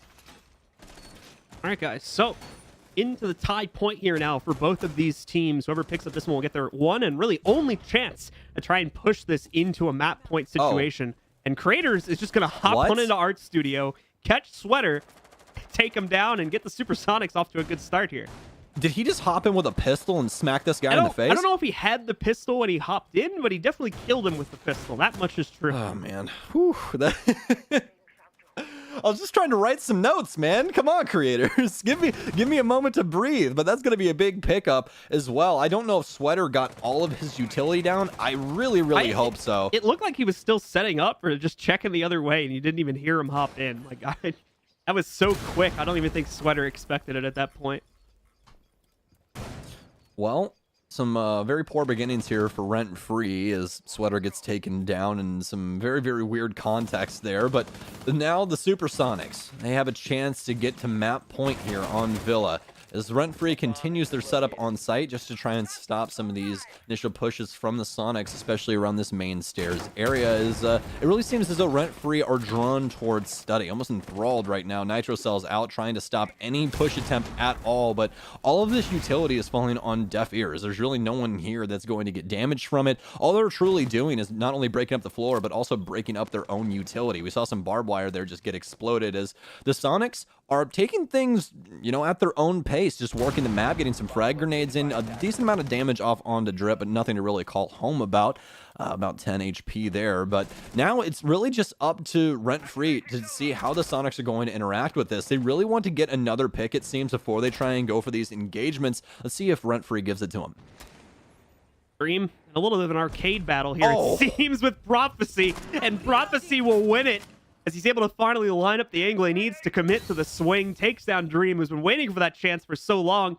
Doesn't even really get to see the head when the swing finally comes out there. He just gets shut down entirely on the hold from Prophecy. Very well played from Rent-Free. Might be exactly what they need to get back into this round. That's going to be another good pickup from Drip, but it is traded by Grixer. So we stay even, now down to a 3 versus 3. Creators, looks like he's ready to move in as soon as he deals the utility on top of the map table, though. Still a bit of delay. There's not any more time for this on the side of the Supersonics. They need to move in here quickly. There's only 20 seconds remaining. Thomas is going to pick off the first player, trying to move in. The second one seems to make it behind the map table and gets a kill as well. That's Super picking up Prophecy. Plant now going down behind the gun vault door with the last man alive. Besides, the plants are supporting this. He's going to go down, though, but the plant also gets down to the ground. However, that doesn't seem to matter. Thomas, once again, clutching it out for Rent-Free. He's going to be able to shut things down with the final 2 kills and pick up round number 6 here for his team. Great attempt there from the Supersonics, but not able to close things out. An amazing cross held by Thomas that could also see through the smoke. It almost created a one-way for him there, John, on that angle, as he could just see the heads of his opponents run into the actual room, and he was able to pre-fire quite often through that smoke, get some damage off as well as a kill. So some really, really strong stuff there from Rent-Free to battle back. It really seemed as though the Sonics wanted to take that in a patient manner, right? They wanted to work those picks, but that was the main problem. Rent-Free were able to just battle out through sheer willpower. I mean, they were just aggressive to these angles, able to win these gunfights, and that's exactly what you expect from Rent-Free. Lean on that mechanical skill, and more than likely, it's going to work you out of some of these problematic issues. So, Rent-Free now in the lead here. Map point for them. We still have plenty of maps here on the docket, folks. Next one's going to be Oregon, so let's not get the cart in front of the horse here. We still have to see if they can possibly close things out here on Kitchen. Great adjustment from them, and a lot of nitro cells in tow to try and support them with this top floor hold. Into our penultimate round here now, or this is actually the ultimate round, excuse me, at least I was going to say, somewhere time. Parker is extremely happy you said that. Penultimate would have been the last one. I did my math wrong there. But either way, going into the final round of regulation here now, the Supersonics have to close this one out if they want to continue this map into OT. Rent-Free, similarly, will have to get this one if they want to actually win this in regulation. We'll see how all that develops over the next couple of seconds. This is going to be a much more difficult round for Rent-Free, though. They've tried to hold downstairs previously and did lose it to the Supersonics. So we'll see if the Supersonics are going to be able to go for a quick repeat, or if Rent-Free will be able to correct their own mistakes and shut down this map. Okay, well, out onto the field now is the Sonics. Their offenses have been going back and forth. We've seen a lot of aggression from the entries, particularly Creators and Rexen, who have got the bulk of the frags right now for the Sonics roster. Dream bringing up the rear as he's been playing Nomad, and quite a few supporting characters, just really hasn't been able to find his gunfights just yet. 2-2 right now. I'd love to see him step up just a little bit more, but that's what happens sometimes when you're on that flank watch. It's either going in your favor like you're thinking, Nate, or things like this happen. But either way it goes, the case of the matter is right now, they've still got a game to win, and particularly this round right now. So if there's any time for Dream to step up, this would be the best moment to do so. Rent-Free still with a very strong defense. We talked about those nitro cells and how they're going to try and support these top players upstairs. So we'll have to see how the Sonics want to try and deal with this. Seems as though they want to try and walk in through Master and apply pressure from both angles. But the problem is now, though, is that Thomas has already read this out with that cardiac sensor from down low. So the Sonics already being known as to what their approach is going to be, what these intentions are, but it doesn't seem as though Rent-Free has an ability to stop any of the hard destruction on the Master triple wall. Boiling down in the last half of the round, and that's where we're finally going to see our first kill show up here. Drip, once again, first on the board here as he takes down Grixer. That's a bit of a dangerous opening kill because of the stat line that we talked about during the analysis desk, and it seems like it might be holding true here. A second kill now found for them. Maybe a third. Drip has to re-engage, though, because he takes a lot of damage from that initial flick there. Oh, and he's actually going to go into a downstate mid-hop into the bathtub, so he'll just lay down there for a minute, think about what he's done wrong. Rexen will pick up the next one here, so it's technically going to be a 3v3 if they can't retrieve Drip. They know he's down, I think. They haven't been able to confirm it just as of yet, but that'll more than likely get confirmed in a second to actually bring it down to a 3v3. There's the confirmation, takes out Drip. A nitro was thrown, but I don't know if it's going to lead to a kill. Thomas is waiting for the opportunity to call for it. No one from the Supersonics has crossed the line just yet, but that'll change in a moment as soon as Rexen gets off that drone. I feel like I'm watching a Jaws movie right now. Somebody's got to step over this, and somebody's losing a limb. It doesn't seem as though it's going to happen, though. Just a little preemptive on that.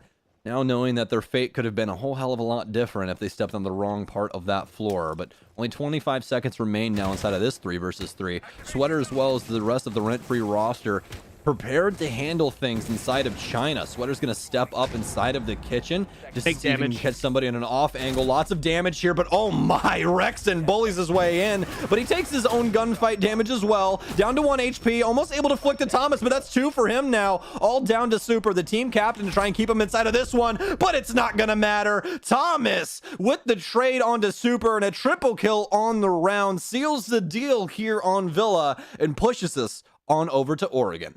Thomas once again coming out in the clutch there on the final round. A massive player from the individual perspective throughout the course of that map, especially when it came to late round plays and clutches. That was his third one just contained within that map where he was able to shut it down, and it gave him a well-deserved MVP there on the screen, even though you guys don't see that. But he topped it out as well at 15-7, with the next highest teammate being Prophecy at 11-8. Really well done by him, and hopefully we see that performance continue into maps 2 and 3.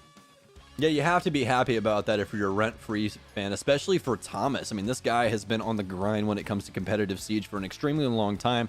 Former professional player as well, and just trying to work his way back up. The 6th invitational qualifier means a lot to these players. But we have Oregon next up, John. How you feeling about that one? Oregon, I think, is going to be even more of a competitive map. A lot less of the restrictions to the roam game, I think, is going to be in play. A lot more freedom going to be given to those defenders in that regard. I think that means we're going to end up with even crazier rounds than we had here on map number 1. But don't take my word for it, folks. It's coming up just around the corner. Right after this break, we'll be returning with Oregon and a lot more action here at the SI Qualifiers.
Here we go now.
Here we go now.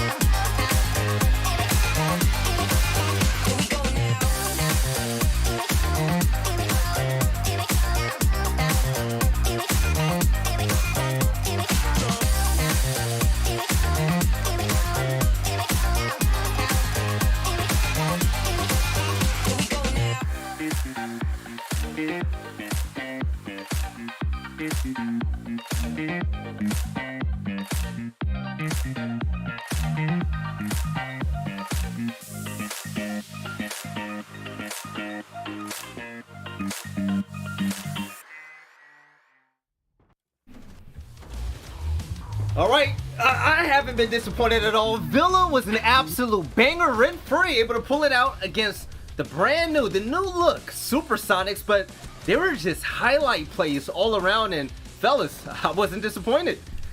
It wasn't, because Villa is probably the most unpredictable map that we currently have in the competitive pool. And when you've got two unpredictable teams who you don't really know how they're going to fare, not only as a squad, but with each other, It makes for a really interesting and entertaining back and forth, and that's what we saw. It was neck and neck all the way up until those last 2 rounds, and then finally, Renfree put the dagger in Supersonic's hopes.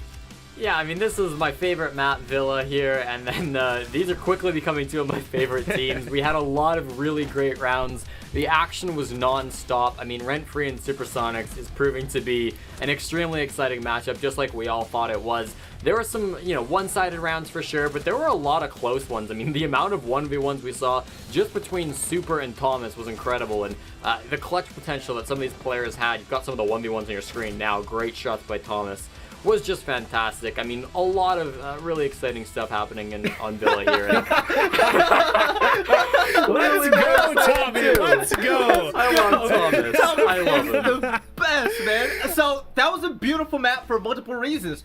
We're now looking at 2 tier 1 quality teams, and from what we see from Renfree, that Challenger League, far from a fluke. These guys, they're professional ready, right? They're ready for professional play. Take a look at Supersonics. This is a team that has just been put together, and they have been popping off. It looks great. But Jesse, let's talk about Renfree for a second. They showed that if they have the lead, they can keep it. What do you have to say about the man advantage that they were able to get and maintain throughout rounds to get this victory?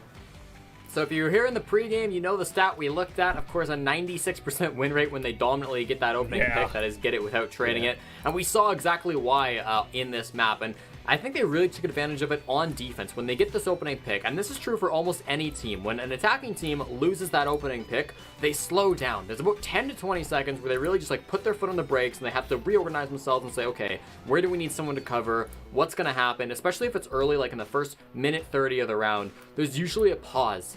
And what Renfree do is they exploit that. When the enemy team goes down, when they slow, they speed up, okay? They really get faster, and Renfree keep on charging. They keep on pushing. They don't give any breathing room to the Sonics or any team that they go up against on that defensive side, and it's really nice to see it how efficiently and effectively and good their communication is to be able to get all of those kills and push coordinated into the hole. Now, Jacob, hearing everything Jesse just had to say, in order for that to happen for Renfree, you have to have an X factor. You have to have a player that stood out to be able to secure those kills and help their team win the round, right? So in your eyes, who stepped up the most on Renfree? Well, it was absolutely Thomas. His 14 kills in that last map notwithstanding, the positions he found himself in and was still able to win were palpable the whole way through. He had several clutch moments and a lot of late round gunfights ended up falling on his responsibility. It was the stuff that he had to take care of, either because he was the only player on site and there was someone from Supersonics who was rushing him, or because he was in a position where he was the only man left standing and he still was able to capitalize. And actually, I do believe I misspoke. That looks like 15 kills for Thomas. Wow. And not 14. The man was everywhere and he did such a good job. But if I can highlight on the opposite side, Rexon on the opposite end of the board was a very consistent fragger the whole way through. I kind of thought Dream fell off a little bit in this game. Grixer didn't have to have the craziest stat line, but the combination of both Rexon in combination with Creators is working wonders for the Sonics. It's just not always every single round like Thomas, where you can rely on him to really produce a clutch if you need it. You're right. Now, looking at the stats, the screen went away, but I remember it. On the side of Supersonics, you had pretty much everybody except Rexon, pretty much around a 50% range for calls, which is really important, right? But you take a look at Renfree, you saw a lot of people 70 plus, 80 plus. I think someone was 90 plus. It was insane. Yeah. So going into map number 2, Jesse, what is something that we need to see? Well, from the Sonics, I think controlling this aggression, recognizing the style of gameplay that Renfree are going to bring out is going to be really important. Obviously, controlling that opening pick is what we've talked about all day long. When those stats were up, there were 2 players, Grixer and Creators, who were in a lot of opening gunfights, and they were losing a lot of them. I believe Creators was 1-3 in opening picks, and Grixer was 0-4. That's not good enough against Renfree. You really need to be able to get control of the opening picks, and what you've got to do that is either on those roams, work together a little bit more, play a little bit safer so that you're not in these 1v1 gunfights, or on the roam clear, just slow it down a little bit, okay? You don't need to take these gunfights, because that's what Renfree wants. They want fast fights early in the round that continue throughout, and those are gunfights that they're going to win. If you're the Sonics, you got to control this pace a little bit better. I know you're a new team, you want to play aggressive, you might not have all of your strats ironed out a little bit, but I think they need to slow things down if they want to take Renfree, because they're playing Renfree's game right now, and they just don't match up. That was beautifully said. So, Map 2 is about to be underway soon. The players are getting locked in and ready. But community question, and this time around, Jacob and Jesse, you guys didn't see the answers. So we asked, both of these players were on fire in their respective leagues for Stage 2. Which one will stay hot in the qualifier? For Rent Free, it was Sweater. For Supersonics, Creators. Jacob, who won? Oh, man. was really yeah, you're close. right. I did not see this result. However, Creators is one of those names that you really just don't pay that much attention to until he kills literally everyone in the lobby. So as far as I'm concerned, it should be Creators. All right, Jesse, you thinking the same thing? I mean, probably because he's got that tier 1 pedigree, but Sweater is better, and that is the motto. So I'm hoping Sweater was able to win All it right, out. well, Sweater had 48%, and my man Creators, 52%. But That's hey, close. Supersonics had to win something, right? They couldn't win Villa, so we give them the community poll vote, right? So Take those where you can get it. right now, Jesse, you and Jacob know a lot about CL. So real quick, this Rent Free closes out 2-0. Is this it?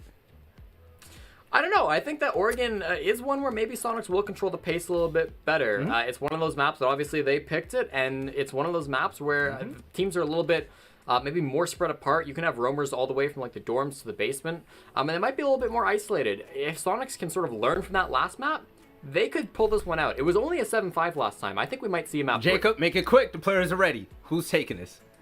It's probably gonna swing that way a little bit, but because the Sonics are Jacob, still time enough out, of a time new out, team. time out. No, What? probably. Who's gonna What? win this, Jacob? Who? Rent Free won against Beast Coast in the Challenge League Finals, and it was on this map, and it was a slaughter. As far as I'm concerned, Rent Free is winning this one 2-0. Let's go, There boys. we go, Jacob. All right, players are locked in already. Stokes and Blue, take it away. All right, thank you very much, Veli. It is indeed time to move into map number 2 of this series now between Rent Free and the Supersonics. With Rent Free taking a definitive stance, especially from Thomas's perspective, back on map number 1 on Villa. It's time to see if they can close it out in 2-0 fashion moving over to Oregon, or if the Supersonics will be able to fire back and get themselves into this matchup as well to send us to a map 3. Stokes, what are your thoughts as we get ready to jump into Oregon? What are my thoughts? My thoughts are I love an opinionated caliber tablecloth. That's what I love. It's fantastic. He's finally stepping up to the plate, putting his opinion on these things. That's what we like to see. But as for this map in particular, I've got to agree. I think Rent Free is walking away with this one simply because of what they did to Beast Coast, and we saw Beast Coast earlier today on Oregon. They're no slouch. So if Rent Free did dismantle them on this map, I've got to go with Rent Free here. Otherwise, I have no merit when it comes to any of these things. Yeah, we'll have to see how that all pans out. Of course, Rent Free individually is looking like the winner to me, but there's quite a few players on the Supersonics that we saw step up at a given point during the first map that I think could also be pretty major factors moving into map number 2. And the first of those players is going to be Rexing, because we saw him showing up, especially on the roam game for defense, having a massive impact for the Supersonics. And that's the first thing I'm going to be looking to see out of this team when they get onto that defensive half. But they're going to be starting on attack here for Oregon. It's time to move into that map, folks. Time to look at the bans here, as you're now already looking at it, of course, and time to see who's going to be unavailable for play on this map.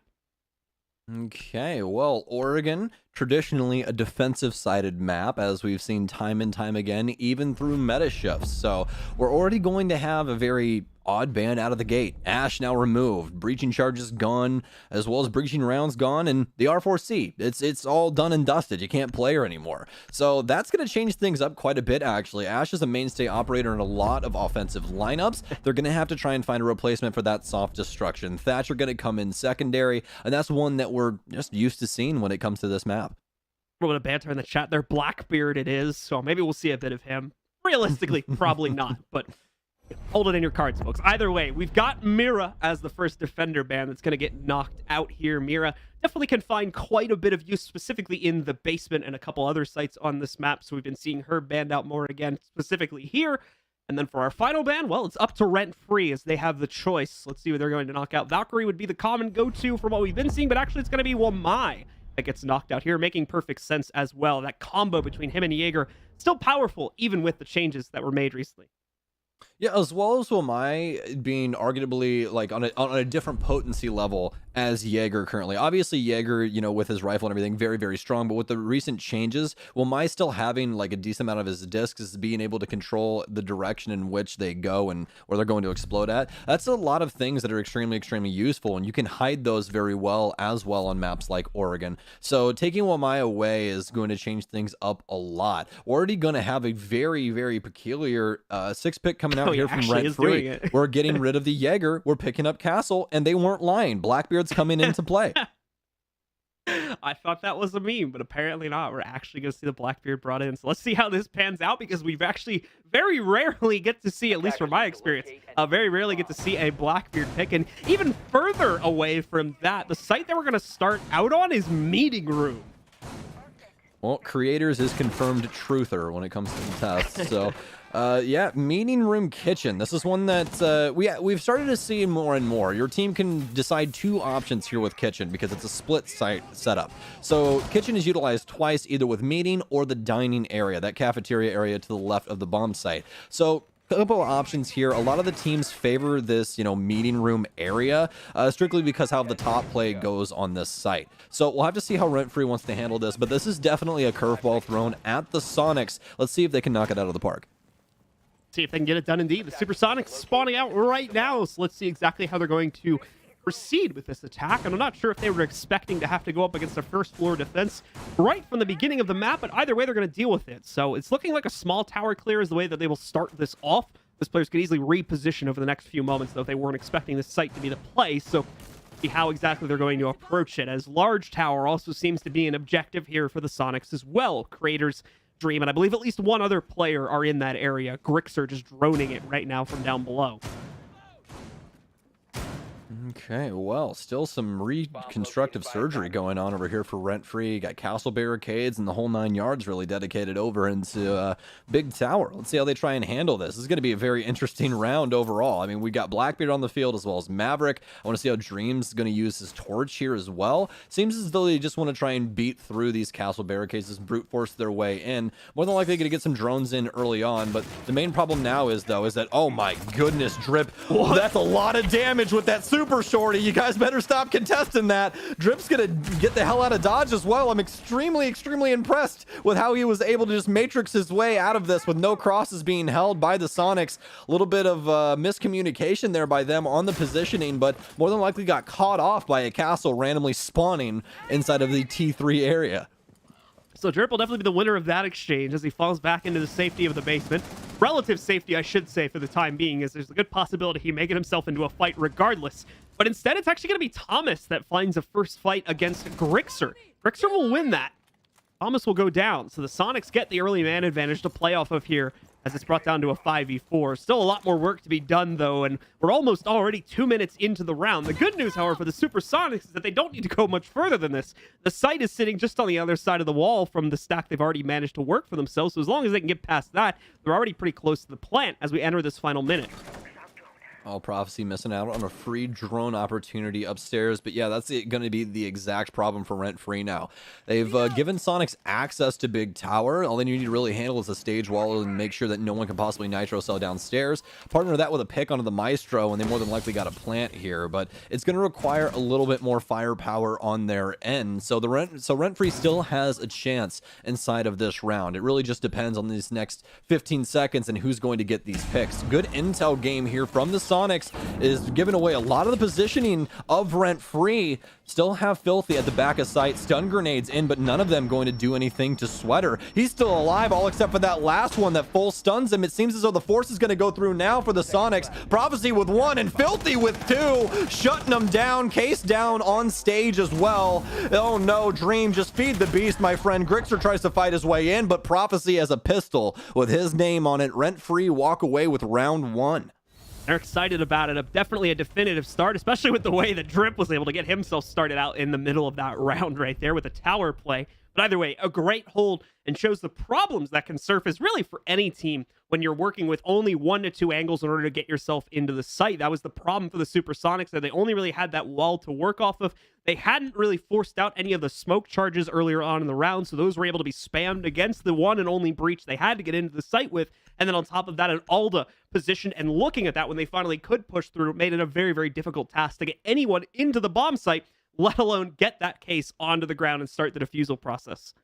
You're completely right. You're completely right in everything that you said, especially the Maestro aspect of that. That guy just water hosed everyone on the stage. It's like he had a water gun. There was nothing really else he had to do. Infinite ammo practically really at that point. Water gun. But... Yeah, one that happens to throw lead. I don't know if you should catch those or not. We might want to ask the Sonics about that one. They'd probably know more about that than us. But nevertheless, I mean, the Alda play there was exactly what ended up winning them that round. It was really based on those initial engagements, and instead of just trying to take some cheeky gunfights, Filthy decided to just feed them the magazine instead, and that's exactly the kind of decision making that you need inside of those very tight-knit executions onto site. So very well done from Rent Free, but overall really, really well done by the Maestro play of Filthy.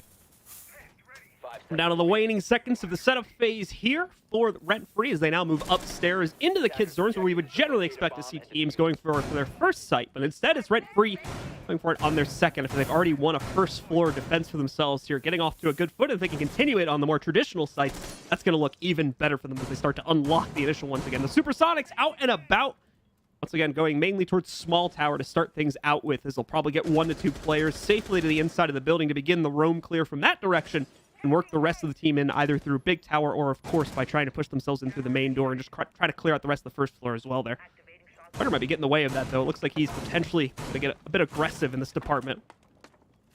Oh, well, it seems like a lot of these drones are working the mid-floor, but nothing downstairs, which would give away Thomas and Sweater, who are now making their adjustments. Sweater on the freezer stairs and could actually catch Rexon off guard here. Rexon's going to check his own angle with the drone. Very intelligent play here, but I don't believe he's going to be able to see the barrel of the gun. They're going to move in, be able to find him, and he's more than likely just going to scurry off back downstairs and try and find some rat tactics on the other side of the map. That's exactly what is going to happen here for Rent Free. Need to lean on that timer just a little bit more. Those aggressive plays, not the best early on when it comes to those 50-50 opportunities. Grixer's searching for any sort of initial opportunity he might be able to get himself and the rest of his team, but Prophecy will look for just as aggressive a response to that as he tries to swing from the inside of the big window bunks here.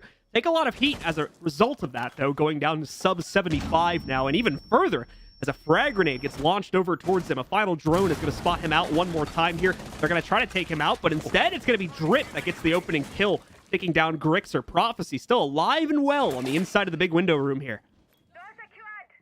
Very impressive stuff so far from Rent Free, able to keep him alive. And as you were saying, a great swing from Drip there to keep things alive on this double window overall. Still have Super trying to contest Jaeger downstairs, or at least inside of the dorms area, but it's actually Prophecy who would be contesting downstairs, as Creators and Rexon are trying to find him, but he's in the perfect spot to hide away from both of them. Stun grenades in now as Prophecy continues to live.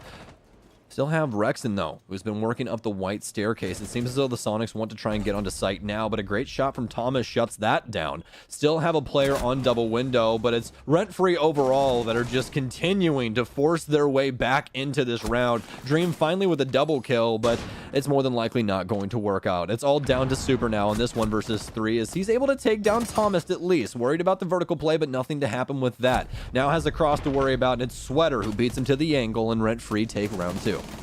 Once again, the early round seems to yield at least some positioning for the Supersonics to play off of. They get what they need to start their execute, but can never really make it happen for themselves due to what seems to be so far an inability to get entries for themselves. Once again, a lot of the focus on trying to get into the site happens from the big window, and to a certain extent the kids' stairs as well, but an overall lack of success on trying to get up the kids' stairs, and the fact that they were constantly being denied access to the big window put them into an incredibly similar situation as far as what they went up against in the first round as well there, and they kind of fell in the same fashion as they finally committed with a lack of time. Not only is this a really, really good game from Rent Free, but it's also just a little bit of not exactly a misplay from the Sonics, but just not playing enough together. This is one of those things where, you know, the offense overall on Oregon is very, very difficult, right? Like this is a very difficult offensive map. But the main problem is now, though, is that they're not really staying on the same page when it comes to a lot of these engagements, and that's exactly what Rent Free are abusing. If any of you guys have noticed, it's Rent Free really getting into Sonic spaces and then changing the pace later on inside of the round, because the Sonics think that Rent Free are, you know, going to continue to try and force the opposition back. They want to get into these aggressive gunfights, but immediately when they slow things down, the Sonics are just left there aiming randomly at the things that aren't going to be peaked. They waste a bunch of time, and then they have to go for the execute in the last handful of seconds, and Rent Free dispatches them handedly. So this has been happening time and time again for the Sonics. It's going to be difficult, especially here on Oregon. They just need to have an opportunity when it comes to their defensive side. I don't think that there truly is a way to all of a sudden beat Rent Free on this defense. It's just get your blows in when you can, try and get these rounds so that your defense has that chance to push you through to either overtime or take Oregon. That seems to be the big thing right now with the Supersonics, is they're getting opportunities to get ahead in the round. They're just not winning them usually when those opportunities surface for themselves here.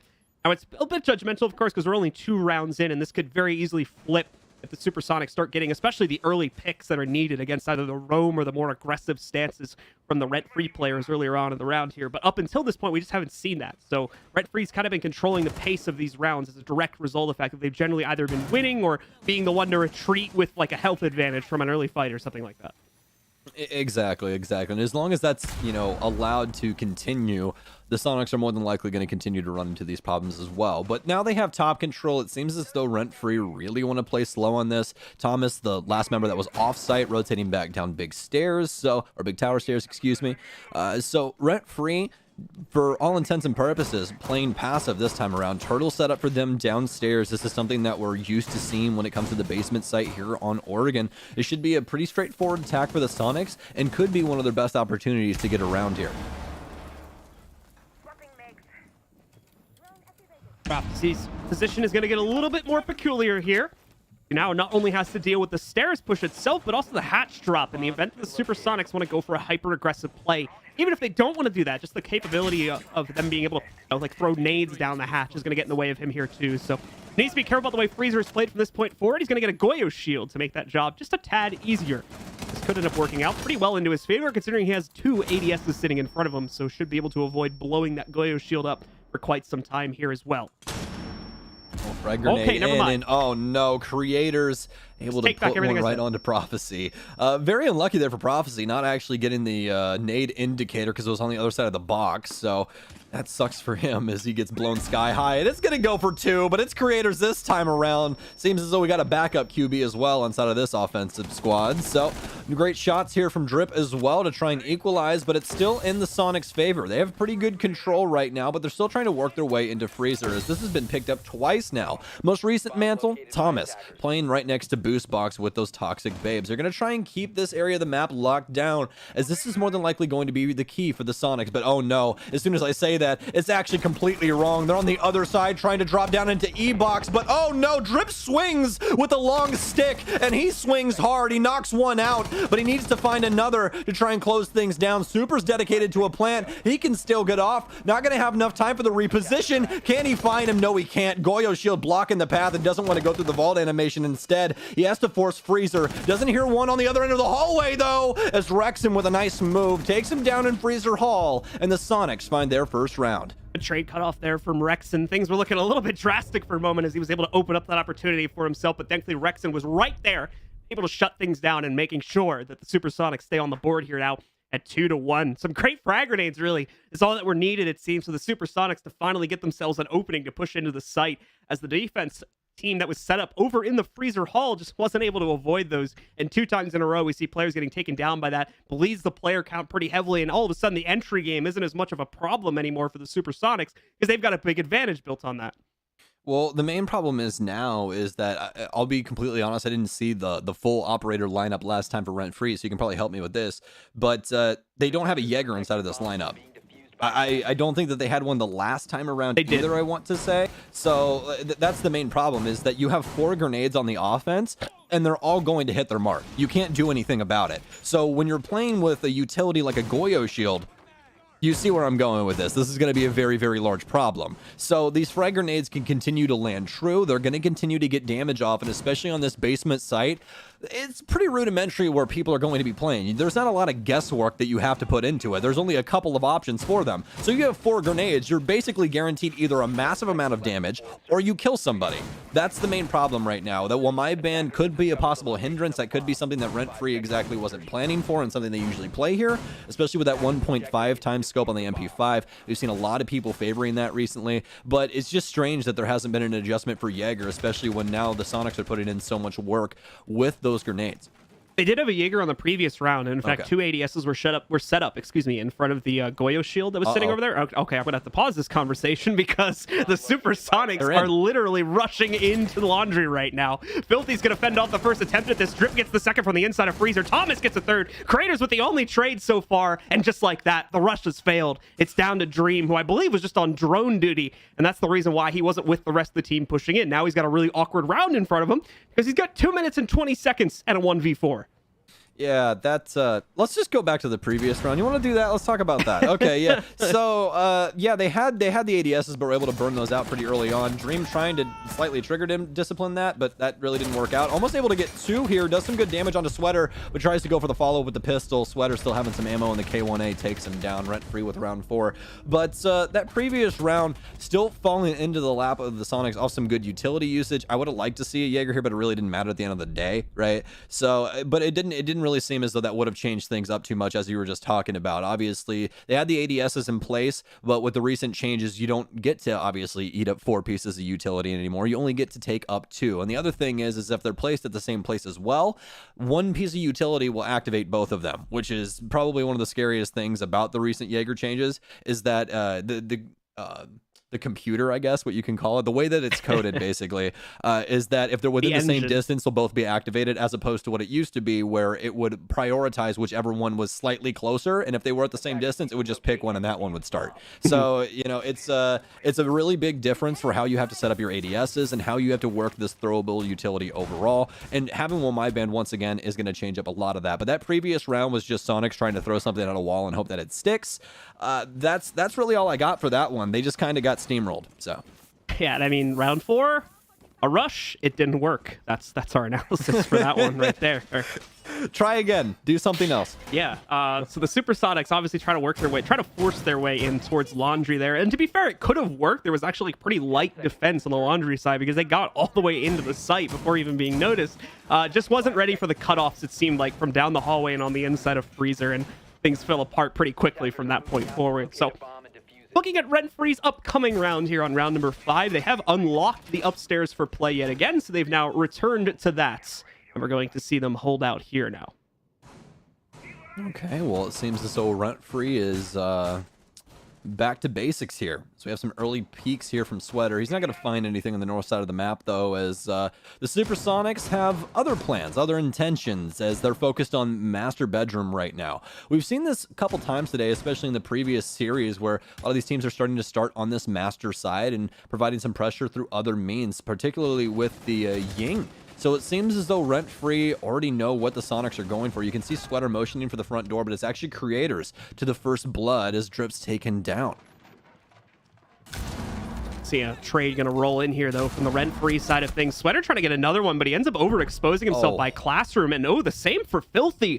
Rent Free really trying to double down on the aggression here in order to get ahead, but in fact, the exact opposite happens. They fall behind in a major way, and the site defense is now left entirely to just the anchors here. Prophecy and Thomas going to have to try and clutch this out 2v4.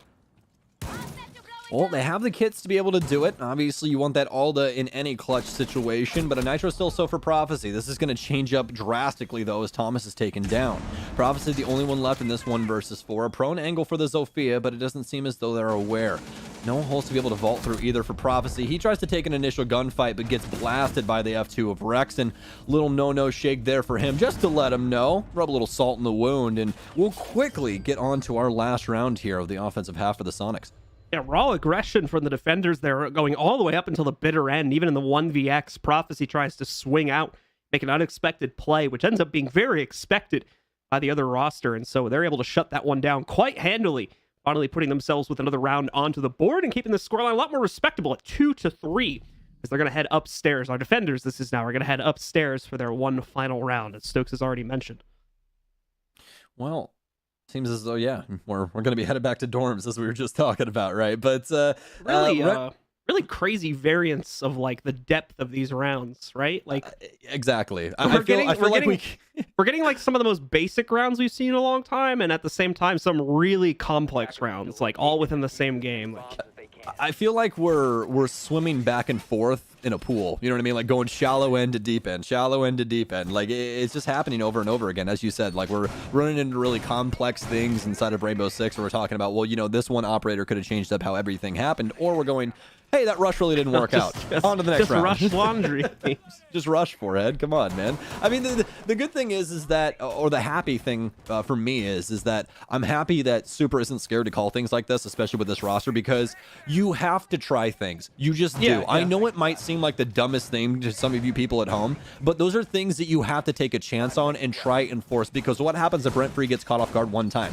I mean, yeah, you went for the 50-50 chance on a rush working, but you got the round, and that could change up how everything happens now in your defense. So there's a lot of opportunities here, and why we see, or not opportunities, but a lot of reasons why we see those aggressive plays happen a lot of times inside of Rainbow Six. Like Prophecy right now, he's getting aggressive early on just to see where the entry point's happening for the Sonics. There's a bunch of stuff that goes into this. It sometimes isn't just, oh yeah, they just tried to rush, or oh yeah, he tried to make an aggressive play. It could simply be, hey, their starting point's over here. I got 3 drones and I fell back to the middle of the map. There's a lot of different things that go on with those different pacing points inside of Rainbow Six, and I think that's exactly what was perfectly, you know, shown inside of those last handful of rounds.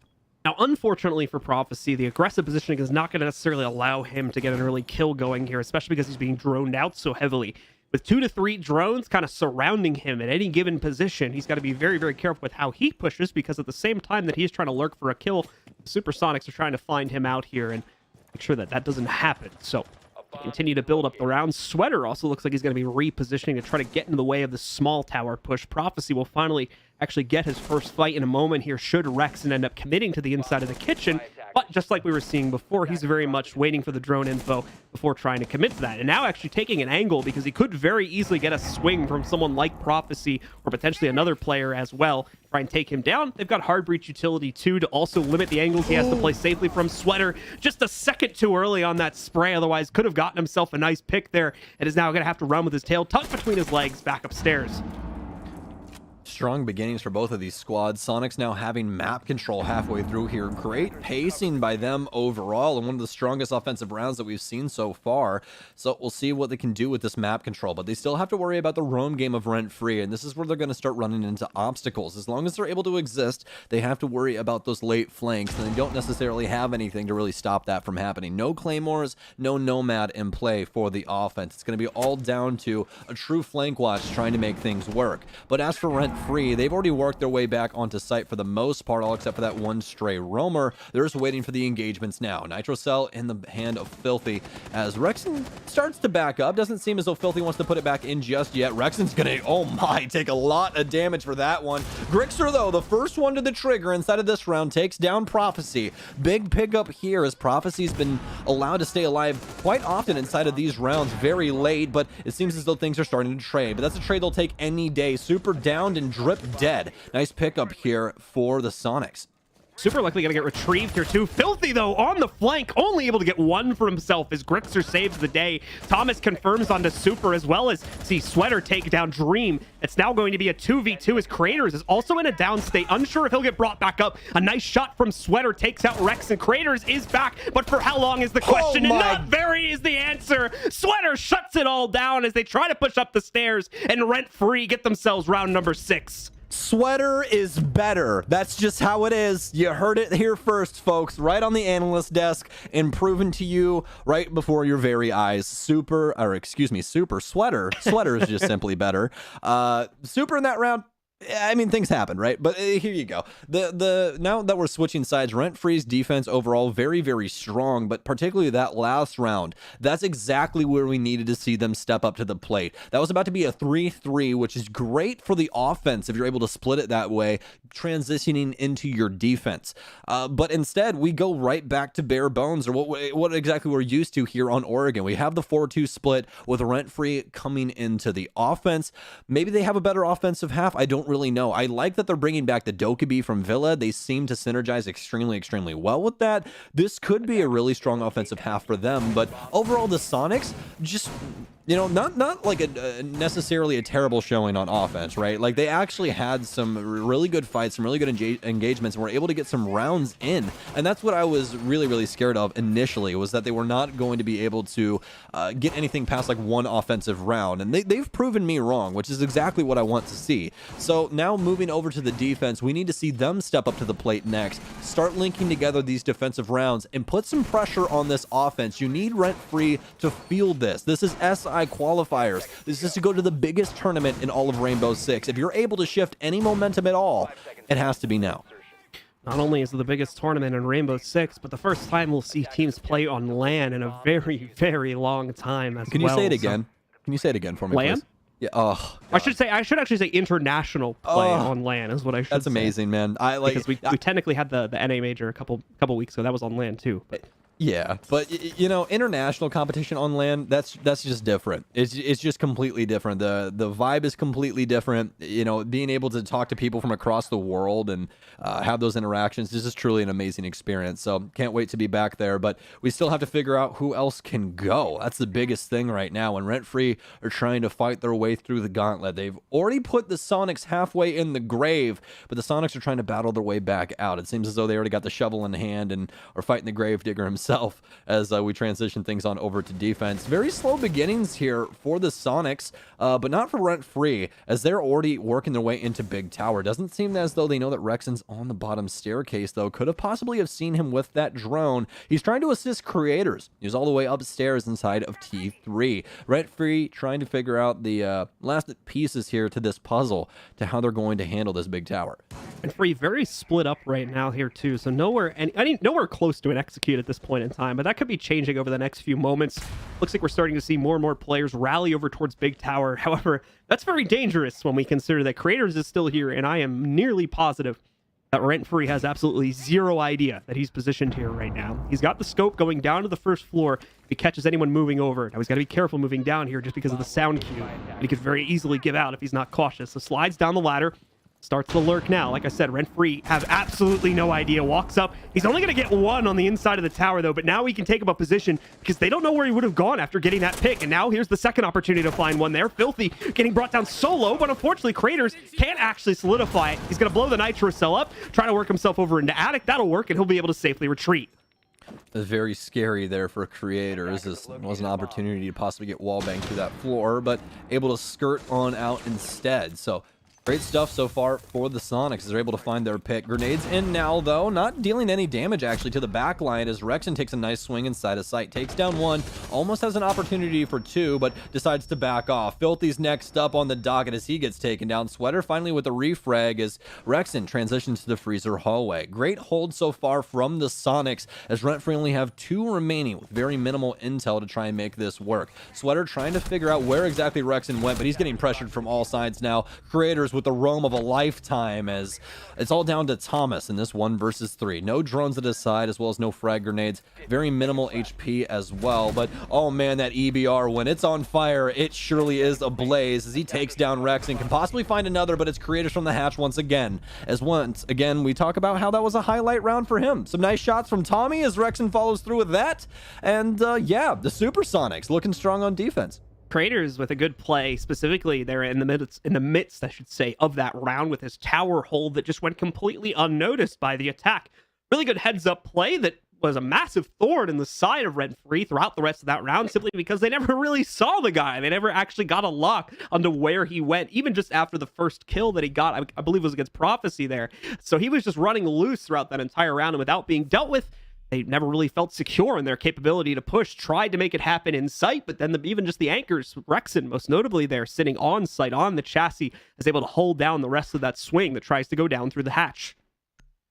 Just very, very strong positioning overall by the defense, and it seems as though they really are pulling all the stops out when it comes to these defensive setups. This is something that we didn't see too often on Villa.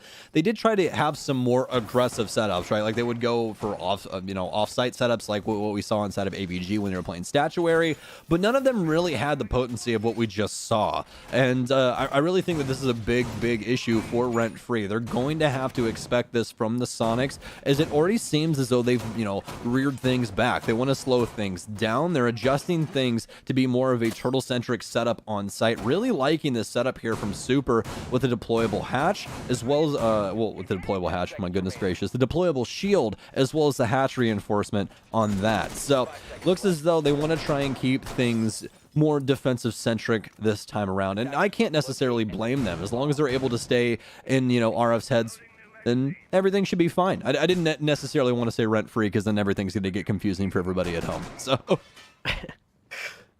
deployable hatches, huh?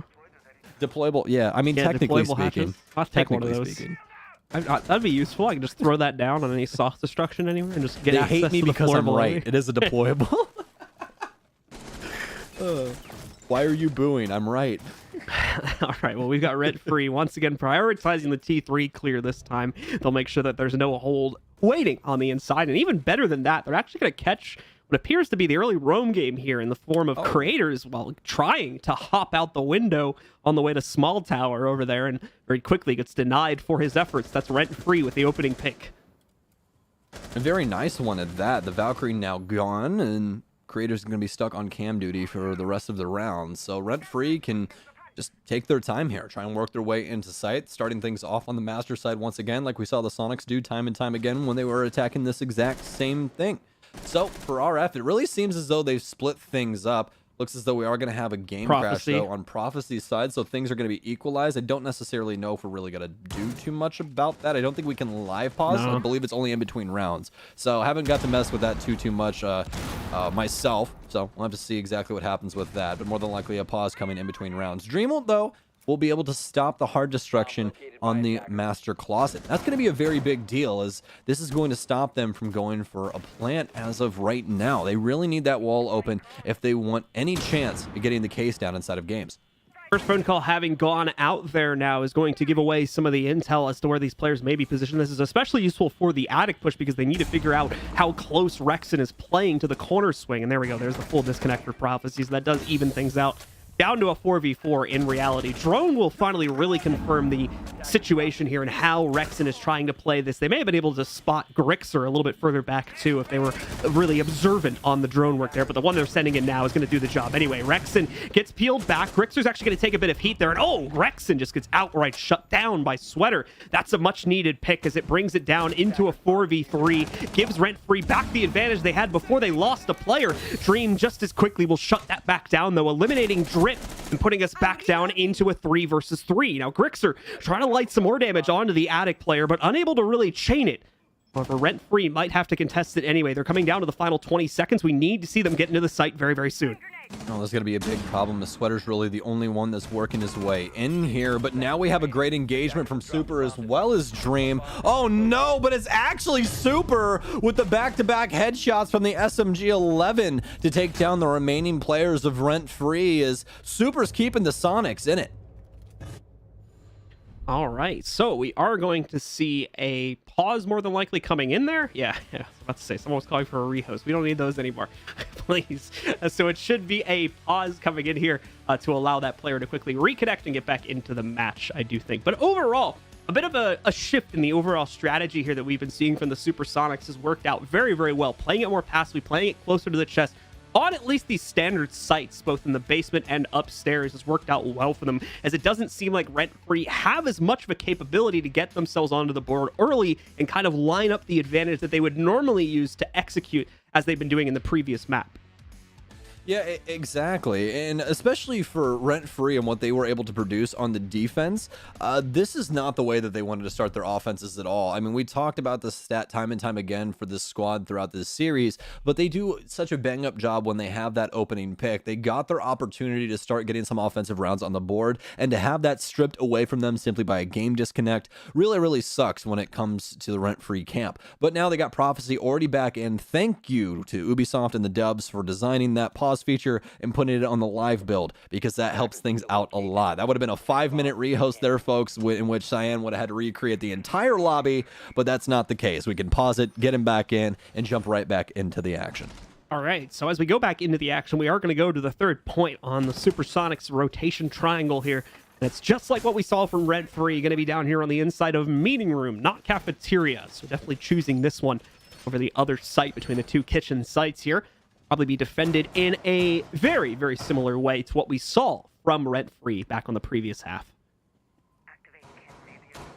All right, well, already going to have some adjustments coming here for the defense. Have Alibi coming in for Super, away from the smoke. Seems as though he wants to open up the bag of tricks once again, so we'll see what he does with these clones. But as of right now, it seems as though he wants to set them up more than likely across meeting just to get some random pre-fires in. Could definitely help them out a lot, as when that stage wall opens, like what we saw previously on this same site, it's just a whole hail of gunfire. There's really nothing else. It's just a wall of lead coming from either side. So we'll see if that can possibly assist them in getting any intel on what's going on the rent-free side of things, as RF are actually beginning their ascent up tower, trying to get to the apex of it all the way to T3, as things have already been cleared out for them. And the rest of the Sonics actually pushed quite far back here, as Super, as well as the rest of the squad, currently on site and mostly to the south side of the map. It really seems as though Super is at the forefront of everything currently. So for the Supersonics, their opportunity to gain the lead is here and now within this round, but Rent Free want to try and deny that to the best of their own capabilities. No early pick to be found in the first minute or so here. Super saving his own Alibi clone as he quickly picks it up from the clutches. A drone trying to work its way out there. Twitch drone as well, trying to get in the way of that. He'll throw that down right into a new position, but at the same time, the wall leading into meeting is being breached. So it's the first step of Rent Free's execute now having gone by. They still have a few more things to worry about here, most notably how they deal with Rexon still sitting on the inside of the attic. It seems they maverick the lower level first, which means they can't really safely take out the higher level until they kill Rexon. So this could end up coming back to haunt them pretty majorly if they aren't able to clear him in some way, shape, or form. Yeah, that mab line there is going to give them a lot of trouble, but it's actually Crixer to find the first frag instead as Sweater's taken down. Drip finds one with a frag grenade as well, so we're already equalized here. Super going to be holding things down inside of meeting, goes for a frag up against Filthy, but only deals a quite large amount, of damage here over to Filthy. Although Rent Free still stuck around the stage area, have one of my discs inside of the window still to worry about, as well as, actually no, that actually caught me off guard there. Actually, well, mine not off just yet, just random blue disc, and that would actually be the Valkyrie camera stuck there, but that doesn't even matter. Is Drip and the rest of the squad trying to force their way into meeting, able to find two, but Creator's immediately firing back. Sees that there's one down inside a garage and immediately hops back two inside of sight, but it's actually being planted on top of stage. He gets one, able to fire back, but he's already getting marked out as well, as he has a good beat on him from that Alibi clone, and this is where Alibi's utility can make such a large impact. Prophecy being marked time and time again, as he needs to try and stop him from defusing this bomb. Creators still inside of meeting, has an opportunity here, but there's barbed wire around him. He can hear a lot of these sound cues. He's trying to save himself. Oh, but a great peek from him right around the stage area, able to take down Prophecy. That's a triple kill for him on the round, and the Sonics take the lead for the very first time in this series. Raiders quickly with a realization that he does have to go back there and finish off the Zofia. She's the only operator that can self-revive. So got to be a little careful of that one, just in case she was able to get that off in the middle of the counter defuse. Not going to end up happening. Creators will shut it down.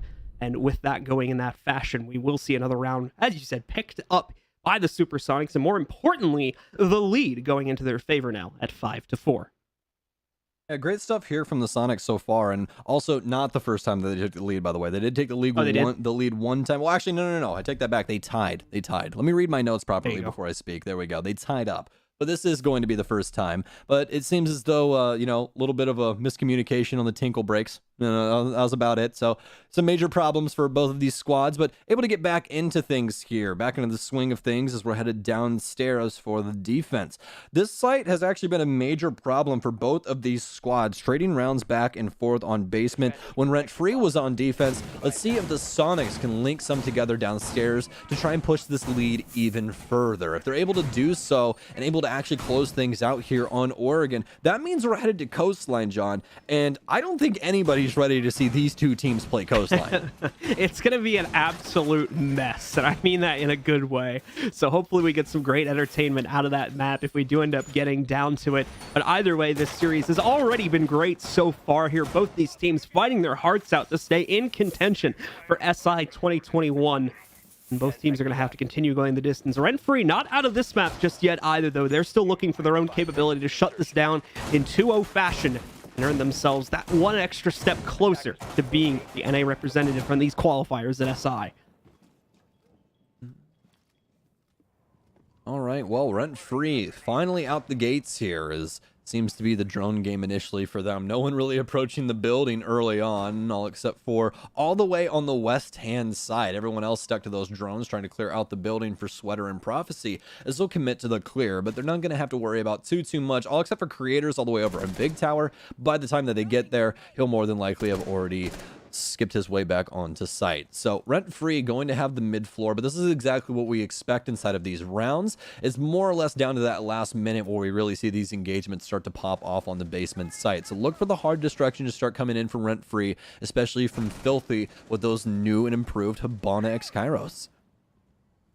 Slow start to the round, as we've kind of been seeing be the case for the past 2 to 3 now, ever since the Sonics kind of calmed down their roam game a little bit. It's been pretty uneventful early rounds as a result of that here, especially on a basement hold where these turtle setups are going to really work the best when it comes to site setups for this map. It's not too surprising to see that the Sonics have chosen to play it back so heavily. Now again, you're going to see from Rent Free a lot of emphasis on working their way in from the back stairs, as well as possibly Freezer here, depending on how they want to play it. They are droning in through construction, but construction executes have become pretty unpopular as of the past couple of weeks, so I'd be pretty surprised if they tried to push anything more than 1 to 2 players as a light push in that direction. Definitely expected to come down those back stairs and hatch, because that's generally the play right now. Unfortunately, though, things don't start out very well. Creators is going to be able to find the opening pick once again, going out against Prophecy, and I believe the Kairos missed too, so it's only going to go off with 2 pellets at the top. Yes, indeed, but it's still going to create a hole that they'll get some vision through. They're just trying to stop Rexon from playing that Goyo shield, but he's already fallen back to Pillar instead. Heads up gameplay from him as per usual.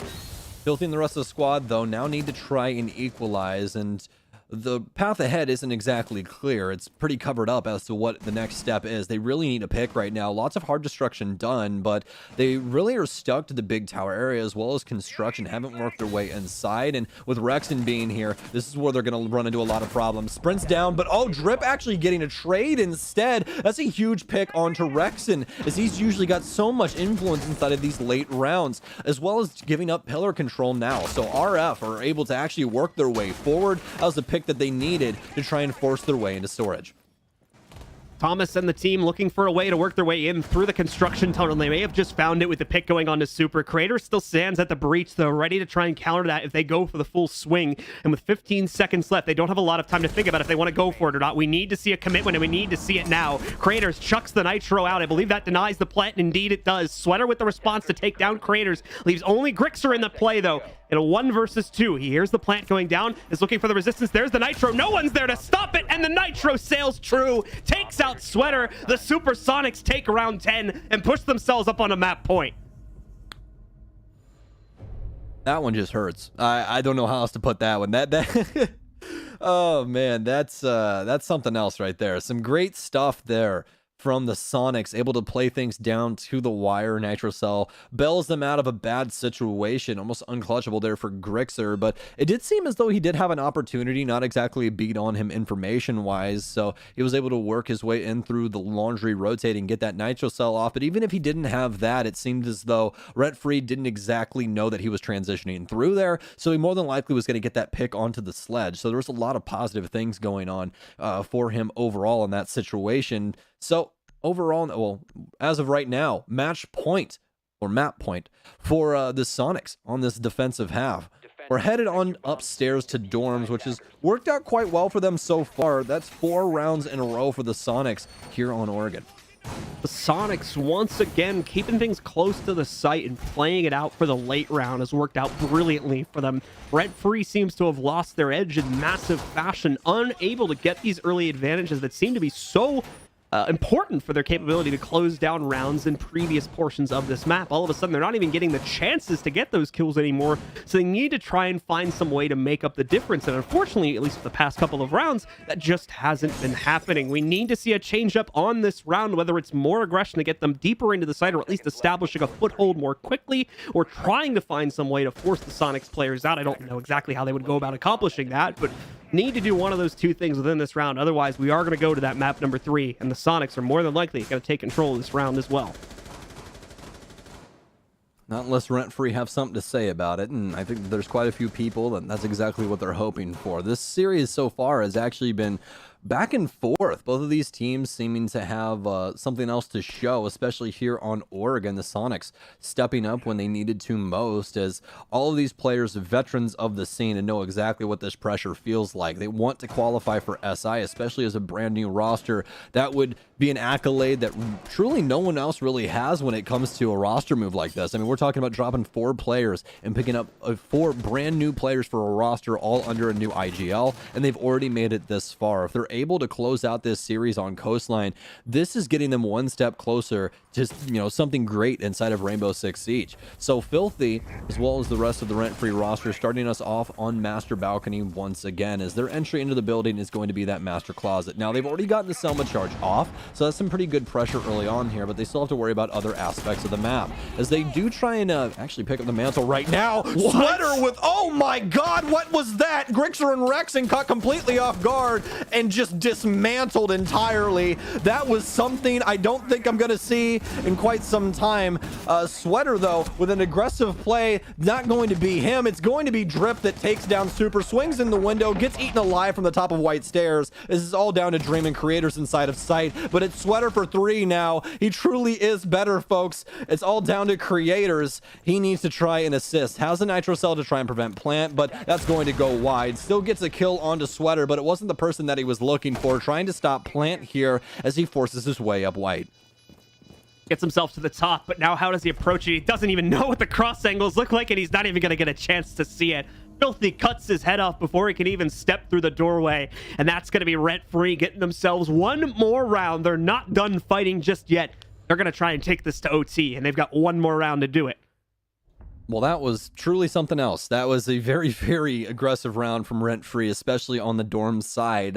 Sweater with a very aggressive play like we were talking about before, and just catching the Sonics off guard. That's those kind of aggressive plays that we were talking about when it comes to game-changing things. He's simply messing with the pacing and catching these defensive players off guard. That's a huge thing, and it ended up winning them the round overall. So, well, already a pretty interesting pick coming in, as Creators is going to Dawn Frost. No 6 pick coming in either. That's a confirmed lock with that check mark. Thomas, though, changing things up. Twitch out, Dokkaebi back in. They're worrying about the roam game. They think the Sonics are going to get aggressive. Not a bad choice overall, as we have seen quite a few impactful roams so far from them. Not only that, talk about the Frost pick a little bit more here. I actually have relatively recently, too, seen this operator picked on, I think, this specific site. My memory for, who specifically would have picked that is often terrible on these things, so I can't give that much context. But I definitely have seen this before, and it has the possibility to work. At minimum, draws the attention away from some key players as they're trying to make entry in this part of the map over here towards Attic, where you're often going to have a defender actively contesting that. So should, at minimum, give the defender inside of that room a little bit of an edge in the gunfight. You know what the coolest stat about Frost is? What? She's most effective against silvers and diamonds. That's my favorite stat about her. It's not a bell curve. It's like a devil horns or something like that with her. It's exactly what it is. Like, you get more towards the plat 3 level, and it dips all the way down to the bottom, and then at diamond it's at 80% of the time she has somebody die to a frost mat or something crazy like that. It's absolutely ridiculous.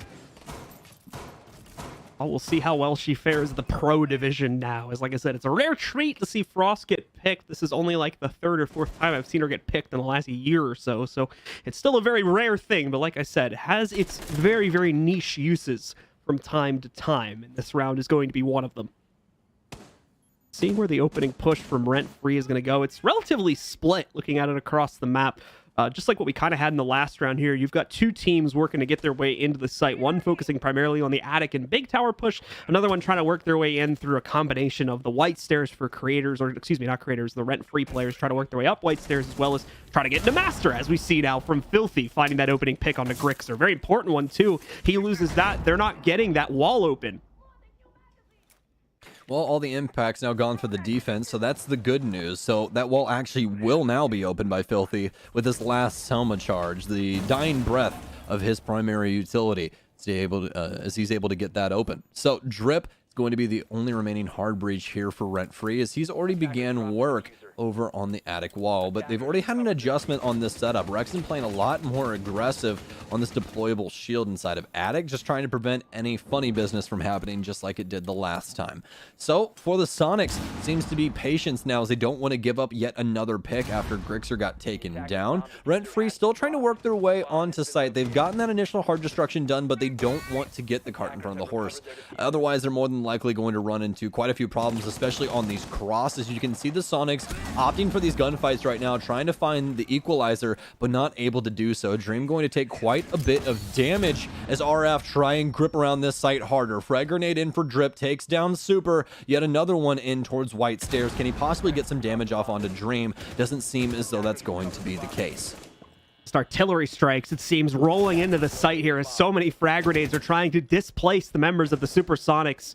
Only with limited success so far. It's been brought down to a 5v3, and that may look like a big advantage, but it's not the end of the round just yet here. Rent Free still needs to get in. They still need to find the plant, and they've only got 30 seconds to do so. There's another pickup, though, from Rent Free specifically. Dream goes down. Craters is down. Rexon right after that. It's a flawless one from Rent Free to push map 2 into overtime.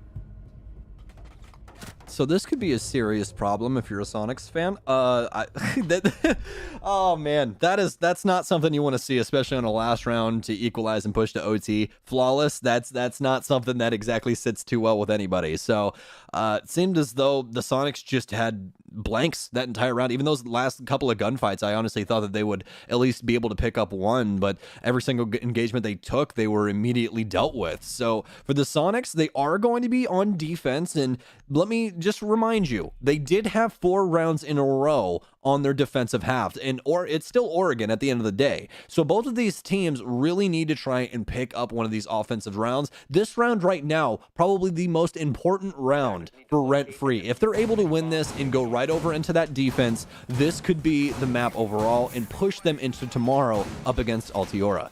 The good news at the same time for the Supersonics is that because they now move into OT, all of the previous site locks, which would have been in play during regulation, have now been removed, and they can go back to sites that were already won, which is going to be the basement in this specific instance here. The Sonics have a great record so far within this map on the basement hold, just because they can play it to such a turtly nature. They can avoid giving Rent Free the early edge, going down to that last minute to minute and a half there, where they really have to start thinking a bit more about actually taking some of those duels. So Rent Free has got their work cut out for them here. This is not going to be an easy task, trying to claim this extra attacking round right here.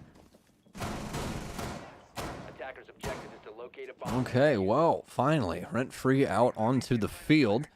We'll see if they try and take this through their traditional means. They've been pretty straightforward about their offenses so far. Nothing really crazy coming out from them like we saw from the Sonics. No, crazy, well, all except for the one play inside of attic. No crazy rushes with everyone trying to force the staircase or anything like that. So relatively straightforward, and it's worked extremely well for them. They continue to try and work that pick game, and still seems masterfully done from him. So Rent Free now working the main stairs. Sweater in particular going to end up losing his drone, gets rid of the barricade there. So Dream, as well as the rest of the Sonics, now knowing his location, but that's more than likely just going to be utilized later on. Sweater just doing a little mini rush there, just taking a page out of the Sonics book. But no, indeed, as you were saying, just checking for info and then quickly having to fall back when the drone pretty much immediately gets denied. Patchwork quickly being done here as well by the Hibana. Second one's going to be destroyed in just a second back over here on top of the electrical room. And then they'll probably take out the laundry one as well for good measure. Or maybe not. Depends on how they want to distribute their X-Kairos here. There we go. The Maverick will take care of that one instead, just to give them the extra angle. Not that it's going to necessarily be a winning or losing one, as this hatch does not always tend to see play just because of how much it's cut off from the rest of the site. Either way, though, just like the rounds previously, the Sonics are playing this all within the site. They do not want to take additional risks on their own game right now, so they want to play this very, very close to the chest. Well, halfway through the round at this point, still plenty of utility up for the defense to utilize here.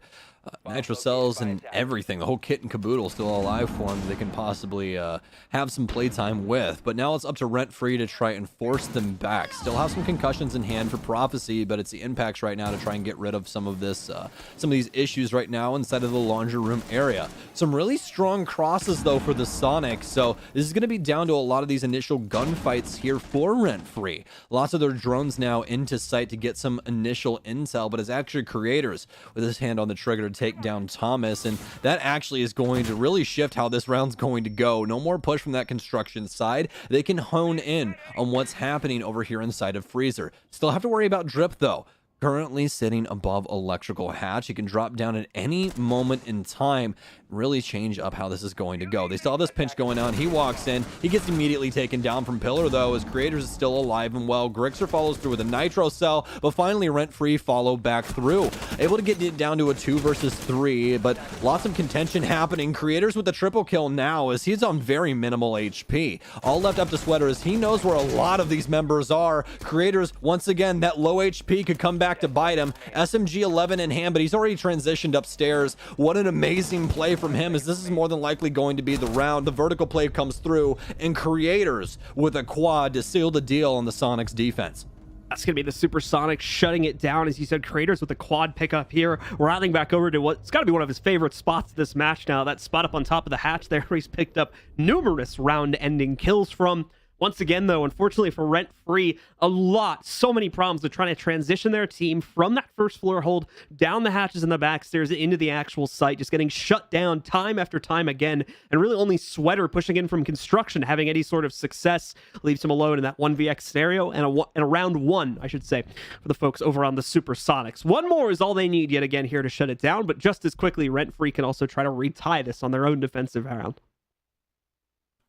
Well, it seems as though they're going to be heading to Dorms to attempt that, John. And Dorms split on their defensive half. They were able to take round 2, but not round 5, where the Sonics were able to finally get 2 offensive rounds here. Both of these squads only finding 2 offensive rounds on their half. So, again, it really is the battle of wits as to who can possibly crack this egg. The Sonics now up to the plate to try and win things out and take us to Coastline, or is Rent Free going to continue this debacle as we try and go back and forth here on Oregon? But something's got to give, and it could possibly be that penultimate round right after this one. We'll have to see if RF can win this defensive round and push us into what that last round will possibly be. But as of right now, we have Dorms on the docket, and we have some change-ups here. Drip back onto the castle. Could see some aggressive super shorty work once again, but it seems as though this time around they're going to be more centralized around the actual site. Take a look here now and see how the Supersonics are going to approach their opener, because this is a pretty big area that the Supersonics have been struggling with themselves, has been their capability to try to establish initial positioning against what's usually been a pretty aggressive stance from Rent Free. May not be the case on this round, though. We'll have to chime back in and see once the initial kind of breaches are made by the Supersonics. We've got that usual stack of players on the inside of Kitchen, and Sweater as well, holding towards Connector by Meeting Room 2. But these are going to be very amorphous players. They'll be moving all over the place throughout the course of this round, so it's definitely not taking its full shape just yet. All right, well, Sonics still working things over on Big Tower. Very traditional take so far, and seems as though the pacing is going to be what we're used to. Very rudimentary stuff. Creators already inside a Big Tower, as it seems the Sonics want to try and handle this on multiple levels and push the roam game back from Rent Free. And that's been the thing for Rent Free on these defenses that has been so strong. Their site players have, obviously gotten their engagements here and there, but it's truly been the engagements from Sweater that has pushed them so far ahead ahead on these defenses. The guy's currently 17-3-8. You need to see him step up to the plate right now to try and handle anything that the Sonics throws at them. But as of right now, though, it seems as though the Sonics want to try and deal with Attic, and they've already got it handled. This is actually truly back to what we're used to for a Dorm's attack. We've seen both of these rosters initially go to the Master side, but shifting things around now for the Sonics as it's Attic first. Rent Free just biding their time right now, waiting for the push to come in from the Supersonics, hoping that their positions are going to end up working out better against the eventual execute from the Supersonics. And that gamble may end up working out, but right now, not much in the way of aggression in terms of trying to stop these pushes here. They aren't just letting the Supersonics, for the most part, set themselves up and get ready to execute, which should be coming in at some point next minute, quite obviously. We're down to the final minute itself. Grixer still on roam clear duty, it seems, too, as he's investigating what's going on down at the bottom of those laundry stairs. Looking at the wrong spot, though. Sweater's aggression is instead going to come from the side hall. He doesn't find anything working its way up the white stairs, however, so he's going to be able to retreat into the site. And just like what we were seeing a lot of from the Supersonics on their own defensive halves, Rent Free are indeed going to fight purely just for the site itself here. Well, utility now to clear trophy as well as the attic area. Oh, nice shots here from Drip to take down one. Still worried about the window player. Doesn't have enough ammo in the mag to be able to handle it, though. Rexon takes him down, and Super falls through as well. A double for Rexon as all of a sudden things start to pop off. Filthy's going to have to try and clutch things out in this 1v2. Has one inside of sight that I don't even think that he's aware of. Finally able to slam a magazine into that SMG-11 as it's attic control right now. He sees one, blows that off, able to find the sledge, but can he actually kill him? Not enough ammo. Gets the M590 out, has the Banshee to work with, takes him down. Can he kill Rexon? Rexon's got time, and the Sonics win. Oh my, Rexon, you absolute madman.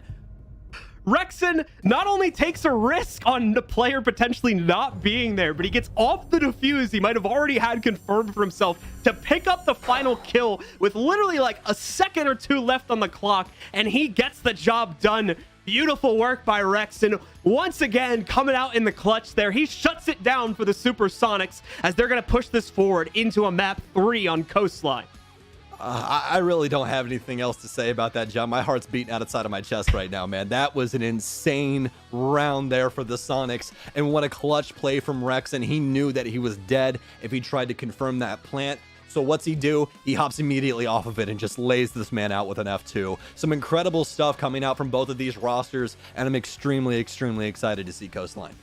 It's a crazy game so far, and it's not over yet, folks. Stick with us, as right after the break, we're going to have one final analysis desk segment, and then we'll be diving deep into map number 3 on Coastline to decide which of these two teams moves on, to tomorrow. Stick with us. We'll be back in just a few.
All right, ladies and gentlemen, welcome back, and we got what we wanted all along. Map number 2 went to the Supersonics, but most importantly, we're gonna have one more map of gameplay between these two teams, Team Rent Free and the new Supersonics. But Oregon was out of control. We saw Supersonics clutch it out, and unfortunately, Filthy didn't have it in him to clutch out the 1v1 with the shotgun. But fellas, what are your thoughts? I don't want the series to end.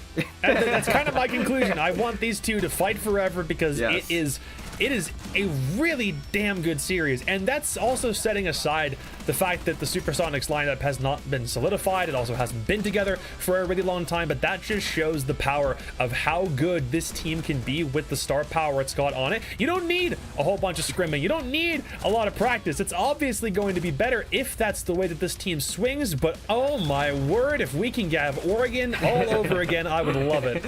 No kidding. I mean, this was a really great map. I think especially as the map went on, we saw more and more great plays, whether it was that C4 down below, even the very final round with that crazy clutch, almost clutch, I guess, with the shotgun. It was a 1v1 in the end of it. Really great gameplay coming from both these teams, but in the end, we get to go to map 3. Yeah, Jesse, now you were talking about the C4 from down below. I believe you're talking about Creators, right? And Creators popped off. I'm not sure how many kills he ended with, like 17. It was something incredible, right? Yeah. So, Creators, what can you say about that man, and what made him so damn good on Oregon? You know, Valley, sometimes I like to break these down, but really, Creators gets his frags. I mean, that's all it is. It's like, no matter what happens in the round, Creators is there and he's contributing to it. Whether that means that they're, losing it, they're down 2-5, Creators still puts in a shot and tries to get those kills and bring it back. Whether that's early round, when he's going on those roams and he's managing to get himself into early engagements. It seems like whatever is happening around the map with his team, with the enemy team, Creators is there and he's killing. That's why the Sonics picked him up, that's why they wanted to have Creators on this team, and there you have it, 18 kills. Valley even underestimated him. 17 sounded good. I mean, really impressive stuff from him, and 5 in 1 of those are opening kills. Remember what I said, I believe on Villa, his opening statistics were 1 in 3. He's completely turned that around, and with it, the game has turned around as well. We went from what, a 5-7 to an 8-6? That's huge, and Creators is a big reason why. I mean, look at the differences between opening kills in both teams. Weren't you hyping up a specific team when it came to opening kills? Yeah, Rent Free has the highest win rate I've ever seen when they get that opening pick, and there were a couple of players on Sonic's last map that just couldn't win an opening gunfight, but this time they showed up. Yeah, like they got beat out by 2 players, Creators, and also Grexer. Man, I love Grexer. He was on the United, and the magic that he's making it happen on Sonics right now is incredible. But there goes the stats. You got Creators at 18, Sweater 17 and 9. But speaking about Sweater and the rest of the Rent Free roster, Jacob, we saw a lot of good aggression, good and bad aggression coming from this roster. It seemed to help them times, it fell flat on their face others. What do you have to say about this team? It's their MO. It's the thing that they want to stick with as often as they can, because it's been proven to have results, especially against a team with as much star power on it as the Sonics. If you can be aggressive, play quick, use the first 30 seconds to even the first minute and try to get an opening frag or get some other sort of impact, it is something that Rent Free have done an exquisite job of at times. But against this lineup, at least on Oregon, it definitely has faltered. And something else to bear in mind is that this is actually the first time that Rent Free have lost a map in competition that is like in Challenge League they only lost 1. In qualifiers it's obviously a little bit more of a mixed bag, but to still take a map off of the Challenger League champions at this stage is something that the Sonics should absolutely be proud of, because they were reading into that aggression the entire rest of the way on Oregon. I think something you brought up before we went into this map was the idea that they needed to, or Sonics needed to catch on to how that aggressive playstyle is going to factor into the rest of a matchup. And that's a really difficult thing to do, especially when you haven't scrimmed or practiced nearly as much as these guys haven't. Thing is, they did a really good job of analyzing it in the moment and then bring the proper operators and setups to counter it. So good job on Sonics, but we're still not done yet. No. We have one more map, and speaking of that last map, Jesse, which team? Yeah. Oh, now, you can't even count the Sonics. How is Rent Free when it comes to this last map? Rent Free, I mean, there's a very small sample size that we can see from Rent Free, but the one match that they did play on this on stream in Stage 2 was a 7-1. It was against a team called Favelas, who are an alright team in Challenger League. I believe they finished middle of the pack, 5th, I want to say. And so that 7-1 scoreline is really promising. Obviously, I think Coastline fits their playstyle. I mean, these are gunners. Coastline really does tend to favor gunners, but I think that Sonics too. Yeah, exactly. I mean, this, even going back to old Sonics, this was a map that they were pretty decent on. So coming back into it, I don't think you can count them out. But you can definitely guarantee this is going to be a really fun map. Boy, There actually was, if I may, real quick, one other time that Renfree played on Coastline was in the qualifier against a team called Eliminators. For those of you who don't know, that's also loaded with star power. Guys like Crazy and Mark the Shark are on that team. Suzaku and Carnage B are also on that lineup. That went max point overtime. Yeah. So if you needed any other proof that this is going to be close, Renfree just barely won Coastline against another team of former pros only last weekend. Who are they playing on Coastline this time? A team of former pros. Yeah. Oh, No, wait. This is a throwback. I just thought about this. So thinking about both teams and who's going to take this personally, right? I remember last time Thomas was in Pro League. And he missed out going to the Pro League finals against Reciprocity, now known as Oxygen, and it was on Coastline, and Thomas took it hard. Now he's going to find himself on Coastline again to go even further to make it to the 6th Invitational. It's a Thomas and filthy revenge tour for Renfree the entire time. Yes. The storyline writes 100%. itself because of how promising this team is and how hungry these guys are to find success. Okay, so the casters are ready, the players are ready. Real quick, Jesse, Jacob, I'm not even going to call names. Who's winning this? Who's walking away with this dub? Still rent-free. Renfree. Rent-free, okay. Still rent-free. No love for the Supersonics, but hey, you never know. But, ladies and gentlemen, overtime. Tiebreaker map, rent-free, and the Supersonics, Bloom and Stokes, take it away. All right, thank you very much, Veli. It is indeed time to go into Coastline now. The final battleground between these two teams, Rent-Free and the Supersonics. Only one can move on into the semifinals of the qualifier tomorrow for another one.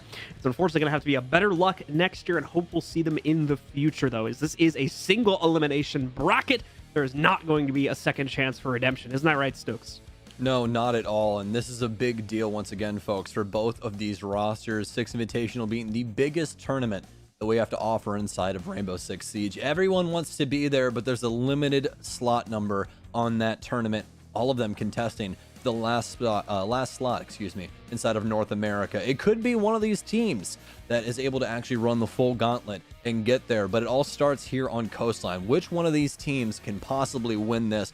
I don't really know, John. We've seen some aggressive plays from both of these squads on both sides of the coin, whether it be offense or defense, and Coastline is a map that works like a teeter-totter. It's really decided upon how the map's going to play out by the two squads. There's really nothing standing in your way from making some aggressive things happen.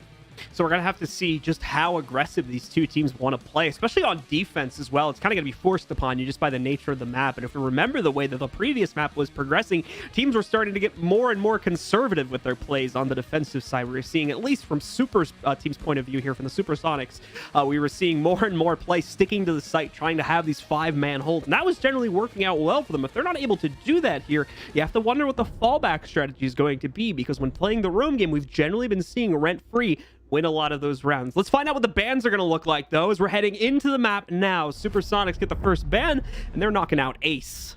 Oh, that's a really nice ban off rip. We usually see Ace or Habana banned here. Ace, the AK-12, is just really, really good, so that's more than likely the differentiating factor there. The secondary utilities can obviously play into that, but Ace is just an extremely potent hard destructor overall. So get rid of him. Let's see what is next on the docket for these two squads and what we're getting rid of. So next ban for the offense is going to be Habana. Going to follow through with that. So both the hard destructors gone. This is probably the most amount of hard destruction bans I've seen on Coastline in ever, to be honest with you. Yeah, that's going to be quite a bit removed from the pool here. Now, this is a map where hard destruction is a little bit more optional than the other maps are, and that you have a lot of sites you can access without the hard destruction. Doesn't mean it's not needed, though, or that it can't help you in any way, shape, or form. So these two operators being removed from the pool is definitely still going to hurt the attackers in a strategical way. Valkyrie going to get knocked out. Way too much open territory where she can use those cameras even outside of the map. So again, just too much to deal with. Let's get rid of it. You don't want to risk having to bring the IQ pick on the attacker side specifically to deal with her. And then finally, Malusi, because this map is a giant donut, and those Banshees can pretty much put a slice right through the donut and make it really hard to rotate. And just overall, she's probably one of the most annoying defenders now. She's a very large nuisance to the offense, not only because her utility slows you down and is practically one large radius of barbed wire, but also because her utility requires explosives to destroy. So that's going to be, your frag grenades or any of the breaching rounds provided from Sweater on Ashe or impacts from Zofia. So you more than likely have to drone those out, try and dedicate some form of utility to them. But the problem is a lot of the times the defense likes to play aggressive on those areas and try and get picks and things like that. So, it's back and forth when it comes to that operator, but especially on a map like this, as you were saying, you don't really have a lot of area to move around on any side of the map. It's one large donut, so things are kind of congested all the time. Banshees have a very large influence over situations like that. I was wondering if we'd see this specifically because Mira was left in the pool and because we had the pick, and it seems we're going to get it right off the bat here for the Supersonics. They're going to go immediately into a theater hold, actually, which is something that we really don't see all that much. It's started to make a bit of a comeback here now, most notably when Mira is in play, because of the way that she can set up a hold on the inside of theater and allow for cross angles to be gained into the other side as well, as you're seeing right now. Yeah, Mira is an operator that completely changes up how sites are played, and that's why we see her banned out quite often, because if a Mira's on the field, you have to respect it. If you don't, you're more than likely going to lose simply because of those being in play. You can get some really good intel from them that's almost instantaneous because of how you can capitalize on it. So really strong stuff, but even stronger stuff here from Sweater. It seems as though we have not skipped a beat from the previous map. Rexon already losing his head. Rexon just skipping a foot or two as he trips and runs over there. It's going to take him out pretty quickly. Craters is going to fall pretty quickly here as well. What is this from Rent Free? Getting so many picks so early on. Where was the aggression coming at here? I suppose he was just somewhere near the window there trying to get aggressive and pays it. Well, no, certainly not, because that's really far away from that. So he totally jumped out the window, and then the ragdoll just sent him into the corner. Yeah, I don't know how the ragdoll got put there, but I guess he died somewhere near the window. Got a couple weird ragdolls this game. Someone was like spazzing out inside of a wall earlier too. Oh yeah, the Habana. Oh man, see, these are the things that I remember. I can't remember which round they put a case down, so I have to write it down. But I can remember which round Habana was jiggling on the floor. Like, my brain sometimes, man. Bugs are funny. they're great, especially if you're a Cyberpunk fan. Yeah, it's good stuff. So. But no, so far between these two, already some picks going in Rent Free's favor after some really aggressive pickups early on. Not too much has transpired, though, besides that.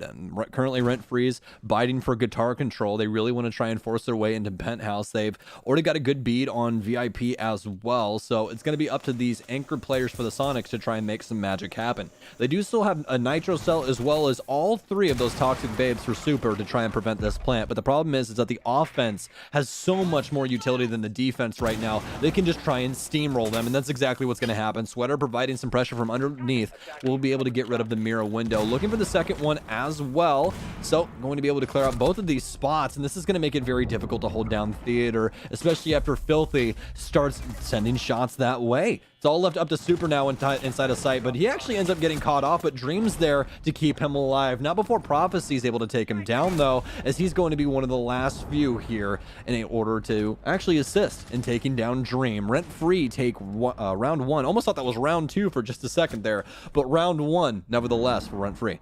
Now, Rent Free getting a lot of opportunities early on due to what I believe at least was the aggression from the Supersonics. Definitely the case with the first kill they picked up, and at least seemed to be the case with the second frag they found as well. Both players trying to peek out those angles and being punished accordingly. So from that point forward, it's a 5v3, as you said, in the midst of the round. They had so much more utility to access at that point. So much extra time, really, to not have to worry about a roam game trying to pinch onto them, or just a lot of those other things that would normally be going on in a usual 5v5. So I think it gave them a lot of clarity about what they were going to be able to do, and it gave them a lot of time to safely think about how to approach the rest of that, even beyond just the obvious benefits of having it down to a 5v3.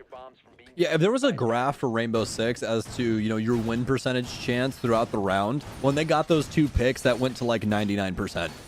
Yeah, that's just kind of how it is when it comes down to that, especially with the operators that they were able to get picks on, or more or less the players, especially. Rexon getting picked off that early is never a good thing, as, again, we've talked about throughout the day, his impact late round is unparalleled. I think he really, showed that inside of the previous map. So, as for Rent Free, though, really strong beginnings here. Supersonics trying to put them on their back foot, use their intel, use those drones, as well as just played very heads-up siege. They knew that these initial engagements were more than likely coming. The Sonics wanted to be aggressive and try for these spawn kills and some very unorthodox ones as well, especially, you know, Rexon running out of the kitchen window. Don't see that one, you know, very often, but still caught him off guard and was able to get the pick because of that. They try and refrag over on the penthouse side with the window, and that's all she wrote. Pulse hops out the window, dies, and now no longer do you have a Jaeger, but you also have no cardiac sensor to say where the offenders are coming from. All right, so Rent-Free out on the board. Already about 30 seconds having gone by from the round. Still kind of in that secondary drone phase right now for Rent-Free, though, as they're worried more about gathering intel than anything else at this point, since they still have so much time to play with. Now, it's going to start to change here within the next 30 or 40 seconds. We can see Sweater putting some pressure onto the window, going onto the inside of Hookah, and Thomas is doing something similar from the doorway here, trying to put the pressure on, trying to figure out what the positions look like, and more importantly, how they can work their way past them to start working towards a plan. So all still very strong defensive positions here for the Sonics, as they have adjusted inside of sight to compensate for Rent-Free and their push on the Hookah window. Still some pings coming in, as well as case down outside, so it seems this is going to be the main focus for Rent-Free for quite some time, but they still have some other avenues in which they can exploit to try and handle these Sonics members, and as of right now, it seems to be a clear of the downstairs bar areas, especially from this blue window where you can get a nice cross on over to Vibe Stairs. This is going to be a really strong setup here for Rent-Free, especially if the Sonics try for some rotations later on. See Prophecy just slowly lurking into that sunbar now. He's going to move forward, try to take it. Rexon is watching the cool vibe stairs, but other than that, he's not going to have much in the way of resistance over towards the, say, the kitchen area if he's worried about that. Like I said, the Rexon going to be his main obstacle as the first phone call comes out, trying to gather some intel here. Rexon going to spray back at it, but not a whole lot of damage being done really on either side of the coin. That's until Drip takes another hit right there, though. He's going to go down to sub 50 as a result of that. Still, though, approaching the 1 minute marker now, and no kills having been found as of yet. Rent-Free are desperately trying to grasp for one, but they've been unable to get it. Oh, and this might be the adjustment here from Rent-Free, as they do have first floor control. Looks as though Prophecy wants to try and make a play for Vibes, but no real opportunity here for him. Barbed wire covers the staircase, and that's going to make things difficult on account of the sound cues. Drip able to finally find a frag, though, as we're already in the sub-minute category. 40 seconds remain here for the offense to try and fight their way into sight. Rexon's looking for his pick now onto Hookah, and he'll get it. He bodies Sweater, looks for two, but not able to find it after a quick move from Drip. He's 1 HP, but Rexon's going to go for 3. Grixer confirms the other one, so who really cares about that? Thomas takes quite a bit of damage, is Filthy. Still contest inside of Aqua, but it seems as though they've actually caught him off guard. Filthy with a nice cross through the large hole in the donut, able to take down Creators. Grixer and Super, and this 2 versus 1. Grixer trying to go large with this 2K, and he gets it as well. Actually a triple for him on the round, but let's be kind. Let's give that kill on over to Rex and Grixer. That's we'll call it a 2.5. I'll meet you in the middle. Overall, a great round from Rexon, though. Had himself really a kill buffet when he was sitting at that hookah door position. So many players, and as soon as he had gotten the first pick against the player that was actually standing at the hookah door, there was really no one left to contest him. So he had free reign onto those 2 other angles, both the player repelling and coming up cool vibes, as well as it didn't really seem to be paying too much mind to him. Massive mistake made there by the Rent-Free squad. That's going to cost them the round and now tie us up at 1-1, as it seems we are indeed in for a very close game between these two teams. For our defenders over on the Supersonics, in the meantime, they're shifting themselves over towards the double bars for this next hold.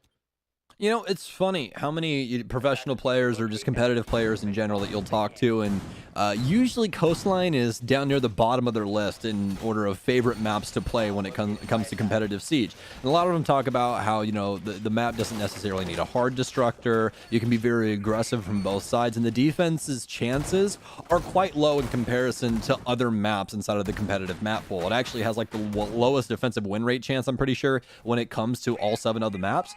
But the thing about this map that makes it so fun to commentate and so fun to watch is how explosive these rounds get. That's exactly why everyone at home, granted, you know, the competitive players might be hating their lives, but we are having a lot of fun, and that's what matters. You know, it matters about the viewer experience. So thank you guys to all the competitive players out there that continue to pick Coastline so that we can have things like this, because this map right here, I can tell you from the very first 2 rounds, this is going to be something crazy. I'm excited to see how these adjustments go through for both of these squads, because this is where the rubber hits the road for both of them. They each have a round on the board. They now know how these Coastline rounds are going to go, and it really seems to to be gunfight heavy, John. They want to lean into these mechanical skills and prove that they are better, and that's exactly what's going to happen. I swear, you say something that relates to Sweater's name, and he kills somebody. Creators off the field, Alda gone.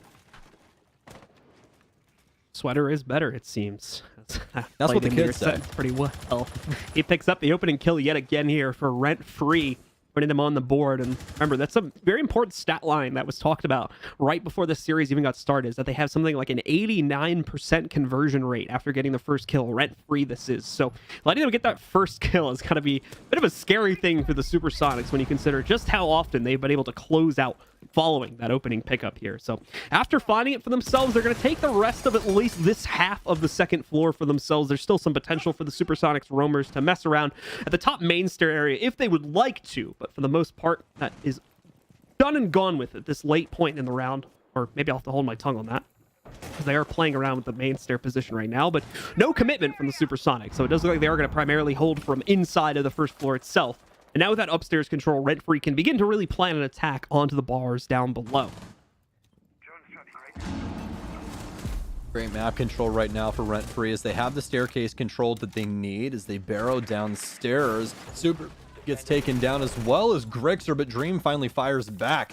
But more than likely going to be too little too late as Sweater bullies his way down Vibes. Almost able to get two, tries to follow through on the kitchen swing, but not able to do so. Dream, the only remaining member, has a 1 versus 2 effectively unless they're able to get Sweater up, but that's going to happen. It's a 1 versus 3 now. They have to know that the adjustment came through. They know that Dream's moved as the case starts to go down. He's more than likely going to try and crawl into Blue Bar here and find an off angle. He gets it, not able to kill the sledge, but does a lot of damage to Thomas here. Sweater on low HP as well. Oh man, there is indeed a snowball's chance in hell here for Dream, as this Vector can eat them both alive. It's going to be all about the angles now, and Thomas has him from kitchen. Big win there for Rent Free inside of round 3. A little bit scary towards the end of it, but away from that, a nice closeout from Rent Free, especially with their initial aggression. Again, finding that opening pick and not even faltering there, able to get 1 to 2 more as well before we finally start seeing some trades coming in the other direction. Dream with a fantastic attempt at the clutch for himself, especially with the start on the inside of kitchen, played that very well. And had they tried to continue aggressing onto him as it initially looked like from the 2 remaining players on Rent Free, might have actually had a chance to close that out on the inside of kitchen. But Rent Free made the smart decision, backed away from that very, very precarious kind of choke point that he would have been able to work, end up focusing on the play, and that's when, unfortunately, he doesn't have much of a hope of winning it just because of a lack of info at that point more than anything. Yeah, and also he'll want to run into quite a few problems there as well. Some of it because of the vertical play coming in. I mean, Rent Free, they played that extremely, extremely well. All the way down to the clutch opportunity there. Like, obviously, they still gave up a kill, but that still gave them the information they needed to know where Creators was going to be coming from. So it was an opportunity that, you know, was open to Rent Free to try and take that engagement. I definitely don't blame Prophecy at all for doing it, because it led to the rest of the round's success. They knew exactly what, you know, he was going to attempt, and he was able to win simply because of that. So some great stuff there overall from Rent Free, and nice shutdown of Creators. But now it's the Sonics to try and continue the teeter-totter. We've been back and forth on rounds throughout this entire map so far, and there's no real reason for it to stop right now. I mean, the operator lineups have been relatively the same. Right now we do have Dream picking up the Legion though. A little bit of a change up there. Talked about this a bit, of course, in past matches, but we started to see Legion filter in a little bit more and more now and again. He's got that 1.5 times sight. Still has the nerf effects in place, so the Legion binds are not anywhere near as good as they would have been about like a year or so ago before he got nerfed. But still, he's come back in a little bit ever since getting that scope added on. And we've seen him picked every now and again. You know, at one point in time, he did have kind of a balancing issue simply because he was practically free intel. He did everything. That was the main problem, right? Like, he stops plants, he makes it to where you can't sprint, and he also is able to tell you where you are. But now he's just kind of a nuisance. You have to go through an animation, but Dream's going to have to be dealing with a lot here. Might actually be able to get one. He does. Can he get away with his life? He does indeed, but no. Hops right into Drip's line of sight, who's going to be able to trade him out. So some nice pickups here, but the engagement onto Sweater, that was a great shot, or at least great gunfight opportunity there for him that he was able to capitalize on. Yeah, I mean, from my eyes, he should have been dead to rights right there, as I'm pretty sure a player blew out a wall directly behind him and they just weren't able to spot him for whatever reason. So the fact that he's at least able to go 1 for 1 is a pretty massive deal right there, considering that he had been found out outright from the looks of things. Either way, 4v4 now with the last half of the round remaining as we approach the 130 mark. Quite a few players like Filthy that have already been set up in pretty much execute positions, ready to go for quite some time already. They're just waiting for the rest of the team to set up and for them to build up the confidence necessary to really commit to this. They haven't done a lot of clear on the second floor, though, so the roam game from the Sonics is still alive up here. Well, they do have a beat on it from that EE1D, so they know something's going on, something's amiss, and Drixer's going to be called an EE1D once again, and this time he moves, so they most definitely know where he is. Continuing to try and engage on these gunfights, pre-firing every angle he possibly can, but he's all the way down at 1 HP. Not very many gunfights he can still take, as now the Jackal track comes in rent-free with the information set up here inside of round 4 that is paying back in massive dividends. Toxic Babes now towards the kitchen door, but there's plenty of time. Filthy doesn't really care, though. He bullies his way in. But no, Super's there first. Creators follows through second, but Thomas to fire back. That's exactly what they need. Bullying their way into sight, and is actually working out for him. Prophecy with yet another one, but now it's down to the 1 versus 1 up against Rexon. This is where those late round potentials come in for this man. Jaeger could possibly have a massive play that is able to shut down Rent-Free as they're trying to link together some rounds, but it seems as though they now know where he is. It's a 1v1 engagement. Who can possibly be better? With very minimal time, though, Prophecy's got a decision on his hands. Does he stick the case, or exactly what happens here? Prophecy works his way up, but oh no, it seems as though Rexon's got his mark. He hops through the hole. Prophecy, sir, you have indeed been outplayed. Rexon keeping that clutch opportunity alive and follows through on it.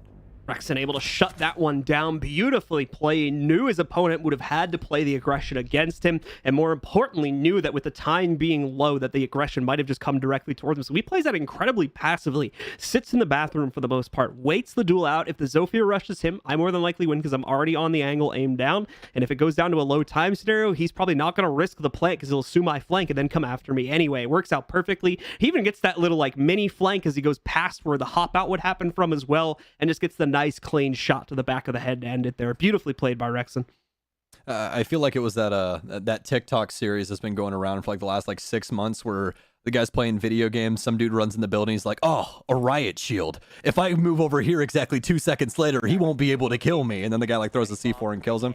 It feels like one of those little instances where he's just analyzes the situation almost perfectly and plays it to a T. Some great stuff from Rexon overall, but Prophecy just not able to make the decision there. It seemed as though he really thought that Rexon was going to go for the aggressive play and try and push him on case, but that was definitely not the case at all. I mean, he simply rotates outside and makes a better play. So we're 2-2 once again as the Sonics are battling back on defense, and that's a really, really difficult thing to do on Coastline, especially against a team like this. Rent-Free have been so strong on offense throughout the day.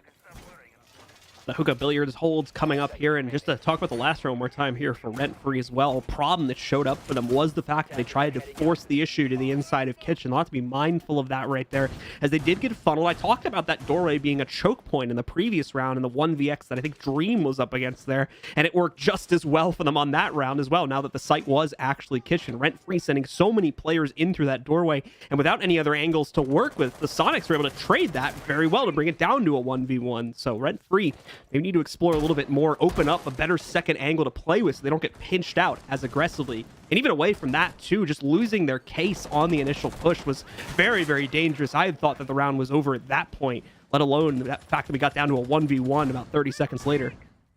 Yeah, these teams continue to battle back and refrag each other, and that's exactly what we were expecting walking into Coastline. I mean, you can see how tight-knit a lot of these teams are. Rexon and Creators playing very close together, as well as Grixer and the Maestro. But it's going to be Creators to lead us off here in round 5 as he takes down Prophecy. Last one dead the previous round, and first one dead this time. So, seems as though the Sonics are going to have the lead. Rent-Free to respond. Trying things now, though. Lights up Rexon, but actually ends up getting him through the wall. Sweater on an absolute tear as the EE1D follows things through. Just trying to slow down these Supersonics members. And this is where this intel game is so strong with these 3 operators. You're able to clear out roam games like a hot knife through butter. It is just so dang easy. As an example of that, we're going to see how quickly Creators gets flushed back downstairs, seemingly not to matter as Thomas cuts him off the second he goes for a cross anyway.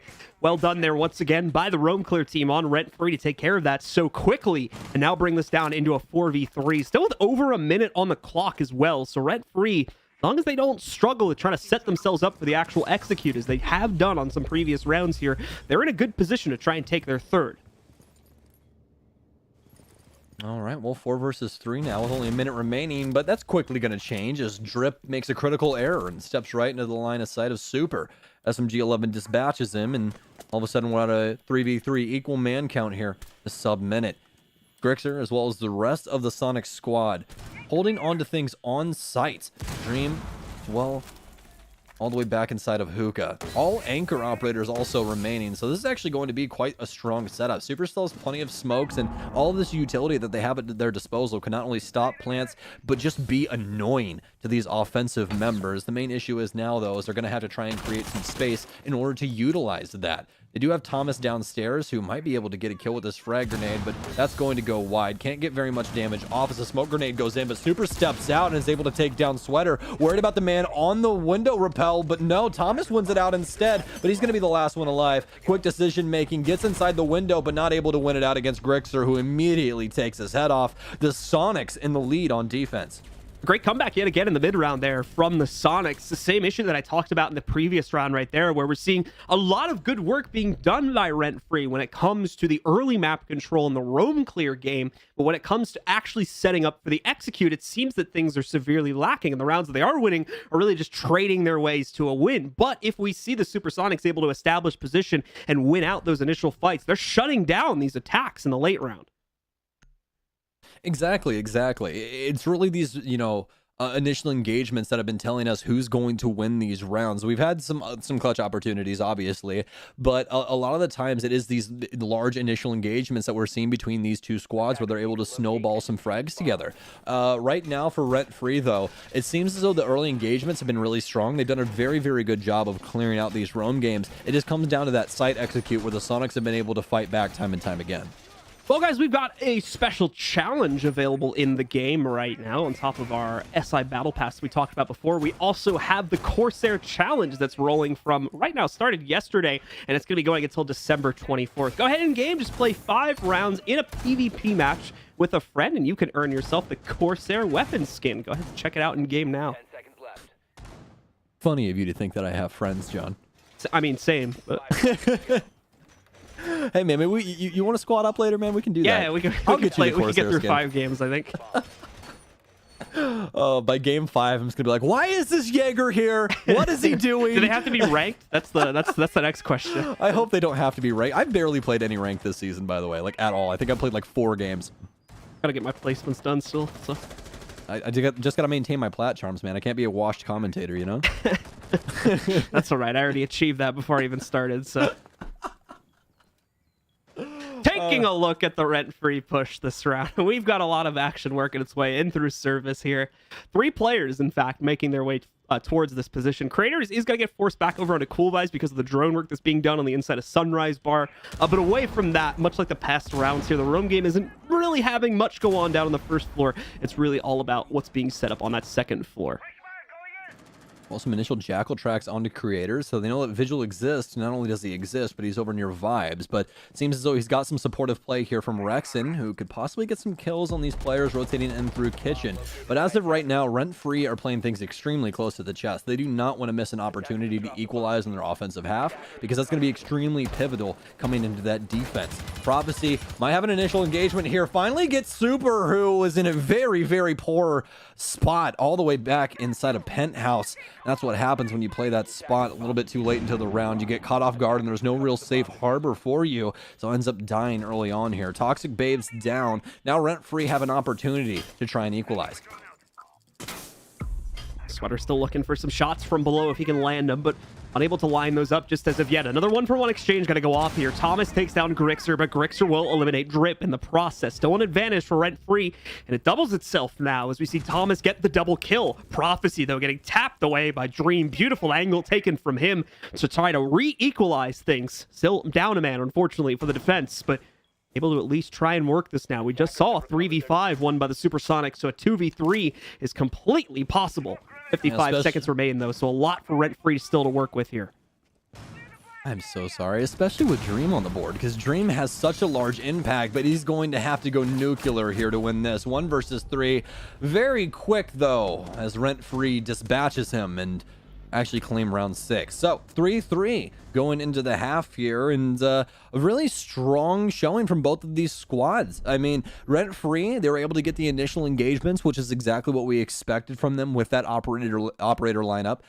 You know, those early round engagements were definitely going to go their way, and if they didn't, that was more than likely a misplay on their part. But you know, for the Sonics, it was the late round aggressiveness from site that they were able to just link together these kills and steamroll the execution, making things extremely difficult for the offense. I mean, there was really nothing that they could initially do there. I mean, they kept catching them off guard inside of these engagements, and until they were able to actually fix that, I really don't see them, you know, really you know, righting the ship in that way. But it doesn't really matter too much anymore, as we will be switching sides after we finish up round 6. So Rent Free heads on to defense to see if they can either force this to that map point, trying to guarantee overtime, or close things out. The Sonics, though, technically speaking, on the favored side here on Coastline. Offenses usually have a little bit of an easier time here, so we'll have to see how this works out for them.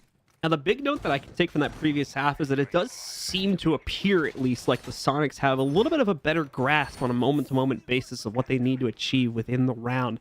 Rent Free's been a little bit more messy about certain aspects and how they've been handling it. So that makes me a bit nervous for Rent Free going into this second half, simply because if they're playing a really unrestricted roam game, and, you know, we see the same things arise from that, where the Sonics are able to play a really good drone game and trap those players out early on, and overall those roam players not able to get a good amount of info at a minimum to trade their own deaths from, then we could end up with a situation where the Sonics end up dominating just off of kind of strategy alone in this half. But I'll hold my tongue on that until we get a couple rounds deeper here, because that's a very high-level observation I just tried to make, and I could be completely wrong. So No, I definitely think that there's some merit to that, absolutely. I mean, the Sonics are going to be running Jackal and Lion here. This is something that we've seen Super really lean on when it comes to Coastline and how he likes to engage with this map. So it completely makes sense from, you know, his mindset, right? So this is more than likely going to be those initial engagements, those initial roam clears, and they will go for that execution. So it really does lean on these initial engagements once again for the Sonics. It's just how dominant are they going to be? So far, Rent Free has done a very good job of having supporting crosses for their members, kind of like Drip playing here with Filthy. There's a lot of positive things going on for this defense, so I feel like it's going to be just a little bit more of a tough cookie to crack, or tough nut to crack, excuse me. All the pressure going on to Filthy is going to make him unable to defend against the big push working its way in from Service. Just throws a smoke charge close up, but it works out for the time being. Loses half of his HP on the initial duel, but he does get a kill. However, he'll now be traded out by Rexen, who approaches the kitchen doorway. Not feeling the confidence to move in, but that's just a momentary delay, as he'll now swing it forward, trying to work himself against the rest of the setup from Rent Free. They're set up a little bit deeper, though, a little bit further away, as remember, playing for the bar sites, not playing for the kitchen right now. So still a little bit more work needs to be done by the Sonics before they're going to get themselves into a winning position here. Oh, Drip's got to be sad about that one. His mirror window's now been popped. The jig is up when it comes to the bomb chassis play, so he'll have to adjust all the way over to the couches instead. So Rent Free kind of on their back foot here. Lots of damage done to their anchor players, and this could lead to a lot of opportunities for the Supersonics to capitalize, especially with one EE1D still in their pocket and an aggressive player like Rexen. Already got that refrag onto Filthy and trying to search for some more. But as of right now, the Sonics just looking for these picks, but instead they're running into some problems. Thomas is upstairs. They didn't account for any roam game, and now it's onto the Sonics to try and equalize.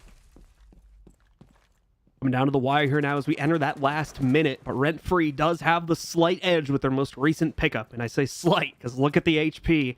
These Rent Free members can't really take any sort of extended duel, as they're more than likely going to come out on the losing end of it because of their low HP. Drip, though, finds another one so far for free, and that's exactly what Rent Free need to get for themselves in order to close out the rest of this round.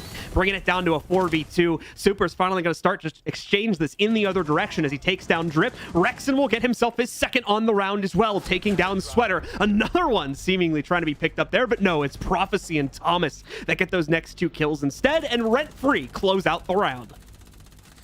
Honestly, with the Sonics on offense, much less of a chaotic round overall. Like, obviously, there was still some aggressive plays that happened, but the Sonics seemed to have much more of a paced, controlled offense when it came to how they wanted to clear things on Coastline. They got the initial engagements and were able to clear Kitchen, but it really came down to trying to get that pinch onto Sunrise Bar that didn't work out for them. They tried to push Rexon in towards Kitchen, but he eventually gets traded out after Thomas is finally able to get some good damage onto him, and Rent Free overall just dominating inside of that last minute there in order to close things out. So as long as those rounds continue to go that way, there might be some problems, but I really feel like we are still on that teeter-totter. I don't think anyone is truly in the lead just yet. Definitely the case here. Could very easily swing itself back in the other direction if the Supersonics are able to pick things up for themselves going into this next round. It is going to be a hookah billiards hold, so very much the standard for defenses and attacks when it comes to this map. This is where more than likely players have the most playtime in. This is probably going to be one of our most competitive rounds.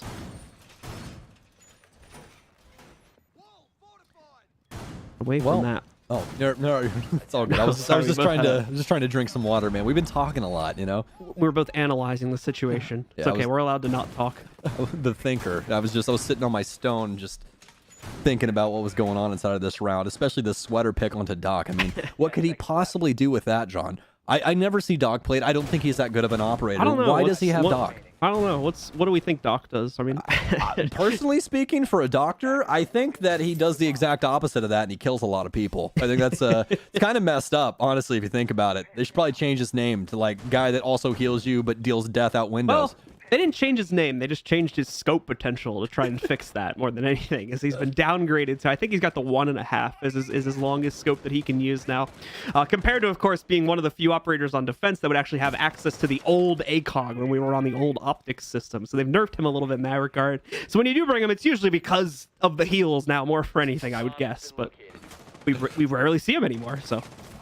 It's very, very true. We saw him for quite some time when it came to the Rook and Doc meta. We always used to have like the ACOG bros come out and try and deal some damage when it came down to those aggressive plays, but that hasn't been the case for quite some time, as we were just talking about. But Filthy caught an engagement inside of VIP, is actually able to work himself out of this, almost able to find some damage onto the VIP Balk player though, as Rent Free is battling back. Still have a lot of map control as well, as the Sonics haven't been able to actually work their way into the building, and Filthy takes down Grixer on the roof, just sees the top of her head and is able to remove it, places a nice hold there, and all of a sudden Rent Free are back in the lead on man count. Yeah, once again, with that opening pick, too, that we talked about, the stat line for Rent Free being so dangerous, and it's held itself to be pretty true, at least as far as this map is concerned. Normally, Rent Free beginning the opening pick, they've had a pretty good record of following it up with the actual win so far. But this is very early days. This is still a pretty easily recoverable round for the Sonics, if they're able to catch one of the roamers here from Rent Free and restabilize things back down to a 4v4. But even away from that, winning this in a 4v5 is not out of the cards either here. But they are starting to get a little bit lower on time as we approach that 1 minute mark. Definitely not grasping for it as of yet here, but they do need to start setting themselves up for the execute sooner rather than later. Now, this has been beautifully done from Rent Free all day on their defensive halves. Anytime that they had have the leadoff pick, they slow things down and really make the Sonics work for that map control. Granted, obviously, they have the east side completely taken care of, but when it comes to actually working towards site, there's really nothing done. The Sonics really don't have anything to actually force their way onto site. There's still so many Rent Free players, you know, minus Drip, that are still alive. So as for Rent Free right now, it's leaning on this utility to try and make sure that the Sonics can't perform this execute. Rexon's still looking for a path to work his way in, but it's going to be Dream that strikes next instead. Him and Thomas will trade, though, with Filthy being the only one that goes down without a response there. Brings us into a 3 versus 3. Super, a very important pick, though. And Craters, oh no, he's going to take down Sweater, but he's also going to take down Rexon. It's just on Prophecy now, though, and Craters will be able to shut it down as the Supersonics get themselves another round, and we stay tied at an even game between these two teams. Great stuff there from the Sonics. That pick onto Drip really changed up that entire round. Get the smoke off the field. He's not able to do much of anything anymore. Those toxic babes can't possibly try and stop your plant, as well as rotating on over to Aqua, where they had immediate control. There was really nothing there stopping them from having it. They just didn't have anybody there earlier on inside of that round. So nice adjustment from them to go for that execute on that side, forcing Rent Free into sort of a debacle. Started running all over each other, though. Ended up killing one of their teammates, but that didn't matter. Able to clutch up at the end of the day, and all of a sudden we're 4-4, and that's exactly what we did expect between these two and what we've seen so far. All right, so let's head into the next round here. Take a look and see what exactly the future holds for both of these rosters. A very, very close match, and it's just gotten even closer with the Sonics once again maintaining the tie point at 4-4. It's going to be a repeat of the same sight here for Rent Free as well, feeling that they were close enough to the win on that previous round to just make another run around about it, and if they could correct the mistakes on the second attempt to try and close things down this time. Should be seeing, I believe, their first Sight 1 unlocked after this too. All right, well, we'll see how Hookah possibly goes here, but I think that's the biggest thing, right, is obviously after this round, they're going to have access to double bar once again, and their double bar hold was extremely, extremely strong, so I think that that's more than likely going to be the choice for them, but we also have some very weird, I'm just going to say weird, reinforcement patterns here from Rent Free. We'll have to see how this works out, but as of right now, though, they're going to have no reinforcement on the south hookah wall, which faces in towards billiards, where we usually see plants go off of, and there's usually a single panel right in the middle of that so that you can have a safe haven to not die. So that's going to be the big change here, as well as what Drip is opening inside of box. So this is going to make it to where they can see the VIP door as well as just down that hallway. So there's a couple of new angles that the offense is going to have to worry about that could possibly catch them off guard if not drawn properly. In a retake scenario as well here in the event that becomes necessary for Rent Free, because just like the previous rounds, they're playing pretty heavily off site right now. Prophecy and Filthy trying to line up for those early picks where they've had pretty good records of trying to do this. Filthy wants to find that early pick for his team in order to get them off to the 5v4 yet again. And there's another player on the inside of the hatch drop back over there by the master bathroom as well. We're now going to have to worry about too. That may have been who Prophecy just took a load of damage from, in fact. First E1D charge going to go out, and it does eventually lead to the death of Prophecy. Filthy in a tough spot here now, too, but he's going to be able to correct it. Makes the run to the door and knocks down Rexon. What a shot from Filthy. Great engagement there for him. Puts Rexon on skates, and all of a sudden it's only Dream inside of VIP, but still have plenty of Supersonics members alive to try and keep this round going. Super with some good intel here as we're just reaching the halfway point inside of the round. The initial engagement's not really working out in their favor. Creator's taking some pretty good HP as well, as Filthy's still allowed to exist downstairs, trying to make the most out of his roam. The Sonics now, though, seemingly centralized around the master, penthouse area. His Creators is working the 90 as well as Grixer still on the roof. So really no set way for them to take this right now. It seems as though they are favoring the Aqua side once again. And that's exactly what's going to happen. So Aqua take over here for the Sonics. It's all up to Rent Free to react with this. They have plenty of utility in order to do so, especially on Thomas and Drip. Well, under a minute remaining here. Thomas, I think he knows you might have just seen a player on the other side of that drone hole. I can't tell by the way the silhouette's looking right now, but it seems like he might have seen that player a moment or two ago and just is unable to capitalize on it now. Either way, Filthy also starting to work his way back over to the site as we're coming down to the wire here, and the Sonics once again looking like they're going to have to try and push in mainly from one side here, but that could change. It looks like they are trying to move 1 to 2 players over towards the 90 angle as well, but that's also where Rent Free is trying to deny. Here's the hold now from Filthy this time as he takes out Grixer through the drone hole. More players trying to work their way in. Super, the only one that's had any success here for the squad so far, and even he quickly gets traded out. Final players working their way in. Dream gets one more, but Rent Free shuts it down, and they take the follow-up on the repeated site here at Hookah Billiards on round number 9. Oh man, these adjustments coming in from Rent Free could be the end of the Sonics. They've been on top of the ball all day when it comes to this. We really haven't had too many rounds linked together, all except for the defensive half of the Sonics on Oregon. But even then, we saw Rent Free still able to push that one to OT. So starting to link things together now, or at least keep themselves inside of this fight as we continue back and forth on this teeter-totter.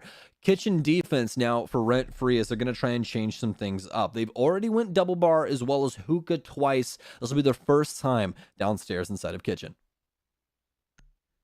So a new site for the Rent Free roster, a new attacking pattern for the Supersonics. Are they going to be up for the challenge here? A lot to work with, just like the previous sites of this one, but also a lot of play potential for our attackers to work with. They've got a lot of options in terms of how exactly they would want to approach this, and that's not good. Drip, I think, taking a shot from Filthy or another one of his teammates, and he's suddenly down 25 HP that he should have had before.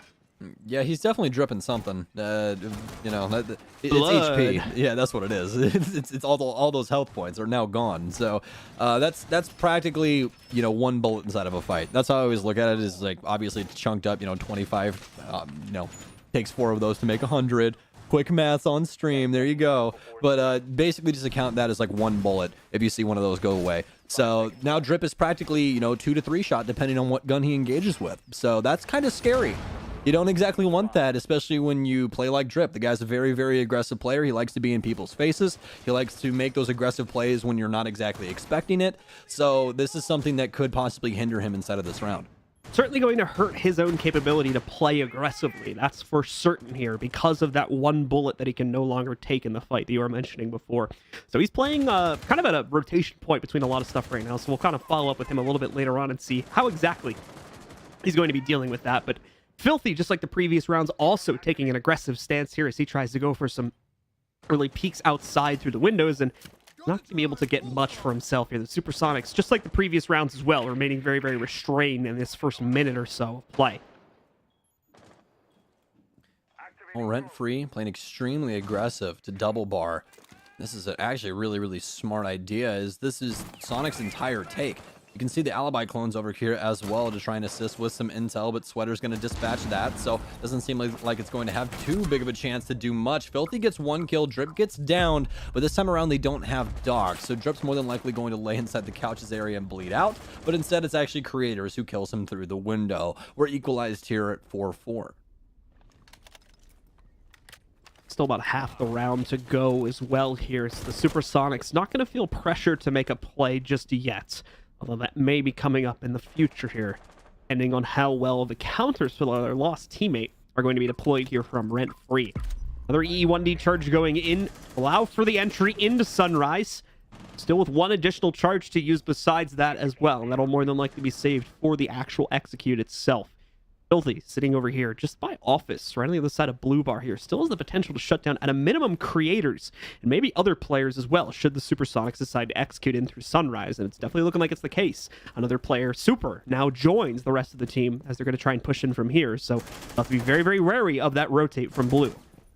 And we've hit the lull moment inside of the round between these two, but that doesn't mean that things aren't going to quickly turn on their axis. It's a good drone. Filthy, about to be droned out, but oh no. It's actually right next to him. He can turn the backpack on and move in whenever he really needs to, but I don't know if they necessarily know that he's down here inside of Office. It seems as though they are aware of the situation, as since he has popped that extremely close to a drone, it should make it pretty easy for them to know exactly where he is, but he's immediately rotating back through the Office area. Creators, though, he doesn't want any funny business. He's assuming that he could possibly make this rotation, but with very minimal HP, or excuse me, very minimal time, they need to try and force the opposition back and get this plant down. Sweater's still laying down inside of the kitchen areas. Rent-Free is bracing for impact from the Supersonics, but oh my goodness, it's Dream all over the case. Sweater and Filthy finally fire back, but Super's got a plant going down somewhere else. Sweater gets yet another, but they don't know where that Super is. He's planted it inside of Kegs. Last engagement here, and Sweater takes him down. That's going to be match point now for Rent-Free as they go up onto it. The Sonics now have to try and link 2 rounds together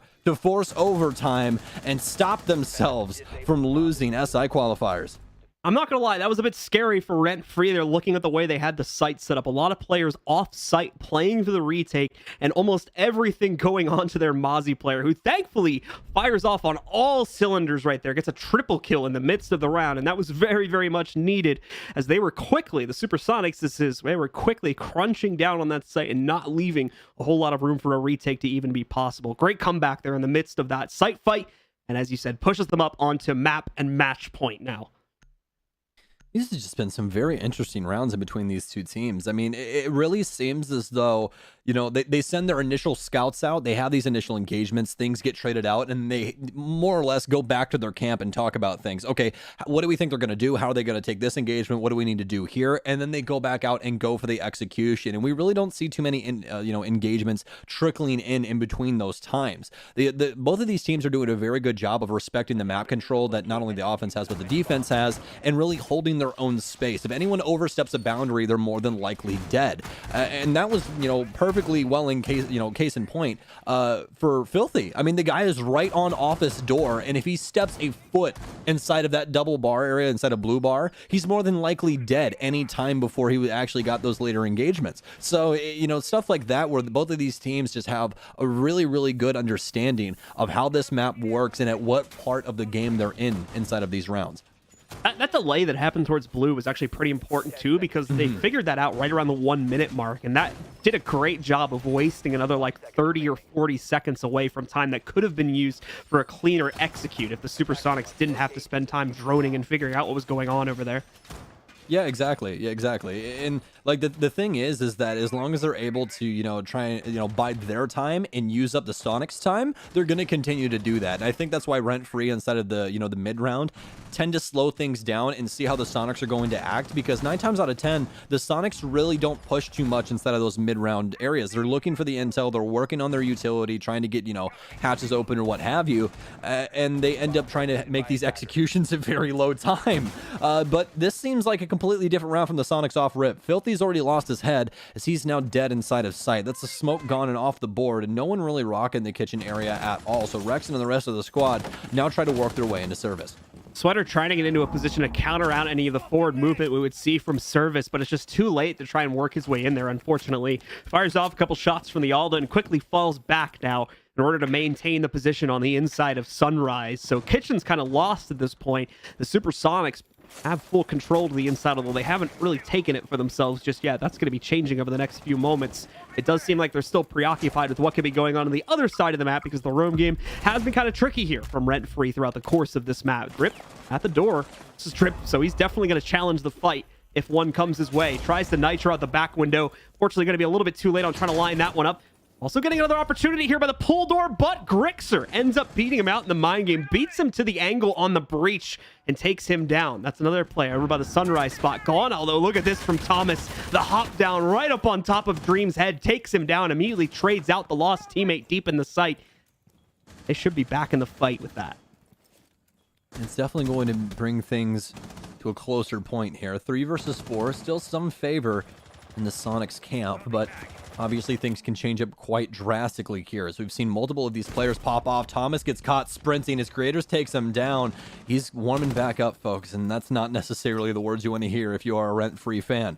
4 versus 2 now, in favor of the Sonics as they're barreling down on site, but at the same time, still working the outside area. Want to see if they can possibly find any of these engagements, but it's on to Prophecy now. He gets 1. Can he possibly get 2? Bullets fly through, but oh no, the F2 has to reload. Grixer gets caught off guard. It's now a 2 versus 2. Can Sweater get 1? He can't. Oh, Super bullying his way in. It's now down to Prophecy to try and close things out here. They don't have case control all except onto Super. Has to worry about the first one. Finds it, but can't get the second. Rexon fighting his way around the reinforcement, around the pillar, able to find the last remaining member of Rent Free and prevent them from getting that last extremely important round.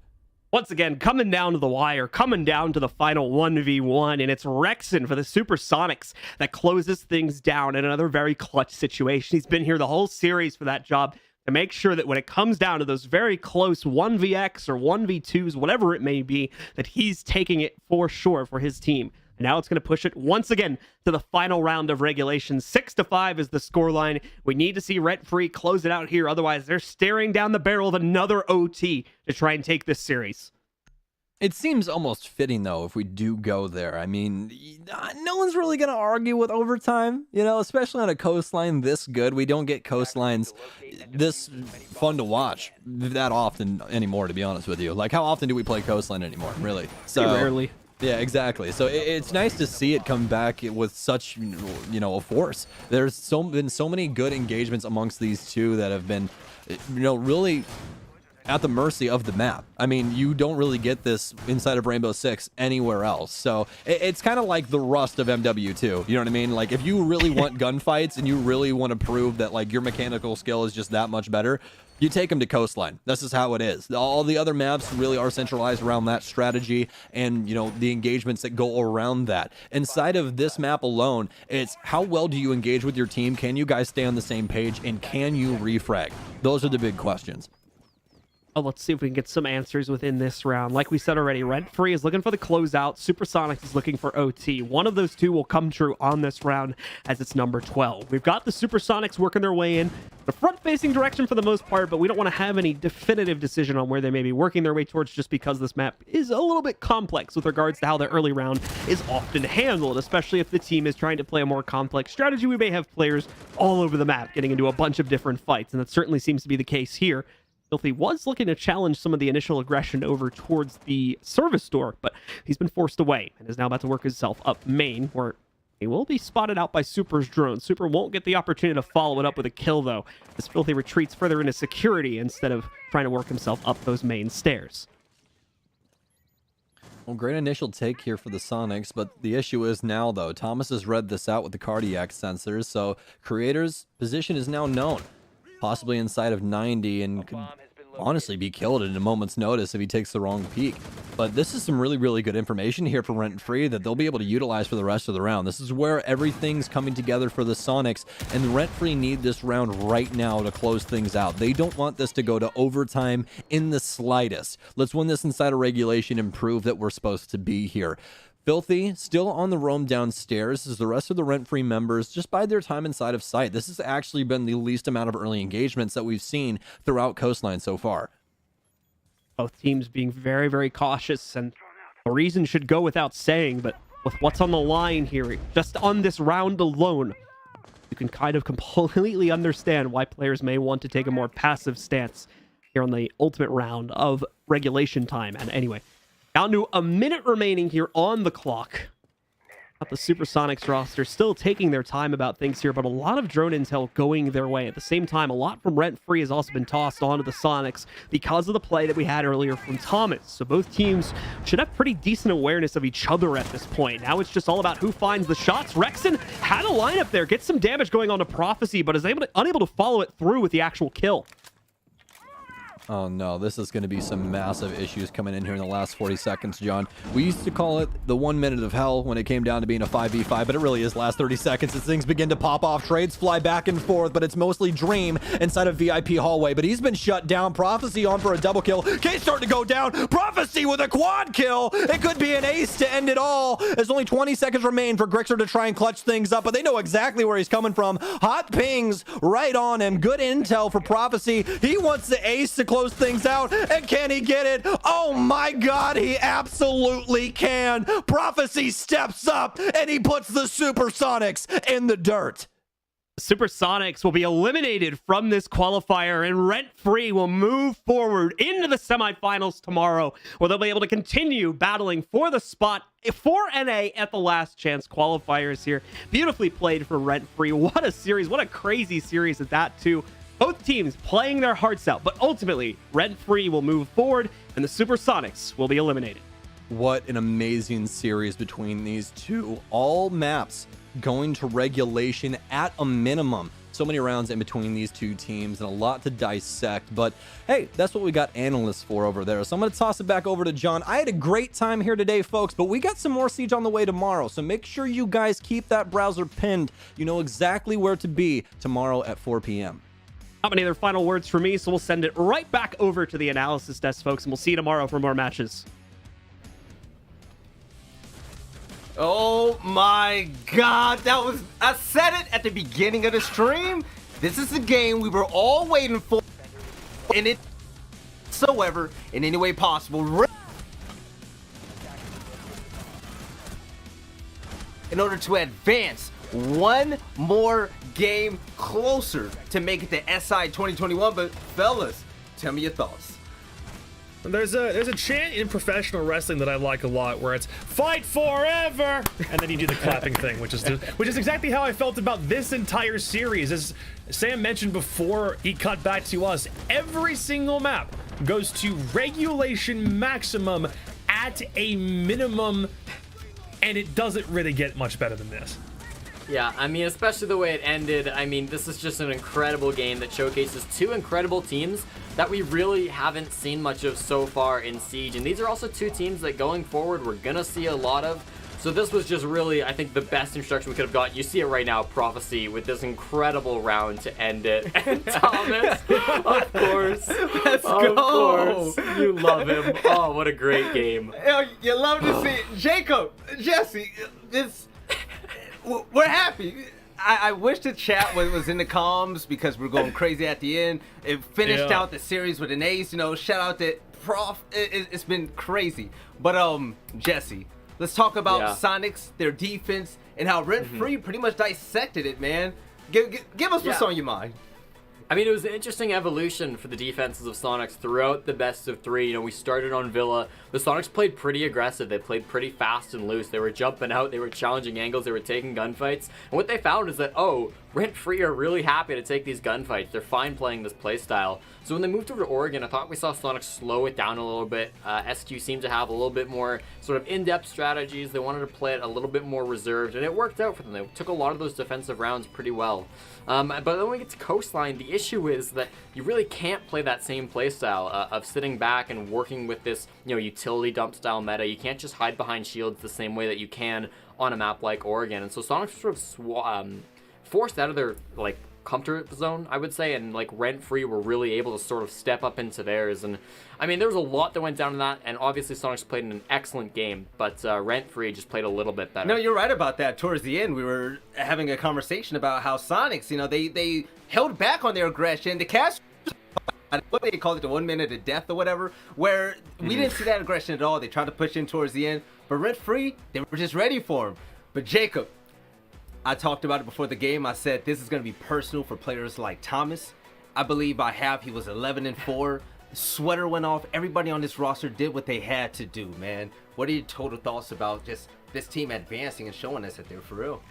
Well, it's a case of them doing the same thing in Challenger League as they have always done, and they were able to bring that and showcase that on the main stream. If you had not had an introduction to Rent Free as a squad up until this moment, you got an absolute treat. The thing that is a little bit concerning, if there is any point of concern, is that they played Sonics, this Supersonic squad that doesn't have prep, that only has a couple of qualifier games to their name, and it still went almost the full distance. That is probably the only thing you'd have to be concerned about, because this team still wins. They were calm and cool. They were collected under stress. They pulled out clutch moments absolutely where they had to, and it did not disappoint the entire way through. This team at no point really had a bad moment or a slump throughout this entire series, and the stats that we see right now absolutely prove it. And the only reason why Prophecy is all the way at the top of the board is because of those final 2 rounds, an ace to close things out and a near 4K directly before then. He came alive when he needed to, and we were quiet on him for most of the day.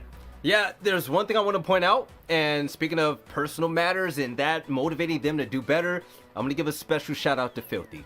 Filthy had disgusting plays all series long, and leading the way with 3 opening kills for Rent Free. He was removed from his entry duties before when he was in Pro League, but he's coming back with a vengeance. This team is hungry. But for the Supersonics, I'm going to give a shout out to them as well. Limited practice, a brand new team, going against a team that's been together for what, a year now, half a year, Rent Free. They're no slouches, they're not pushovers, Jesse. Looking at the future of Supersonics and who they could be. How are you feeling? I'm excited. I mean, everybody is. I think that's the Sonics, maybe as an organization, if they stick with this roster, and obviously there's still a lot that's up in the air there, but if they stick with these 5 players, they took the teams that maybe aren't coming back next year and kind of exploded in North America, and they picked up the best pieces. They say, we want this, this, this, and this. And it's going to take time to really build that and really, mix that into a really perfect crafted dish. But for now, the pieces look really good, and we saw a foundation here. Again, maybe not a lot of strats were made up at this point. Maybe there's still a lot that needs to be worked on and sort of formulated at this point. But the skill is there, and the players are fantastic. And you can even tell, the coordination is starting to develop. Some good ideas are flowing in this team. So it's really exciting time if you're a Sonics fan. Obviously, there's been some disappointments in the team's past, but man, future looks really bright. It looks great. By the way, for those of you that are watching right now, we're getting the interview ready. This is something you don't want to miss. Trust me, believe me on this, okay? So coming up next for this roster, Jacob, they're going against Altiora. But we saw last weekend, this is a team that can gun definitely. But Mirage, they're not Rent Free. How do you think this matchup is going to turn out? Oh, for like a very brief preview of the next game. Okay, this is a little complex because merging Canadian teams with teams from North America, regardless if it's from US Challenger League or the US Division, is something we don't do very often. So when we have a chance to do it, it's almost kind of like a fantasy matchup because it can it can go the expected route, which would be Rent-Free winning the whole thing, or it can go the Altiora route, which some people might already assume that they're the underdogs because we just don't see them very often and they don't have a whole bunch of US counterpart play. Right. Thing to keep in mind is that Altiora doused Mirage in fire in the Canadian finals last weekend, and that was a result I know I wasn't expecting, and I don't think any of us really thought it was going to be that dominant of a win. You definitely can take Rent-Free the full distance. Problem is, Rent-Free will take you the full distance as well, because they don't ever get tired. Yep, speaking of Rent-Free, the interview is actually ready, so... Oh, here we go, baby! Let's throw them up on the screen. I believe the chat is going to love this. I can't wait. Thomas, baby. How's it going? Thomas. Wait. First up, we got to be a little bit professional with the intro. I'm happy to see you again, man. But listen, let it all out if you want to. How you feeling, man? That was a big game from you. Woo! Let's just say, man, the vibes, the comms are all over the place. At the end of the day, everyone's hyped. But this meant a lot of Filthy. This meant a lot of me. I mean, a lot of the trash talking coming from Seth, once they formed, they did smoke us in scrims, and then they wrote it out and said, oh, we have no chance, or yada, yada, yada. And then, we had other players that, in the Pug team from Eliminators talk mad heat. But, I just want to say that we beat Sonics after, some of those players never beat Sonics before. So I'll take that dub. I'll take that dub. And shout out to y'all, bro. I mean, the love, you, Caliber. I hope Jesse. I hope I seen some love from Jesse. But I gotta do this for the memes, bro. We gotta get the gum in, man. We gotta get the gum in. So you gotta. Hey. So Thomas, I'm glad you touched up on it. It meant a lot to you and Filthy, right? And before the game started on Coastline, I called it. I said the last time I saw Thomas play this Tier 1 was when he lost to Reciprocity. He took it hard, and I know he's going to be gunning. I believe in the first half, you went about 11-4, 11-5 if I believe I'm right. What was your motivation? What was your mindset coming into that map? I don't really look at it as, obviously every player checks tab and says, oh, they're fragging out. But when you're fragging out and you're not winning, those frags mean nothing. So, some of them were impact kills, some of them weren't. Some of them were opening kills that, never got, got a chance to basically win the round out of. Just like Filthy, a couple rounds, he gets the first kill, like on Oregon or whatever it is. Or, even Coastline, we lose the round. We just got to carry it out. Obviously, also shout out to Eliminators. Even though, I just talked some trash to them, you got to also shout them out because they proved, our, how do I say it? Our openings where we can get smoked from. And it was actually a fun game. And also, a learning session, basically, of that game last week. Nothing but love to every team that we played yet. At the end of the day, it's just a competitive integrity and, competitive banter, and it is what it is. Some people move on, some people don't, and it is what it is. It's not personal, man. It's just video game trash talk, right? You can't take that to heart. 100%. It's competitors at the end of the day. But Thomas, I'm gonna leave the stage to you right now. You need to show some love to your team because Sweater and those boys, they showed up in a big way. Show some love to the chat because they were loving you guys, man. And just feel free. Say whatever you want. Special shout out to Sweater, Prof, and Yard and Drip and Filthy. All of them. At the end of the day, we're a team, and your team is like your family. You're gonna have fights. You're gonna have in different different points of views. It's hard to get two people. It's hard to get two people to agree on one thing, but it's harder to get 5 plus, two coaches. So you're going to have sometimes arguments and stuff, but at the end of the day, it's whoever overcomes that and takes those arguments and puts it to, a function to win the game and win the match. The job is not done, and a lot of people are going to be like, oh, this guy's talking like the job is done. The job is not done. We got Altoria tomorrow. Tell him. and hopefully we got whoever comes out, BC or DG on Sunday, and we want this spot. I want this spot. I mean, I've been pummeled through the ground in this scene by people that never deserved it, and I'm sorry, and I'll say it right now. Some people like that are the ones that put me down. So I want to prove myself once again, bro. Like it's done. Like it's done. I put so much time into this game. I'm not done. I am not done. Let him know. But you know what's more important than that, Thomas? Rather than saying it, like I said earlier in the interview, I'm going to see you prove it tomorrow. Listen, I wish you the best of luck. It's going to be. We also need an org. So any orgs out there, man, hit my DMs, Thomas_R6. Please hit my DMs. We need you. Please. Please. Listen, any orgs out there, support my man Thomas. They need you guys. They're ready for professional play. But Thomas, listen, steady up, watch some VOD, get some great rest. There's going to be some beautiful matchups tomorrow, and I hope you guys are ready, man. But I hope you have a great night as well. I love you, and you take it easy. Good night, and thank you guys for the cast, and Gigi said everyone else. I appreciate y'all. Oh, anytime, man. Look, bro, when I said Thomas interviews were going to be good, I wasn't kidding. This is what you get in CL week in and week out. Tommy, let's go! I'm so proud of the boys. Yo. So, Jesse, I love him. First thoughts. Yeah.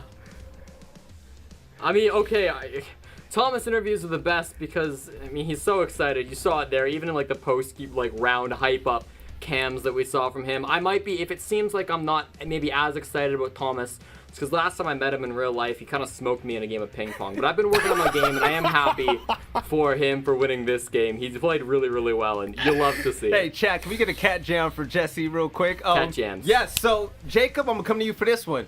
The Corsair play of the day, what's it going to be?